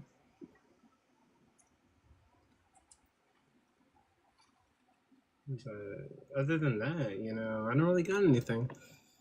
Let me see. You can always talk to Alvin. Yeah, I can check. Wait, hold on. Here, before that. But yeah, we will talk to Alvin. Before that, let me check. Control tab. Wait, oops, wrong thing. I was doing it on my laptop. Let's see. We've got 21 people in here. Tiny Small's got 51 people in his room. Afro Atheist. You need to work on your rhetoric. You need to be like one thing you should do, Coco, is during when there's no conversation, just talk about content. Maybe talk about videos that you're gonna post, future debates, what you're working on your blog site. Oh my god. I mean, yeah, but I don't know. Go ahead. I mean, I feel like if you look uninterested in playing games, people are just going to no. you gotta say something spicy. I think one thing about the Q-Top and born again atheists, they say some outlandish shit and that rouse people up to come up. I don't know. When there's nothing going on. That's the difference. I don't want to be absolutely dishonest and outlandish. I'd much prefer to be honest with what I say, especially when people aren't around to actually defend themselves. Well, yeah. I mean, I'm not saying I wouldn't do that just for views and engagement. Yeah, Matthew's actually a good example. Matthew, you get in the hundreds, at least in this pretty high views. And, usually, yeah. I think because when it comes to social media, there's something you have to offer. Matthew offers highly intellectualism, so people come because they know they're going to learn something. So Matthew's not always talking to guests, though. I'm saying that when Matthew's not talking to guests, he's just kind of talking about things about the world. Or I'll talk about my life and what I'm doing, or I'll go over my beliefs on the topics, so people hear them as they're passing by and something catches their interest, or I'll answer questions from people in the chat, or talking to people in chat about different things. And come up. I'll talk hey, this is the case. Come up. You want to do this? And you gotta look like you care. Yeah. I don't know. I'm pretty laid. Yeah, but I have to. one of the things I need to do is like plan like what I'm gonna do with my channel to like gain more views and stuff. But yeah, I need to be like talking more. Okay, actually, like I found out yesterday what Man does, and this is pretty cool. Like he does a green screen. Like he makes a picture. He gets rid of the background and just keeps what he wants. And then now you can see my room, and you can see like only the topic, and this is kind of cool. I learned how to do that yesterday. I think But, like, it's definitely more personable, you know, more relatable. I think it's pretty good actually. yeah, People this is like see who actually you like are. like this is really neat. Now, just start talking more on your views. Just like you're reading a book. You're just saying something that people catch by. Maybe it might outlandish. Maybe it might be, yeah. Just chilling. But Alvin, what you got for us? Oh wait, you said that you're Christian, but like sort of, but not Christian. What were you saying? Oh, you know, I guess. Sorry, Alvin, you're breaking up, man. Your mic Oh, sorry. Can you hear me now? Yes. Is that better? All right. Yeah. Yeah, I know. I was gonna say, I don't know. Maybe I might not fit into the definition of like a Christian in a sense, but what I can say is that I did have an experience with the God of the Bible about 11 years ago, which led me to come to faith. So, yeah. What was that experience like? And did you question your experience like when you had it? Were you like, let me run it through some naturalist explanations and see like if it's not able to explain it, then I finally convert to Christianity? So my experience was, it's kind of a long story, but like basically when I was, and I'll try to like paraphrase or like kind of shorten it up, but basically when I was, okay, cool then. So basically when I was around like 18, and maybe just about to turn 19 or just turned 19, I basically had an experience. It's kind of hard to like talk about, but basically I just felt the weight of my consequences of my actions like on my soul. It was just like, and again, the way I can kind of articulate it is like, for me, the type of person that, like, if you ask people in my life, like who I, even to that point, and I've always been like a very upbeat, positive, just love life type of person, right? Like no problems. And yeah, at least on the surface, right? But you know, yeah, and I always had this like energy of just loving life.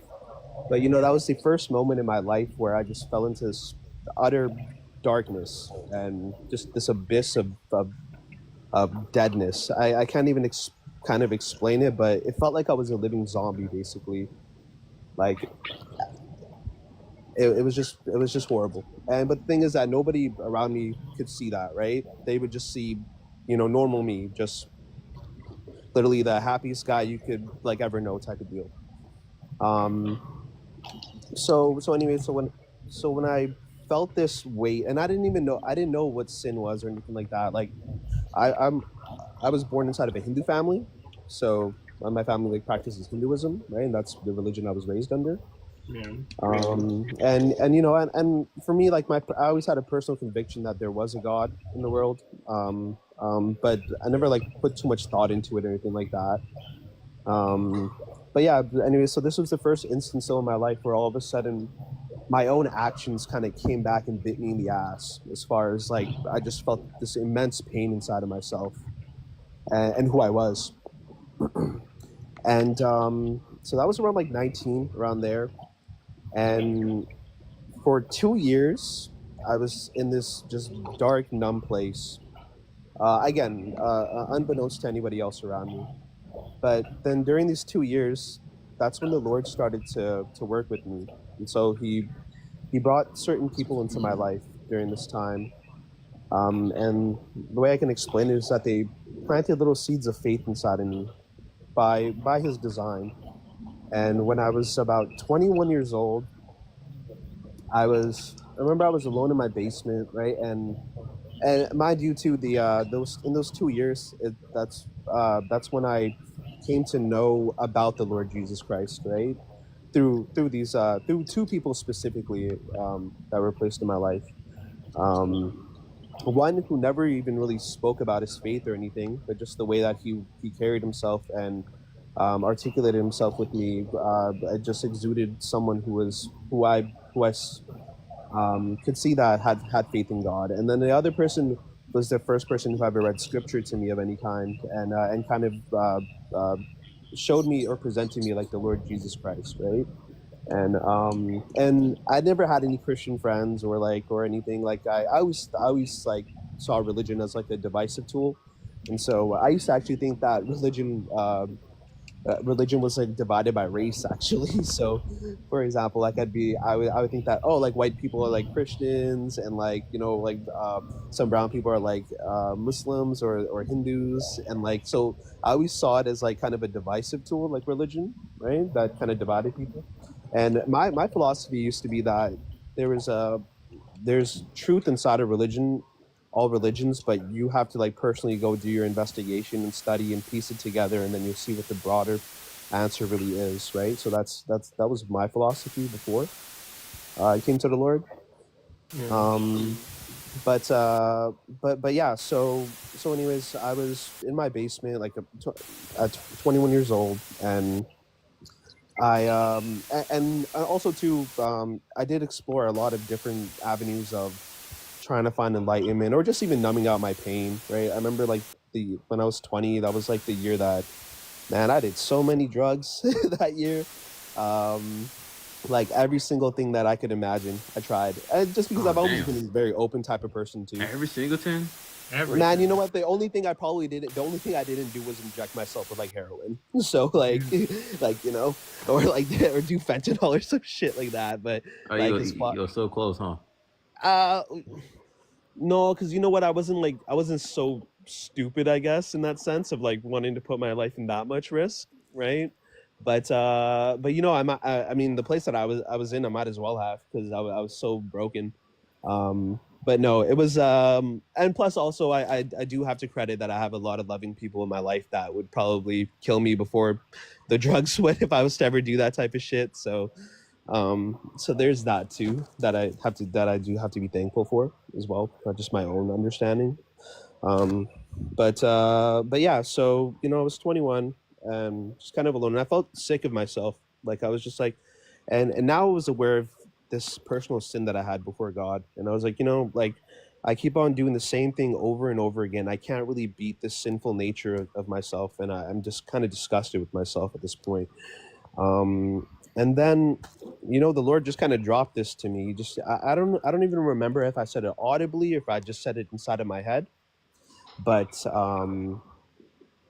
I just remember being like, the Lord died for my sins, right? And in that moment, it was as if God just like opened my heart to feel it, believe it, and know it was real, because all of a sudden I just got overflooded with love, this peace that I to this day I can't even really articulate it. It was just after 2 years of just complete numbness and deadness. It was as if all my joy was just restored in that one moment, right? And then after that, I went on this. God took me on this huge journey of like learning about Him, because my heart all of a sudden thirsted to want to get to know God more. And then He took me through this whole the whole religious system, and He took me out of it too.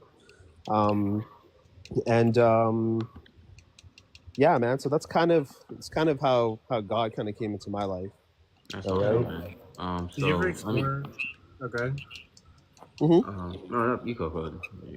Oh, I was gonna ask, like, did you ever explore like naturalistic explanations for like why these things are happening? Because like I guess I'm hearing like guilt and like psychological states, but nothing really too divine. Like, did God like audibly speak to you, or was there anything that was like screaming like this is like beyond the natural realm?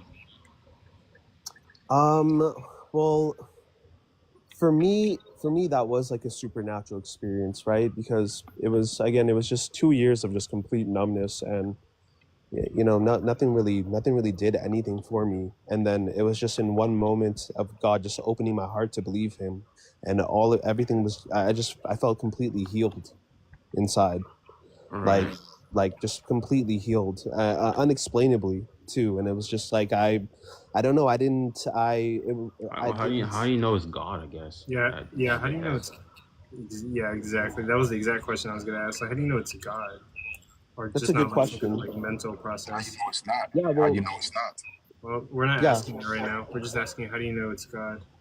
Yeah. Well, for me, it was the reason that I at that moment would believe it was the Lord Jesus Christ was because that's the one that I chose to believe in that moment, right? And that who and showered me with love and comfort and affection, right? And you know, Okay, and I so needed love in my life, right? That's the only thing that could cover those scars that I had was love, and it was the Lord's love that won me over. wait. So wait, I want to make sure I understand. When we asked you how you knew that was God, right? Your response to that was because at the time, the religion you're worshiping was Christianity. Well, I wasn't even religious, right? Like I didn't like go to church. I didn't do like I was still doing the same old stuff that I was always doing, man. I was still smoking weed, drinking, having fun, Yeah, fornicating, like I know doing you said I whatever, know you're just not living my life religion. as I'm saying normal, you like, know? no, that's fair. That's fine. I'm asking like, let me ask you like how you know like this unexpected washing of joy over you, right? Like this one day. I'm asking you how you know that's God, and you're saying, well, your answer to Oh, that okay. is because what was your answer? Let me Well, just make sure. And what's the answer to that? Let me ask you yeah. how you know that's God. So for me, well, you know, it's interesting because I believe that like I could even be deceived right now, right? Like I'm completely at God's mercy on whether or not my experience was real and true, and it was Him really, right? But so point blank and period, like at the end of the day, it's up to Him whether it was real or not, if it What was does it mean really you're Him. completely But at God's but mercy to if that was Him or not? Like He because chose to give you because like a fake experience that's not yeah, Him. because I believe God's in control of everything, right? So I believe in like I don't believe in like Well, absolute free will, right? I believe in predestination. And so let's say if God decided that He wanted to deceive me wait, then and at that point it sounds like the reason this event is not even the reason you believe in God. It seems like you believe in God even prior to this event. well, I had faith in well, I'll say it like this: I came to faith to the Lord in the Lord Jesus Christ, right? As God, right? In this moment, I always did have an underlining belief that God was there and had my back always in life, right? Like I've always had that feeling No, in life. I guess put it another way, right? When we ask you how you know this is God, it seems that you already have this preconceived notion that it has to be God, right? Because Yeah, it couldn't be anything else. could be a demon, a Yeah, spirit soul Because thing. maybe that's due to how you yeah. grew up, you know, with the people that came to you and all that, right? Yeah, Sorry. like if you were raised maybe in like an Asian maybe like in an Asian community, you might have thought it was like some kind of like Buddhist god or well like I think Buddhists are like atheistic, but you might have thought it was like some kind of like Asian religious like god. I can't think of one right now, but like Right. there's That makes sense. And you know, I was raised in Hinduism, right? So, but the reason that I'm saying the Lord Jesus Christ is because that's the one who I believed in that moment and who gave me the healing, All right, right? that's I'm saying that what I'm saying is that you believe. Well, you okay? Did you believe? Was it the event that made you believe him? That believed that was God, or did you already believe in him prior to that moment? No, I didn't know whether or not like Jesus Christ was real or fake or whatever. Like I just had some knowledge about him, right? And Yeah. so, So but what I is it didn't. about that moment that made you say this has to be Jesus Christ? yeah, it could have been like any other god. Did like whatever healed you say it was Jesus Christ? Because Because the one that I came to realize sacrificed himself for me was the Lord Jesus Christ, right? And for example, like when I was like God died for my sins, right? I was acknowledging the Lord Jesus Christ in that wait, moment, right? no, let me make sure. I guess what I'm asking is this. I'm gonna to be sure, clear. Like Okay. you're saying that you believe one of the reason you believe in God is because of this, you know, this experience, right? Yeah, I came to know him through that experience. Yes. No. Did you come to know that he's real through that experience? Or Yes. okay, so you're saying that prior to that experience, you didn't know he was real.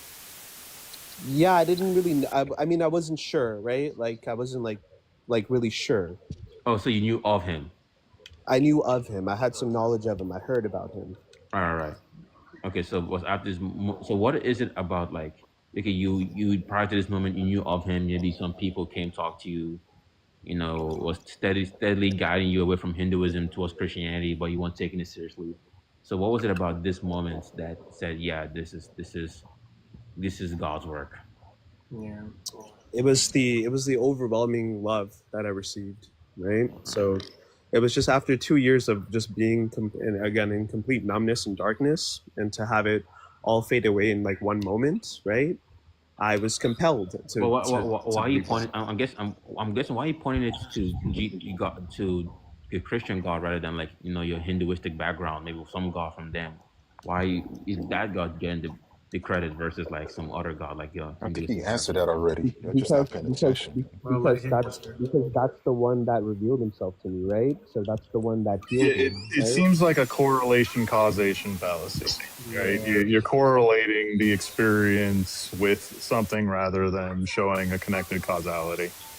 Oh, I Okay, get it. but Yeah, because I don't believe what y'all believe. Okay. well, wait a minute. So like, okay, so for example, I in that moment I believed in the Lord doing what He did, and then and it was the Lord Jesus Christ that I was believing in that moment, though, right? That's why I'm attributing it to Him. So it Yeah, you're correlating the experience with the thoughts and the beliefs you were having at that moment. Yeah, but Like I there's said, not really it's a connection. correlation causation fallacy. Yeah, there's not really like a Okay, then connection. so let's just say that it was a different God, then it would be a different God, right? I mean, well, it could be, Or but it could be a different reason entirely that you're just unaware of, and you're correlating it with the experience that you were believing in a God at that Okay, moment. I think that's fair. I think that's a fair I, analysis. I think the line of reasoning that's going on here is because, like as Matthew said, probably it seems like you're Hindu, but then you had like some people show you Christianity, right? You weren't taking it too seriously, but you had people show you about it, and you became aware of it. You're doing all these things. Maybe as you talk to people, your face like started to grow a little bit more and more. But then when this event happened, right, you couldn't you couldn't divorce the idea. If like you couldn't think, oh man, it could be my Hinduistic god, because you won't really think one. Apparently, maybe being a Hindu, those gods didn't really matter. Maybe it wasn't. You didn't take it to. Maybe it wasn't like a religious household. Well, they didn't So, die for me. yeah, maybe there's something about you reading about. Maybe there's something about reading that Jesus died for you that really made some impacts. To you, right? Definitely, Well, can I definitely. say something since everybody else is Wait, interjecting? Jesus, Not yet. Jesus, go back 1 second. We'll get to you. Like you haven't been here before. Um, we got you. But so it seems like that's almost like a psychological priming that's going on, where when you did maybe was at your lowest, you thought back to your feelings when you heard Jesus resurrected for your sins, and like it has to be this. Sounds like Well, sensationalism. I I don't, recently I don't, like I don't. oh, go ahead. Sorry, my bad. Oh no, it's okay. I was gonna say I don't think I like rationalized myself into the feeling of His love. You know what I mean? Like, I honestly, for me, it was a supernatural experience, right? To just that overwhelming love that came over me from the Lord. Mm-hmm. But yeah. All right, but do you think like maybe you think that you could derive some other explanation that isn't supernatural? Yeah, like some kind of naturalistic explanation. Like one of the issues I have I with think like you could. yeah, like one of the issues I have with like personal testimony is like I don't throw out the possibility that it could have been God. Like I'm totally open to the possibility that it could have been God, but I don't find any like symmetry breaker between like it could be God or it could be just like you have like mental states and like this story that you heard about Jesus was very inspiring to you and it like caused you to like change your life, but it's not really pointing me to anything like God did Have you anything. have you seen that movie? No, like is that like magical movie? Like now you see it, now you don't. Yeah, It's now one of you those see like it, now you sleight of don't. hands, Yeah. kind of where they're like doing this like psychological priming of like a one agent, and they make it think like that agent caused his own actions when they will kind of like slightly guide him on to Yeah. make this decision. Okay. Again, I think that all you guys' points are valid and fair to I assume. mean, to And be like, fair, you won't see it hold. as valid because it's a feeling that you experience and you can only be explained this way. Yeah, but Um, I do believe that you guys have the right and like there's nothing wrong with you guys, but like having your reasons too, right? Like to think that. Well, let's try another. I'm kind of curious. Let's try this. Do you think if God, why do you think God reveals? Do you think God? Do you think this was a very direct way for God to reveal Himself to you? That yeah, do you think God could have revealed Himself in a more direct way that isn't as like has room for Convoluted. interpretation? Yeah, it's kind of like Yeah, I guess. convoluted and like hidden in a sense. I guess so, of course. I mean, if you wanted, I guess he could have just like literally manifested himself in front of me and just done it. Yeah, do you think it would have been any less special if he did that? I don't know if I'm any less special. I don't know if it would have been any less special, like or more special, like Yeah. you know, like I don't really know how to answer that exactly. Like if it would be more special. Yeah, I think it'd probably be the same amount, honestly. And why do you think God decided instead of God just being more direct and just saying, "Hey, this is who I am. I have this I mean, thing," if that God He gets me decides in to a dream, be. you won't believe it.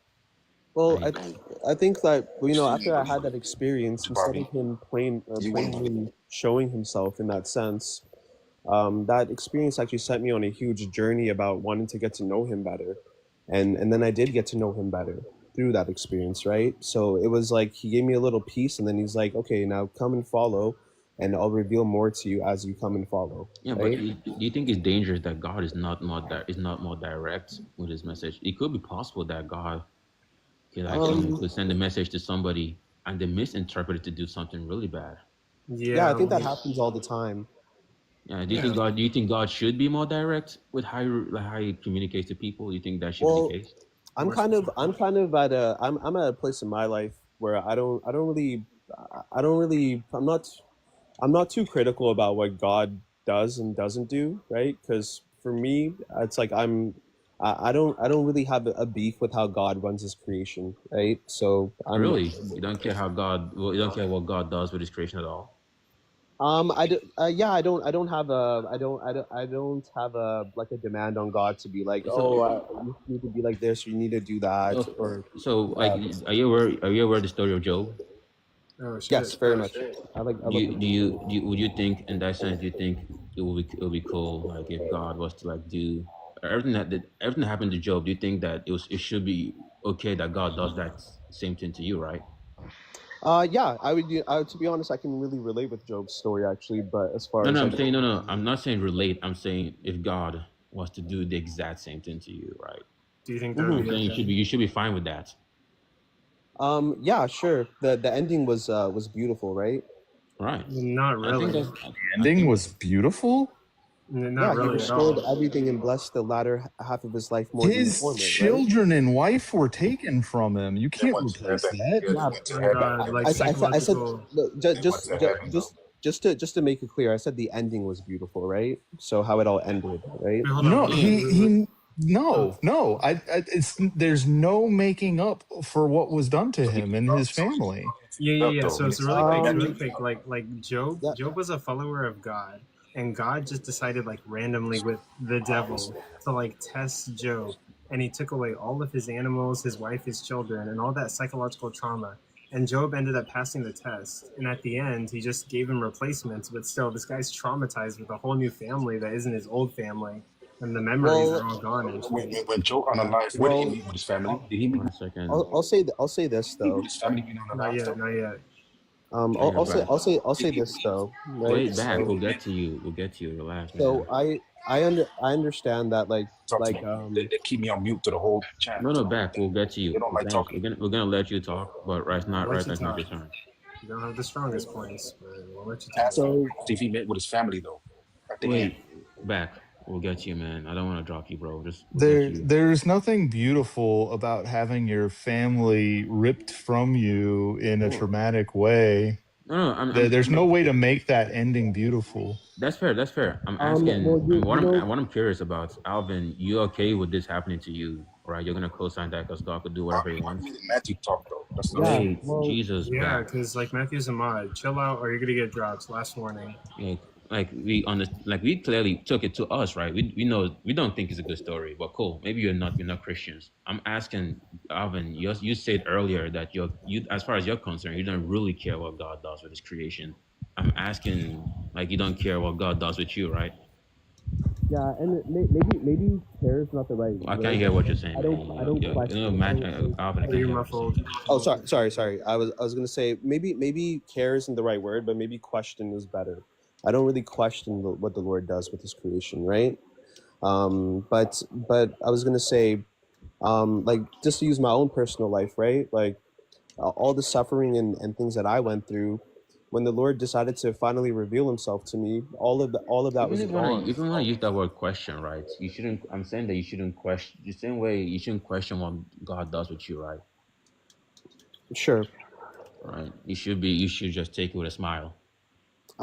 Well, not necessarily, right? It doesn't mean I'm not a human being and I don't have emotions, right? Like I still look at the world and I get angry and at things, right? And even in my personal life too, like situations and things, right? So it's not so much of a constant, right? Because of course I'm a human and I have emotions, right? Oh, okay. Okay, let's say that you think what happened to Job was good, at least. Yeah, it ended in good. No. I'm asking. Do you think what happened to Job, that God allowed happen to? Do you think that Ultimately, was good? Yes. I mean, Okay. but like it So was partially bad, I right? think that's insane.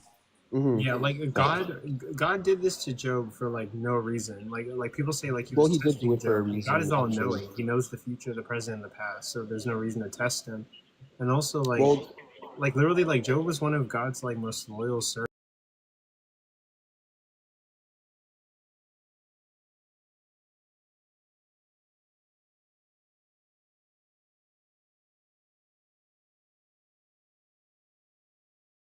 well, With story might be a bit different, right? So for me, the reason that what the Lord's shown me is that the reason that He did those things to Job, it wasn't necessarily torture in this for the sake of torture.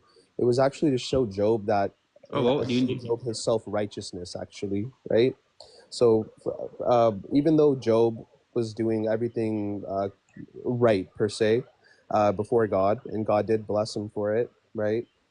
Job didn't know the Lord in the sense of him revealing himself to Job, right?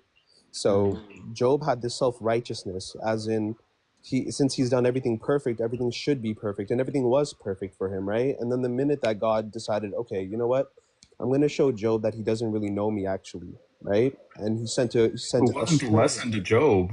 It was never about being a lesson to Job. It was about being a lesson to the devil. It was about being a lesson to Satan.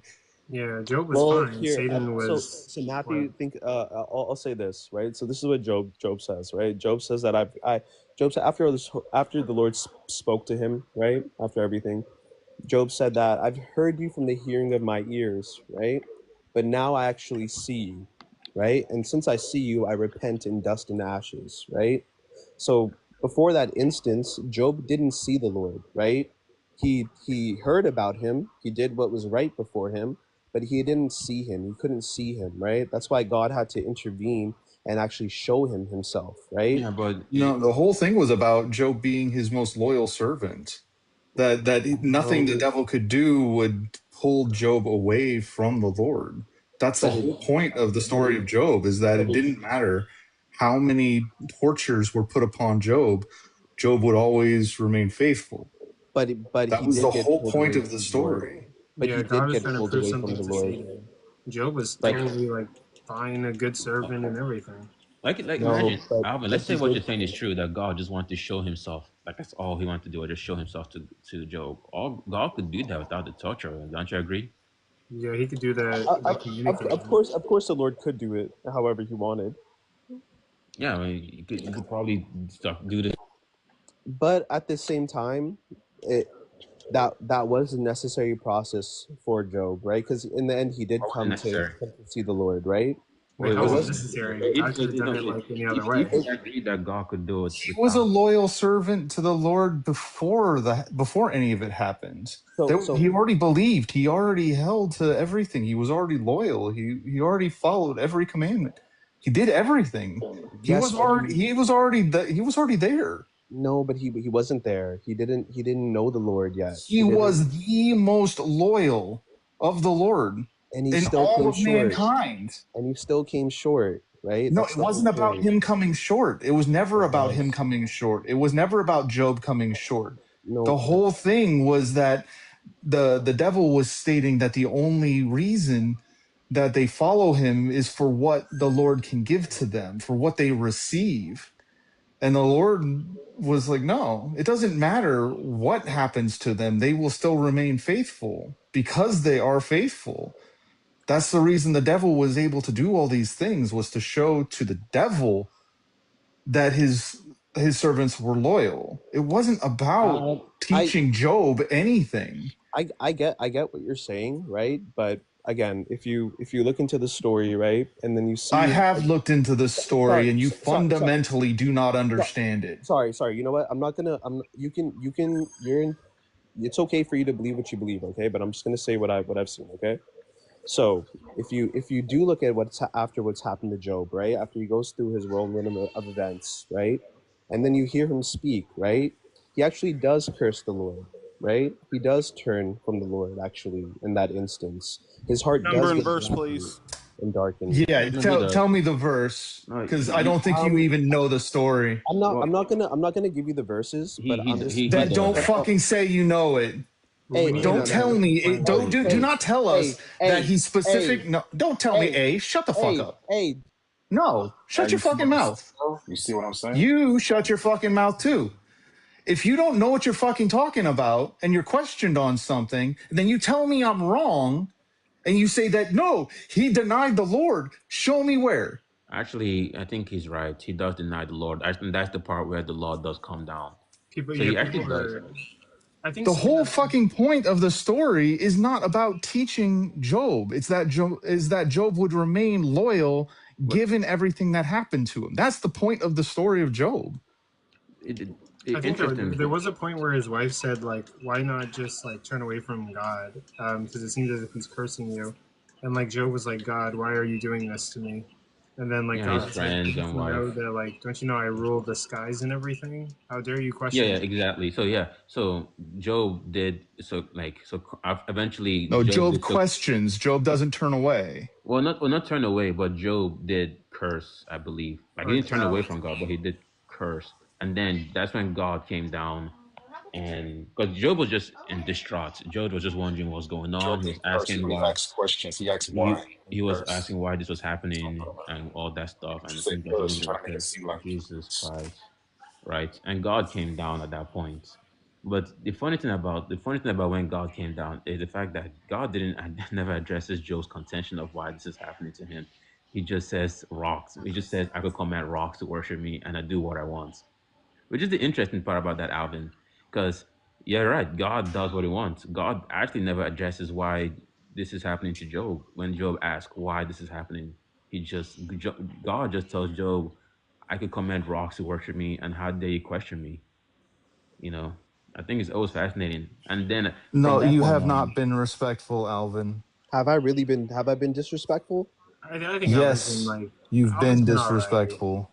Like, wait, Matthew, come on, Alvin's been all right. He hasn't like No, been. no. Have I When really been he says, disrespectful? "I'm not saying you're wrong, but you're wrong," and then I start talking, and he goes, "Hey," that's not fucking respectful, dude. You Don't know say you've why been though? nothing It's but. because you started to talk to me disrespectful. because she was cutting them off, man. Don't fucking say you've been nothing but Matthew, you respectful was when cutting you've them done off when he this. was talking, but you was cutting them Wait, off. back. I've literally told you. No. Back. I've told you. Yeah, you're done. Back. I literally told you don't come off mute until we tell you to come off mute. Yeah, you we're can say just anything. Don't say no. I you've been mean, nothing but respectful when we'll you've bring back. done We'll bring it disrespectful up later. things, Wow, because it's not true. it's okay. You know what? I'll bring back I stuff, but let's just stay apologize. How about muted. this? I apologize for any Stay disrespect I muted. might have done to you. Okay. Stay muted. That's better. That's actually And honest, right? Saying you've been nothing but respectful is honest. but Okay, yeah, we can this is move me. on now. So Alvin, what do you think about God's response to Job, where it's essentially when Job is asking God why this is happening, and God simply doesn't actually address the question, but tells Job, I do what I want. I Yeah, mean, do God you seems think like that response is cool? no. God Yeah. seems like So basically, what the Lord was showing to Job was that Yes, you don't call all the shots here. Just because you thought you knew something, you didn't know No, it. no, he just asking. No, Job is just asking why this is happening to him, and that question is not addressed when God comes down. Job just See, says, "I do what I want. I can come and wrath to worship me." Yeah. So this again, follows the point I was making. The entire purpose was to show that regardless of what happens to a person and whether or not they know the reason for why it's happening, that person will remain faithful to me. And that's exactly what happened. Sorry, can you say that again? No matter what happens to a person, and no matter whether they understand why it's happening or not, that person will remain faithful to me. That's the whole lesson being taught to the devil, not to Job. No lessons being taught to Job. Okay. You know what?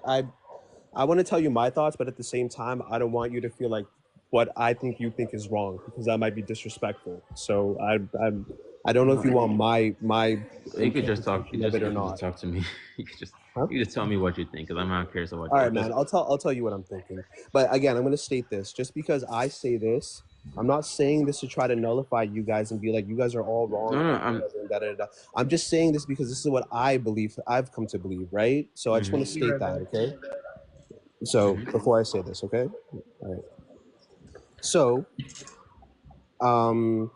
no, I don't personally believe that the story of Job was to indicate that Job was a loyal servant to God's. I believe that the story was to indicate that Job actually came short to being perfect in God, and that God had to awaken him and show him that, no, you actually don't know half of the shit that you think you know, actually. And you have to be humbled. And once you're humbled, then you can come and learn and see, and I'll reveal myself then to you, but not when everything's perfect. First, I got to make things imperfect so that you realize that, no, not everything's good. And then when you come looking for me, you'll find me, because I'll reveal myself. Did he ever reveal the reasons for what he was doing? No. Wait, please, wait. I have to ask the question of what chapter and verse makes you believe that? What chapter and verse makes me believe that that this was ever a test for Job, and to show Job wasn't the perfect worshiper? Yeah, it never says it's a test for Job, ever. Okay, so wait, Matthew, just chill for a second. I want him to name the chapter and verse. Yeah, so if I could name a single verse, right, that would hammer it home, at least for me, it's when Job confesses that he's heard about God, but now he sees him. What verse is that?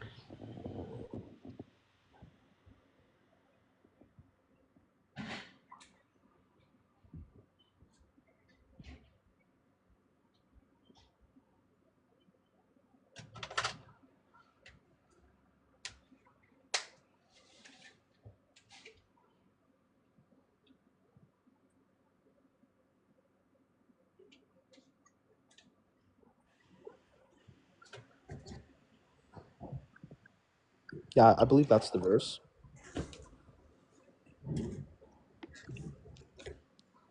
If you can't see Coco, we can't hear you.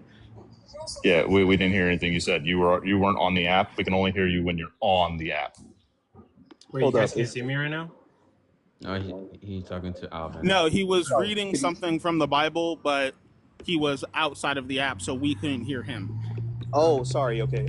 So it was Job 42:5, I believe that he says that in.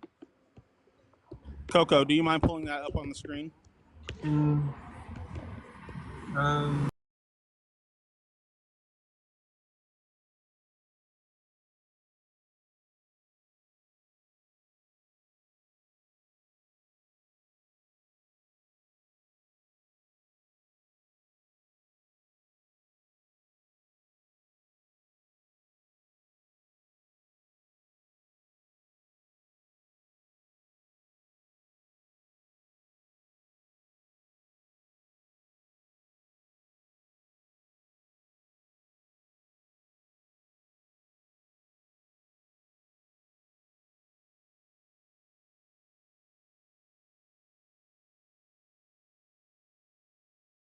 That's probably what's trying to be fleshed out with the story of Job. Why Are you at least questioning, or maybe in this, are you questioning why God did this to Job? Is this helping you question why God did this at least? Yeah, because for me it shows me that Job gained understanding at the end, right? All of this was for him to Why are you gain so focused on what happened at the end? Like, yeah, we get it. He has some new wife and kids. Cool beans. That's not what's in contention. How we're talking about the middle, the beginning and middle. AN, is that the Yeah. verse? There's no beginning and middle. No, it was Job 42. Oh, We can 42 talk 5. about how many people lost their lives in horrific fashions, like Job 4. that would.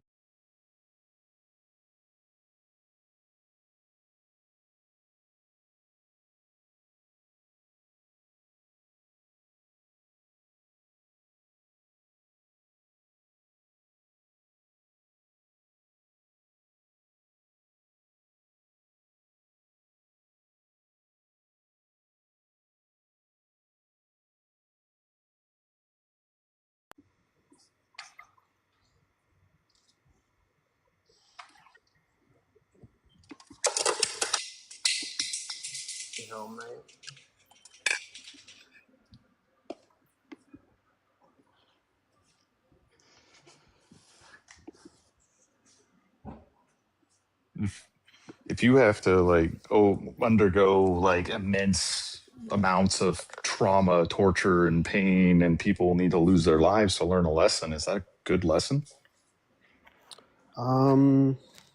Well, it depends what the lesson was, I guess. Well, if we say that the lesson was for God to be able to be seen instead of just like known of, like I knew of you, I've heard of you, but now I see you, right? So if the difference is I believe in you, but now I know you exist, that's the difference. Mm-hmm. Is that worth multiple people's lives and all the pain and torment? Yeah. God takes a lot of casualties for no reason. Yeah, You know, I mean, there's many other ways that he could have done that, correct? Correct, but there's the way that I find peace in that is that I believe that God will wipe every tear from every person's eyes when it's all said and done, right? So all the pain, all the trauma, all the death, all the destruction that he's caused, he'll be faithful to restore and give more Wait, to, and that's for the So damage that if a person like caused? breaks your nose, but then like takes you to the ER to help them set your nose, and that's what it sounds they're like. really kind about like getting rid of the blood and washing you up, and they pat you on the back and tell you everything's going to be okay. Does that mean they're okay for punching you in the nose and breaking your nose? Not necessarily, no, but Yeah, being nice to you afterwards doesn't take away the trauma and the torment that they caused already. Of course not, but humans are a bit different than God, right? So the way that God can restore joy is a lot different than the way that people can restore I joy think it within missed the one point that another. he caused the destruction at the beginning. It doesn't remove the trauma. It doesn't remove the torment. It doesn't remove the torture and pain and suffering. It doesn't get rid of the actions that were taken. Let's grant something. I think that's grant fair, that right? God. No. Let's grant something. Actually, let's grant that God uses his powers to wipe away the trauma and wipe away your memories of all that. Right? Let's grant that. Is it still good that he caused it? Is it good that he caused it? To begin with, Yeah. Let's say I got some powers and I can make you forget anything I want to make you forget. I can make it seem like it never even happened. And I strip your family members of you. Just get rid of them. They no longer exist. But then I change your memories. So you have no memories of your family members and no memories of the time you had with them or anything. You can't tell that they've been taken away from you. And you're perfectly happy. Is what I did okay? Is what I did good? Well, I don't believe God will strip away your memories, right? Like, well, I'm saying I'm getting rid of all the pain. I'm getting rid of all the things that could make this seem bad, right? Does that make what I did any less wrong? not you personally. Okay. Then why does it make God good? Because he's the creator. Because he's the one in control of it all, right? Why It's would his God? creation to do what he So wants. does a creator instantly mean infallible? Yes, the creator. Yes. So might makes right. He can do whatever he wants. So God, so In a you're saying that God can create the can manufacture a problem, but as long as you solve the problem, that's okay. Yeah, exactly. If like let's say like yeah, if the story is ugly but it has a beautiful No, ending, no, no, not stories ugly. then God could make a bad situation mhm. on less than satisfactory situation, but as long as He makes it satisfactory on the end, that's all right. Yeah, for me, yeah. Like All right. because again, I just use my own personal life, right? Like all the That's horrific. Let's draw it out to the just natural conclusion. Let's say the smaller cost, right? The smaller cost happen. It cannot. It's possible that God could make it so that the smaller cost is not the case, but clearly it is the case, right? So do you think that's like some good reason? As long as God has a good reason for the smaller cost is all right. um in a sense, yes. If there's if reconciliation happens, right? Then yeah. Then if it takes the bad to get to the good, So it's a so be good it. thing that millions upon millions of Jewish people died in the Holocaust.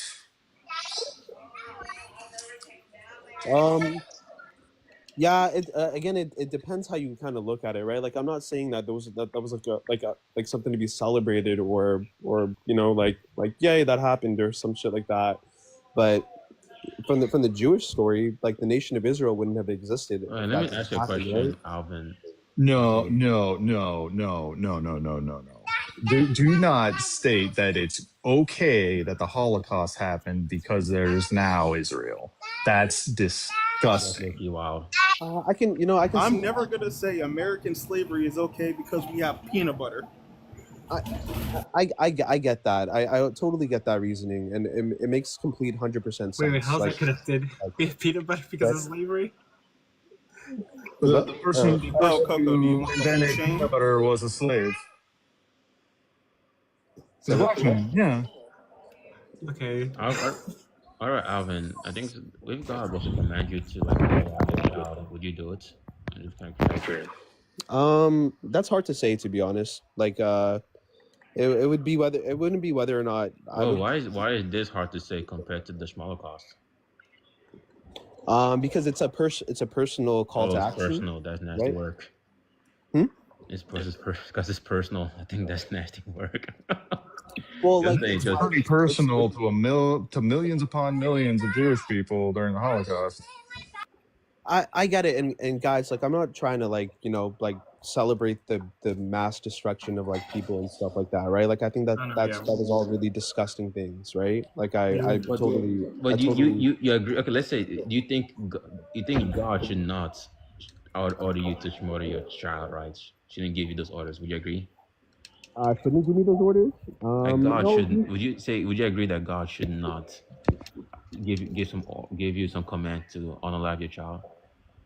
Well, okay, wait. So to be honest, like, you let's can say I do do a whatever you want. reductio of this, right? Like, you're saying that like God did all of this like bad stuff to Job, and as long as he like repairs it in the end, then like it's fine, right? So like, let's say God came down and he found a woman and he like like pistol whipped her and then viciously raped her, and then in the end he like erased her memory and then like took her to heaven. Would it be okay that God did all of these things? I think we've already went. I think we already did that reductio already. I think you might have missed it, but we already did that reductio. Wait, but Me and Matthew. how do you answer to this though? Like God comes down, he pistol whips the shit out of a woman. I think he Rapes her said he viciously. said as long as it's reconcilable, it's okay. I mean that's a bit insane. That's a pretty harsh scenario. Yeah. But yeah, for me, it's just if God can reconcile it and make it right, then the wrong kind of gets swept away in a sense. Well, like, No, the wrong is never negated. Yeah, It's like I would say, always like there. But it's that's a still different. wrong that he But did that's it. one thing that's one thing that's interesting here. You're saying that, but when I ask you, and if God was to made you unalive your child, this is where like you say it's hard. It's harder because now it's personal because the other situations wasn't personal and it was Yeah, okay. it would be my hands that would be doing it, right? So so it's like less unreconcilable because it's not your hand. Wait, what do you mean? Like not if God is it more or less unreconcilable if God was to command you directly to unalive your child for some greater good. well, if God was to personally ask me, right, I would be like, well, first off, I would probably, if I knew it was God, like 100% knew it was God, then I would probably. It's hard for me to say I would be obedient or not, right? Because I don't know how I would exactly act in the situation, right? Would I be faithful? Would I not be faithful? I'm not really sure, right? And entirely, right? I would hope that the Lord gave me the strength and willed it that Okay, I would let me obey. let me ask you another way. Let me That's ask what you, do you I. think do you think God should not let me ask, do you think God should not ask you to unalive your child? No, I don't. Again, I don't really question about what God can and can't do. Right? I give the Lord. I'm comfortable giving the Lord complete freedom to do whatever He Oh, so wants. you think it's okay for God to ask you to unalive your child then? Yeah, if He wants to. I'm not gonna judge Him. Right?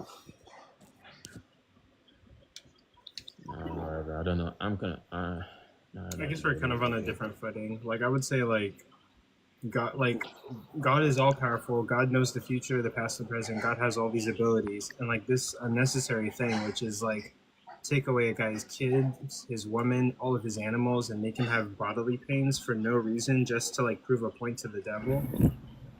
Slight note correction: he did not take his wife.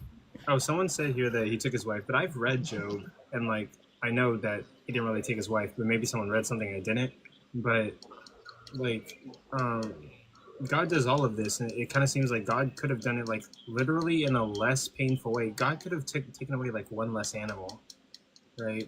But He chooses to do it like this way. I just think it's unnecessary. And even if God gives him like the world's wealth afterwards, right? Like I don't think that like that really negates the fact that for no reason whatsoever He made Job go through like all of this stuff, and it was kind of like for no reason to prove like a point to like, well, why does God even need to prove something to the devil? God literally created the devil and all of life. So like God has like this weird gambling ego basically, where he's like playing poker with the devil, and he's like, let me just do it. But Job, like God is like, the devil's like, I bet Job is going to rebel against you. And God is like, I like bets. Sure, let's try it out. And Job is doing nothing. And then out of nowhere, his cow dies, his cattle dies, he gets body pains, his children die.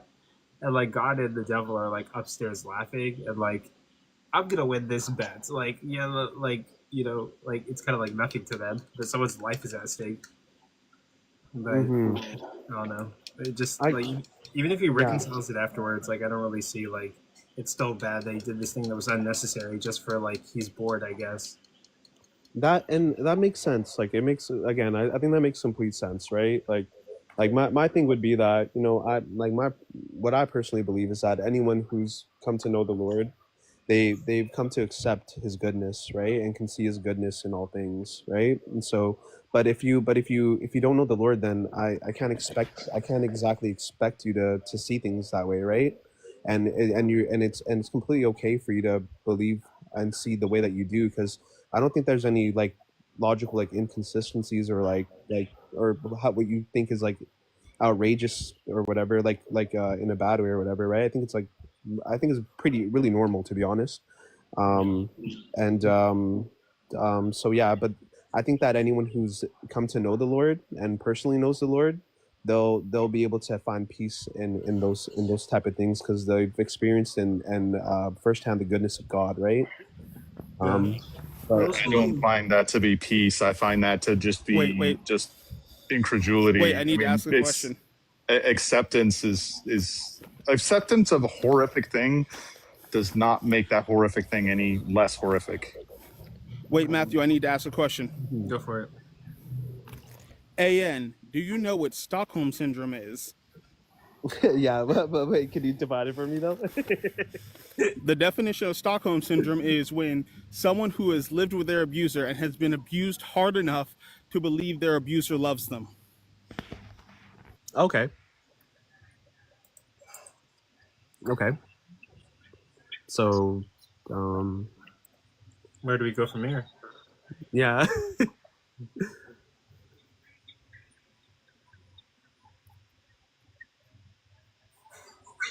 If he is truly choosing to turn off his brain that hard, then we'll never go anywhere.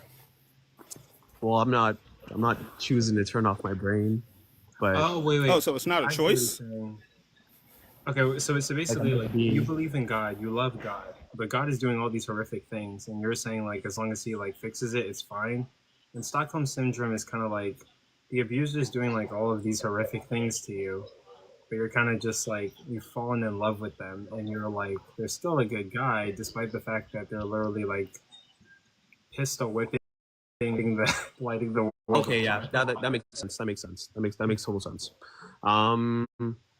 Yeah, I think that that makes sense to see it that way, right? Like it totally makes sense. But again, like I can't expect you guys to see the way that I do, right? Like about these things, like and nor am I trying to make you see things that the way that I do, right? I'm just kind of telling you what I believe, right? And how I see things. I hear you. And so, and again, for me, like I've just experienced enough goodness from the Lord where I have complete trust and faith in Him, right? So if I've experienced enough badness from the Lord, it's okay for me not to have trust in Him. Yeah, I think that's completely understandable and fair. But you also understand that will also get me sent to hell. Therefore, badness on top of badness does not make goodness, right? No, I don't believe in like an eternal hell. Actually, I believe that everyone will come to the Lord in their own time and in their own unique way, right? So I don't believe you're gonna go to hell. You have a very fringe view of Christianity. Yeah, definitely not like your normal or like Christian or whatever. Like I'm not like in nominal Christendom, right? Like the Lord took me away from all of that stuff. Do you hold the people leading to the Lord in their lifetime? I mean, honestly, sorry, can you say that again? Okay. Do you think people need to come to the Lord in their lifetime? No, I don't think that. I think that it's all controlled by the Lord. So whenever God decides that it's time for you to know Him, then you'll get to know Him, right? So it's not in anyone's hands; it's in His. So what happens to you if you die and don't hold faith in the Lord? He'll keep on working with you. There'll be more ages to come, bro. He'll keep on working with you, and until. Where do you go then? That I'm not entirely sure. I believe that there's, who knows, maybe there's another spirit realm of things. Maybe somewhere in the world of spirits, right? You might encounter things. I'm not really sure all those things after death, but I do believe that the Lord will keep working with you until you come to the knowledge of Him, right? Well, what do I need to have the knowledge of the Lord? Well, if you don't need it, then you don't need it, right? No, that's not what I'm asking. What is needed to have knowledge of the Lord? What is needed to have knowledge of the Lord? A heart that's thirsting for the Lord, right? That's thirsting for God. No, that's not required. You can hate the Lord and still have knowledge of the Lord, right? Yeah. Sorry. Okay, you said. Okay, so I don't have to have a heart. I don't have to have a heart that's bursting with love of the Lord. Yeah, if I need to know the Lord, right? Right. All that's needed to know the Lord is for the Lord to show Himself, right? Amen. Yeah, you're right. Then why does He need to keep working with me after I die if all that's required of Him is to say, "Hi, I'm here"? It's a good question that I don't really have the answer for you, right? I don't know why God doesn't just show Himself to you, but I do believe that He eventually will. Well, why eventually? Wait, why Matthew, not now? Please. Matthew, please. I'm not sure why not now, right? I can't really say why or why not. It doesn't make sense. Matthew, please let me ask this question. Yeah, that's fair. Go for it. Goddamn. Wait, ask the question. Go ahead, Black Stallion. I'm forgetting the question now. It essentially summed up into, do our choices matter if no matter what, the only direction is towards God? Don't get me wrong, like I find I Christianity to be deterministic as well. But go ahead. well, I don't think that your choices will your choices will how can I say this? I don't think your choices will uh change how things are supposed to go. So our choices don't matter. You could look at it like that. And apparently, who wants to talk as well? Oh, on the panel? Yeah. Oh, I don't really got anything else to say, but we can move on to like La Cruz. Yeah, how's everybody doing? God bless. Yeah, God gives you choices, right? And choices do matter, right? If He's giving you signs to come to Him, and He will, and you ignore it, He gives you free will. He's not going to take out the whip. But when you go to that choice that you made, right, you're going to stumble, you're going to fall, you're going to scrape your knees until you turn to Him, right? Now, when you do turn to Him and you accept Hold up. Jesus. Hold up for a second. You said God won't take out the whip? What I'm saying is, right, if you go the other way, right, He's showing you ways. He sends you people, right, to come to Jesus, and you ignore it. He hasn't shown me anything. Okay, hold up. Wait, Matthew, let me take this one. And you ignore it, right? So now Hold up real fast. How can I trust these people implicitly? Okay, let's say if I come up to you and say, hey, God loves you so much that He wants you to get to know His Son, right? And His name is Jesus. Okay, where can I meet His Son? You can meet Him by reading the book, His Word in the Bible, right? The book is not in a language I read. What do I do now? Well, then you haven't been chosen. Then why would it's predetermined who gets saved? Who gets chosen? Because if I haven't been chosen, then once again we've gotten to my choices doesn't matter because I have not been chosen. Well, if you're not chosen, then your heart, right, your mindset is not even looking for God. If you're not looking Why for should God, I believe who made my you heart or and the mindset? book? Matthew, let me take this one, please. Dude. Please. I can tell you by my experience, right? You might have different experience, right? I lived in the world. I did. I lived in the world as well. When you live in New York and you're a drug dealer and you do the things, well, I don't even want to talk about it because that's the past. But I never, ever thought about God, right? I was living in the world, right? Now, So you never thought about them 42 children? I never thought about anything. Just me having fun, women, party, clubs, you name it, right? So how does your guilt relate to an all-knowing God that I'm going to circle back around to the previous conversation with this, made my mindset and my heart, but is now punishing me for the mind and heart He gave me? Who punishes you? Okay, so we have to back up again. Did God make the devil, or the devil, quotation marks to mean a title, Is there anything that that is going exists to that whip me God if did I not don't make? follow Him? I was going to get to that part, but you keep interrupting me, but I don't know what's your point. No, it's a matter of I have to interrupt you because I can't let you speak for 20 minutes when you've made 82 different mistakes. You're making it. No, I can't let you speak for 20 minutes when you've made 82 mistakes. Host, can you put a timer? 2 minutes? And then put him on mute? I mean, like, do you understand what he's saying? Like, you're saying a lot of Save your life, you're making a lot of Cruz. mistakes. 2 minutes. And he's trying to 2 minutes. This ain't your live, La Cruz. 2 minutes. Okay. Wait, hold Here on. we go. Wait, hold on. Do you know what the issue is? Like, you're making a lot of mistakes, and he's trying to get at each point that you're saying. Well, I was gonna get to the point, and everybody just keeps interrupting. God gives you the choice. Again, 2 minutes. God gives you the choice, right? If you want to go that way, you can. You're gonna stumble. You're gonna scrape your knees. You're gonna keep going that way, right?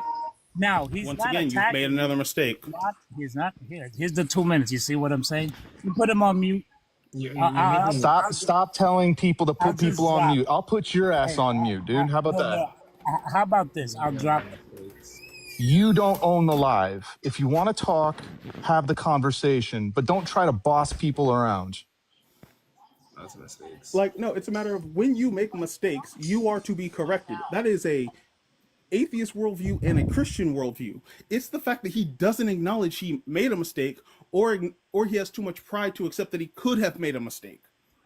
For me.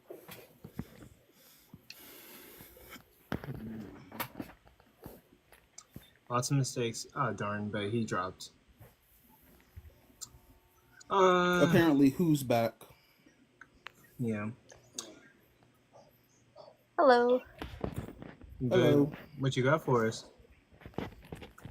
Well, I listened to Alvin's whole everything he said and to what you guys were saying. That I started going a little off topic, but I just want to express one thing.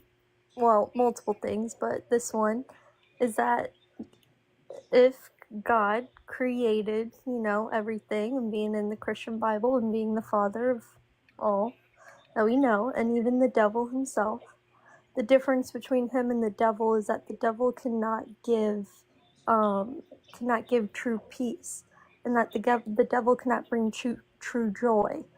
The devil cannot give you those things because he is not capable of it, but God is. And yet, yeah, the Holocaust of what happened is very, very sad, but at the same time is who were the ones, and even if they were using of that word, who were they listening to? It was Hitler himself who caused it all. You know what I mean? So I just want to say that at the bat, that God is good, even though there is badness that there is. If he can come up with something like the devil, you know what I mean? That he is all. So he is the good and the bad and everything in between, Wait, so if he's the good and the bad, then how is he good? Well, the difference is that he can provide that calmness, that peace and true joy. He can provide that. Let's dig into this just a little bit. Do you think God's all knowing? I think that God is here right now with us and is creating everlasting. That's not what I asked. I said, do you think God's all knowing? And he would have to be aware, yes. Okay. So he knows what will occur within his creation prior to the creation, correct? Well, the thing is that he put the devil here in the biblical. I'm not asking about the devil. I've said, Okay. does he know what will occur within his creation prior to creation? He knows the chance. So he's not all knowing. Possibility. He knows all. The Bible says I've judged you prior to creation. The Bible says I knew you in the womb. The Bible talks about knowing what will happen before it happens. And in fact, the position of prophecy states that he would know what is going to occur in the future before it's happened. So the Bible discusses him knowing what will occur before it has happened. Yeah, so God doesn't just know possibilities, he knows exactly what's even going to happen according to the Bible. So even if according to the Bible, if that is the case, how can we, I also see is that he puts things in front of us. He gave us technically Adam and Eve, Adam first. Yeah, knowing what will occur after he's done so. Also knowing that the devil is there. And with this, he made the devil, knowing what the devil would do before the devil did it. Yeah, he knows what's going to happen in his creation before he does it. So let's kind of do an analogy here. Let's say I was inventing some machine. Now, my whole purpose for inventing this machine is to make life easier for people in the world. But I also know that me making this machine, I know this for a fact, me making this machine is going to cause like painful cancer in 1/3 of the people who use it. But it's going to make the life easier for all the people who use it. But 1/3 of them is going to get painful cancer because of that machine. And I So knew the this question before is, I knew this before I made the machine. right. I So the still question make the is, do machine you and I feel like, still put it out. I know this is going to happen for a fact before I ever make it. I go ahead and make the machine. I put it out into the public. It's taken in by everybody, and 1/3 of them get painful cancer. Who is responsible for them getting that painful cancer? The the the person who made the creator. machine?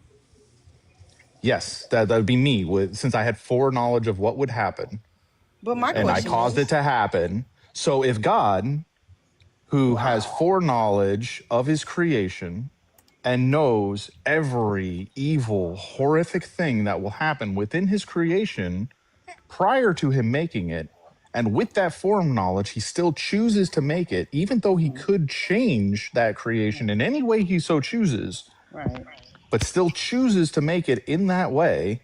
right, Anything and everything that happens within that creation is his fault, right? right. So Yes. Okay. Miss So Hoof, Miss Hoof, may I? it doesn't matter if we think that yes. what happened in the Holocaust was horrible because of Hitler. I Okay. agree. So here's the thing. Here's the thing, though, sir. But that would also be Unfinished. horrible. That would also be horrible due to the God who created it with foreknowledge that it would happen. And then, Controversial. Let me know when I can speak to Mr. Matthew. I don't want to disrupt anything. oh no, you're Well, fine. I was saying that to who, but Yeah, I'd like yeah, to have their response. yeah. Let's finish up with who, and then I'll let you All know right, if you can jump in. who kind of like gave, like, she kind of, you know how you how Well, you yeah, but pass it like off? I would like to just finish up with her really quick, and then I'll let you know when you can talk. Yes, sir. But yeah, you're good. And but yeah, who? Go ahead and So respond, and then yeah, we'll listen to you until you finish. okay. Thank you. So I can understand the difficulty to accept these things. You know what I mean? Like, why would the world be so cruel if God could do anything, right? And I think that, we, if you want, you can demonstrate it, like, it you can demonstrate it in nature, but you can also, considering what the ways of how we view God affects our whole point of view and ways that we approach things in life. We could take a look, and this is why I am a follower of Christ, not because of anything else other than the reason a man had it in his heart to want to take away the pain from everybody else, even though him himself is it literally have blood running out of him. You know what I mean? And I think that even though God created these bad things, that doesn't make him bad. Just like how we make bad choices, that doesn't. I know it I'm sounds just saying he's definitive. responsible for them. That's all I'm saying. Yeah, he's, of course he's responsible for it, of course he is. It's his creations, and he also gets, if you look back in the book, even with Noah, he starts to like, he was in the set, like, I can do anything, whatever I want, and did that with Noah, right? And it wasn't until Noah himself reminded even God, and which is crazy, but the feelings that we as people are going through, because he, even though he's all knowing, he could put himself in this, he wasn't, he isn't, he speaks when he chooses, he does this and all that, and then you see a new change that comes. And I just see this even as an evolution of as us as people, and we can nitpick all the details, but if we are willing to overcome it, and if we're willing to come back to like the whole reason why we wanted this in the first place, because we always do, and technically we were created in God's image, and it would make sense we are going through these kinds of emotions, these kinds of recessions, these kinds of effects, all at the same time.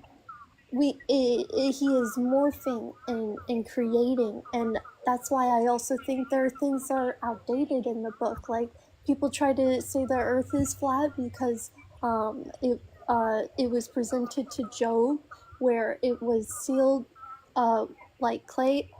It was clay under a seal, and the land was its garment. However that verse goes, I see that as like, this earth is marked by God. This is a creation of God, and its whole officialness of it. If that's like the least powerful word I could use. And with the land being of its garment, like, we are here to protect, to put the clothes back on of what happened between Adam and Eve, where they were bared and they were insecure and everything once they ate that apple. And I know it could all just be a story, but it teaches some very valuable things of how to overcome some differences inside ourselves and with each other too. Because like, no matter what, there's something going on. And what was it? The Corinthians. There was always something going on over there, and he kept trying to send people out there to try to help. And like, people still wanted to do what they wanted until finally some of them like, So let it wasn't me even. so, Yeah, so go let me ahead. pause you really quick. Wait, so like, Yeah. what point are you trying to? I guess you're trying to show us that like God is still good, even though He like creates some evil and stuff. That's exactly what she's trying to do. Yeah, I think we're just gonna have to like agree to disagree because like I mean like we think that like God created some pretty like nasty things, right? And He knew exactly what was gonna happen. And we think that He's evil for doing that, but you think that God can create nasty work and like still be good despite creating like nasty work, right? And this is where, some may think like, is he even, can we even put him under just good or just evil? Besides the very fact that he is the of everything, Wait, hold on. that's where I get to. So let me ask you something. Let's say like 5 times in my lifetime I viciously grape somebody, but for the rest of my life I do good things. Would you say that I'm evil or good? I would say that your acts are evil, and if you ever Really? come it, yeah, those are evil acts. No, like that person, Okay, yeah, okay, wait, obviously, hold on, I hold would on. see it. Wait, It hold on, doesn't hold make on. you So like, evil, okay, sir. wait, hold on. So really quick. So if I viciously grape somebody 5 times in my lifetime, but spend the rest of my life doing good things, I'm an evil person, right? But like God has literally like flooded the entire world and committed genocide. God has created a world where cancer exists. God literally punished an innocent man for no reason. He had Job literally like lose his family members, which that's literally the taking of innocent life. Um, and also like he unalived like cattle. That's like literally taking the life of like innocent animals. He literally like tortured Job and made him go through like bodily pains.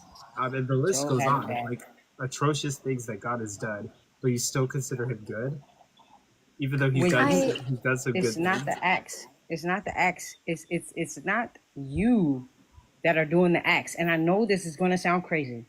It's not you that are doing it. That's why it's not you, the man, that I'm going to be mad at. I'm going to be mad at the spirit, the power operating inside of you. Okay, wait, hold on. Okay, so let me get whose answer to that, right? If I like viciously grape somebody like 5 times in my lifetime, but I spend the rest of my life doing good things, you would say that I'm evil. So if God does a bunch of good things, but He's genocided the world, He tortured Job, He's unalived innocent parties, He's created a world where the Holocaust ends up happening, and also He's created a world where cancer, leukemia, parasites, thousands of fatal baby infant conditions where they're born and they just like unalive in the hospital. Right. He's done a ton of atrocious things, and you still consider Well, him good? But it's sir, I not have a just question. him. It, Sorry. Wait, let who get it? Let who get it? Go for it, who? it's not just God here at work, right? If Come on. if the devil is here, and he is here with Don't what the leave Bible man out. says. Don't leave man out. He still can be deceitful. He can still show you things that you as a person might enjoy.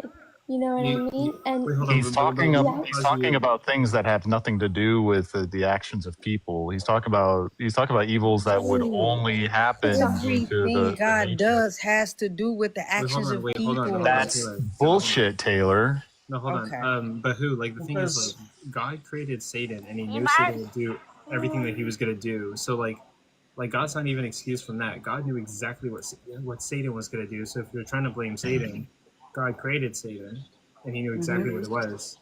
And Satan talked to God about what he want to do with us humans, us man and women. Tell me he what goes an and talks. infant did to deserve like leukemia. Nothing. A human. Okay. Oh, leukemia. Oh, let me shut up. What did an infant do that makes them deserve having leukemia? And God created a world like that, and God sits by and He watches it happen and does nothing about it. So he did do something about it. He did do something about it. He gave his son, and that's not stopping anything. Right, I already know, guys. I already know how y'all viewing this. But here's the thing. He did something that no man would do. And it's not stopping anything. Right? No, it is though. It is though, because I tell you, there are one thing. plenty of men who've sacrificed themselves to save others. That's not what no men would do. No. I'm saying that the God, the one who gave all of us breath, the one, like, okay, I have a question. How do you breathe right now? And I'm gonna be quiet. That's my last my question. own fucking anatomy. My body breathes. Nobody my lungs makes me take breathe. in the atmosphere around, takes out the oxygen, feeds it to my blood, and then puts out the carbon dioxide, which goes to plants. They take in the carbon dioxide and produce oxygen, which allows me to breathe said oxygen back in. How does that whole process happen? Do you make it happen? I mean, respiration. Yes, it happens with our me body. and the plant work together to keep each other You alive. and the plant. Yes, me and the plant. You smoke weed? What? You smoke? Yeah, you that's what you be I you be was- gardening or what is it? How is it? Did you not hear the example? Hold on, Black. Hold on. Taylor, you are literally blaming anything negative on the actions of men, yet a basic biological function you are attributing to God. Do you understand how fucking insane that sounds? It does sound insane. I'm not Then saying stop it doesn't fucking sound saying insane. something insane. No, I'm gonna say it though, because Insane what is you're saying stupidity. insane. Because no, and what you say sometimes is a little bit of stupidity, even though I know you're an intelligent guy. So, right, sir. So Taylor, who is at fault for children having leukemia? Yeah, it's the God that created That's the a good world. question. Tell me That's a good question. Tell me who's at fault for children having leukemia. Okay, you want to force me to say it? I will say it. Our God. And God's all good. Yes, He is. Okay, so children having leukemia is good. For some families, yes. Children having leukemia is good. For some families, yes. You're a disgusting person. You are a horrific I don't want to be person. disgusting to you. An innocent child having leukemia. I don't want to be disgusting to is you. good. So Taylor, Her point then explain of view how. is by Job. Okay. So Taylor, And I see what she's trying to say here. Wait, hold on. Alambir, go ahead and have it. Yeah. So Taylor, what they're basically trying to show is that, and I'm just saying this just to make sure that like there's a common ground here, I guess. Okay. But what they're showing is that because of God's triomniness, right, the three abilities that are usually attributed to Him, being all good, all powerful, all knowing, it leads to this sort of moral consequence for most theists that they have to say that certain actions or certain events have to be good because of this triomny characteristic that's usually attributed to Yahweh. Right. Okay. Now, while I don't necessarily agree with how Matthew is, talking to you, right? That is how he's just going to talk to you. What's really being said is that it is a very absurd position, and it's a very disgusting position to basically say that in a sort of like objective morality that theists believe that children getting leukemia is seen as good if we're going with this model of like God being all good, powerful, and all knowing. He knows that leukemia happens. If he's all good, then he would want leukemia to stop. If he's all powerful, he has the ability to stop leukemia. But for whatever reason, it's just not stopping. That leads to a moral consequence of basically saying leukemia is good. I see what you're saying. So it's like I'm really kind of like brainwashed to think that a child getting hold on. I'm trying to hear him. So what they are thinking is I'm brainwashed to, because I believe that a child getting leukemia could be a good thing for a family. Am I right?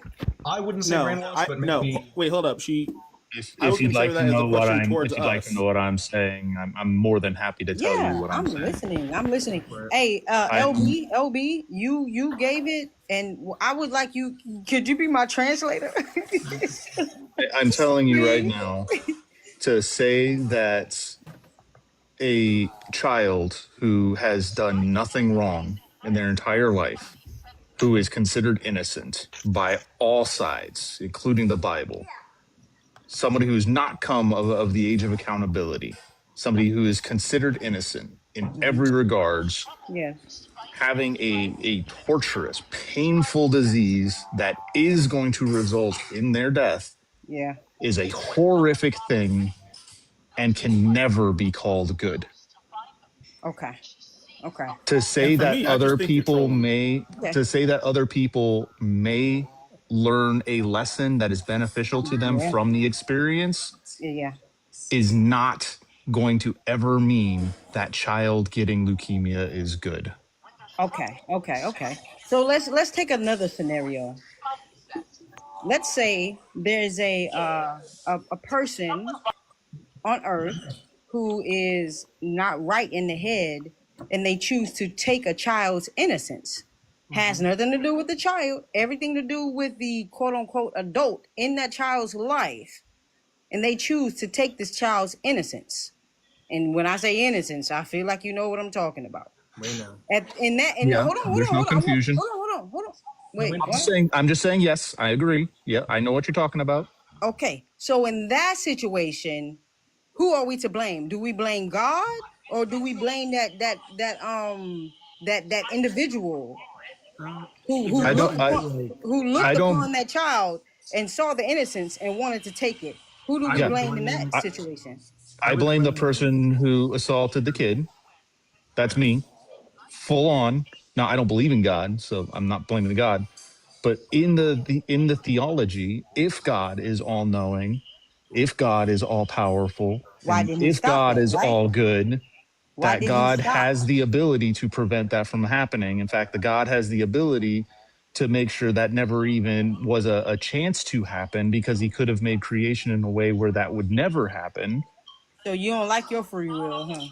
I don't believe in free will.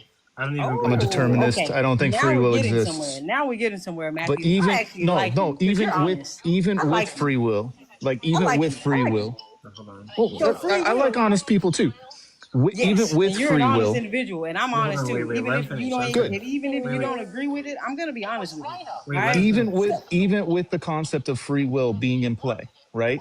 Mm-hmm. The God would have had the ability to instantiate his creation in a way that event never would have happened. So where that person would never have had a position where they would have had the desire to do so. So you're saying you want God to be like Texas. I don't care if you got the desire. I'm gonna take it. I'm gonna take it, and I'm gonna make sure you don't do it again. Do you think it's possible that God could have created a world, like from the beginning, a world? Oh, it's already created. That's the thing, though. I'm saying, do you think it is possible that he could have done something differently? He did already. Yeah, I get that. I'm saying, do you think it's possible that he could have created a creation where everybody in that creation had free will, but they only ever had the desires to do things that were between neutral and good? They never had the desire to do something evil. He created it already. It's already in existence. Obviously not, because people have the desire to do evil. here, babe. Even It's in the not here. garden, they did something wrong. No, see, that was a whole different thing. That was a whole different thing. I'm talking. Did they do evil in the garden? Sorry, I got a phone call. Sorry. I'm talking about what you just said. I'm saying it's We possible already that the created creation. something to where a person could think about taking the innocence from a child. To think about it, right? Can't be there. Huh? You gotta go. It's already created. That's not Here. what I asked, Taylor. Okay. What did I you asked, ask? I'm sorry. Maybe I'm a little slow. is it possible to have a creation where all the people that have and ever will exist within that creation will never have the desire to do something evil? Their desires only fall between the neutral and the good. They might be lazy and not want to do anything, but that's not bad. That's just lazy. And they might have the desire to do things that are amazing and good and wonderful and anywhere between. But they just never have the desire to do anything evil. Is that possible? Yes. Okay. Then obviously he could have done that, but yet we live in a creation where the person desired to do something evil. Who wanna do that though? See, here's the thing. I don't know if you ever created something before. I mean, I know I haven't. I've never created anything. I've never created something from the bones, from the ground up. I've never created anything. All I've ever done is been inside of something created. And I dare to say you have been too, right? But if I had created something, I would create it, right? And then I'm gonna have to see how I operate. And then guess what? After I create that, I'm gonna have what they call it, a 1.0, 2.0. I'm gonna have a revision of it. And then after I see that, I'm gonna have another revision of it. Well, yeah, but and but let me pause you right there, Yes, right? sir. Like the issue is that like God doesn't need to do all of that. So like what we're saying is like God, how you? Whoa! So see, like, here's the thing that's killing me about you. Wait. You always trying to say what God gonna do and you ain't God. That's what's killing me. I'm not saying that you're wrong. I'm not saying that you're wrong. But it's crazy how you have an opinion about what God would do and you not God. That kills me. God can do according to the way it's defined. The principles and properties given to that God tell us what that God is capable of doing. Anything he wants to, and that scares you. He can do anything he want to do. No, it doesn't scare me at all. I think God is a pussy ass bitch. Doesn't that make God lazy? He said he a pussy ass bitch. I think the God is language. Pussy ass bitch. What if we lived in a multiverse where God existed though? Hey yo. If God is defined as good and does evil, then I think you're just contradicting yourself. I literally think that God is it sounds fake. this way because love. Real fast. It sounds this way because I'm not God. Real fast. I just want to hold on. Wait, really quick. Speaking of us being afraid of God, I want to fight God in the parking lot of a Waffle House. He's a pussy. Yeah, I'm pretty sure you wouldn't be interested in that. If you go by what said that, boy, you better have your whole full armor on. I mean, you better have your full armor on, man. This is something I tell people all the time, Taylor. That's something I tell people all the time. Coco, if I die and find myself standing in front of God, and I ask him, is what is written in the Bible accurate? And he says yes. The funny thing. You and think he you says have the power and to he ask says him yes.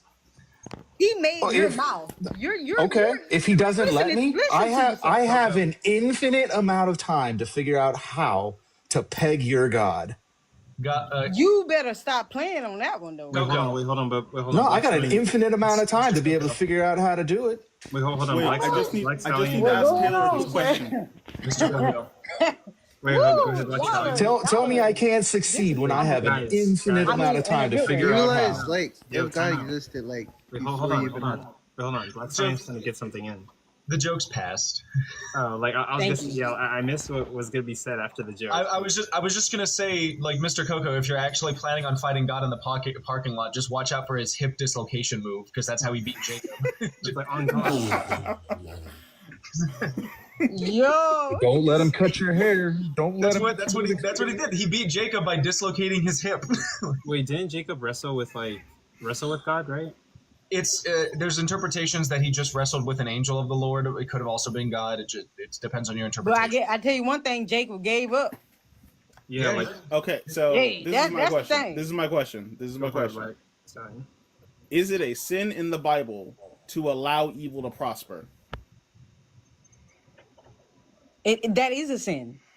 It is a sin to allow. God allows evil to prosper. Therefore, God sins. I'm answering your question. Wait. Where's the statement wrong?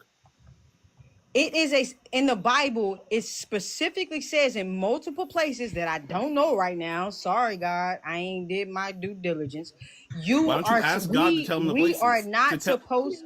Us humans, man and woman, are not supposed to allow evil to prosper. That is our job. That is the task. So we're we've following been given. a different rule set than God. All right. God doesn't have to follow his own rules? Yes. I'm just going to answer your question. Yes. So God is so weak, he can't even follow his own rules. Damn, that's crazy, bro. Do you want to die, sir? I don't care about my life when it comes to God. Dude, I'll blaspheme God every single day. It doesn't bother me one bit. Right? I'll be heretical, I'll blaspheme, I'll curse, I'll use his name in vain. This brings up a very quick problem that I need to introduce. It's fine. Wait. Do you only follow God because you believe he can take your life? No, absolutely not. So what was the point of saying, do you want to die, boy? Do you have fear? Do you have fear of what he will do to you when you do that? Why would he do it? So you don't. So hold on. Okay, you already told me you don't give a fuck about your life. So okay, well I shouldn't. When even it comes say to that the question of I shouldn't God, even say that to you. Like, no, why would he take my life just because I don't trust the people he sent? No, it's why not. Would he take my life just because I'm being cautious? You don't of the trust devil people, sir. To play this Monopoly You're not game. supposed to trust people, sir. You're supposed to trust him. He don't talk to me. More than you think. He don't talk to me more than I think. Or actually, no, he talks to you more than you would recognize, more than you. Okay, how do I recognize Hasn't it? said a word to me once. See, here's the thing. I'm not God, baby. You got to talk to him about that. Hold on. All I know is I can't talk. I have just told you I cannot talk to God. Yes, you can, and you're lying to me right now. You're lying to me. How am I lying to you? Why don't you ask God how I'm lying to you? Well, wait a second. Okay, wait, Taylor. So, so I used to be a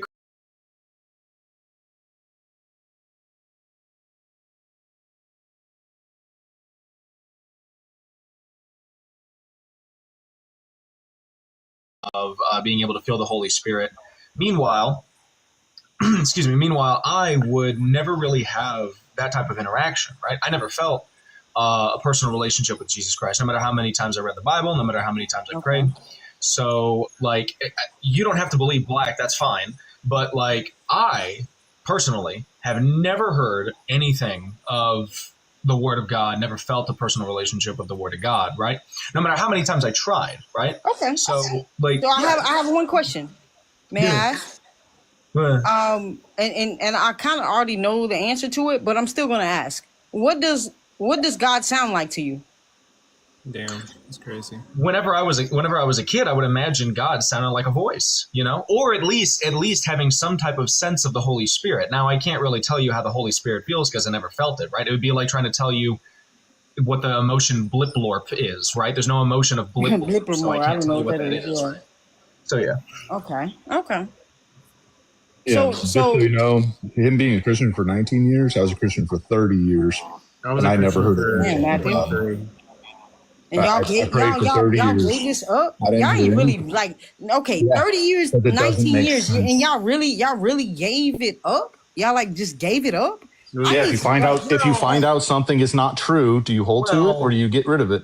I don't know if I would say I gave it up. That's where faith comes in. But, yeah. I would say that's where faith comes in because here's the thing. Yeah, what good is faith? Yeah, I got you. So just because you believe, just because you call yourself a Christian, just because you call yourself a Catholic, whatever you want to call yourself, doesn't. Don't fucking tell people they weren't Don't tell people they weren't Christians. Don't fucking do it. I am tired of hearing that today. No. I was a Christian. Period.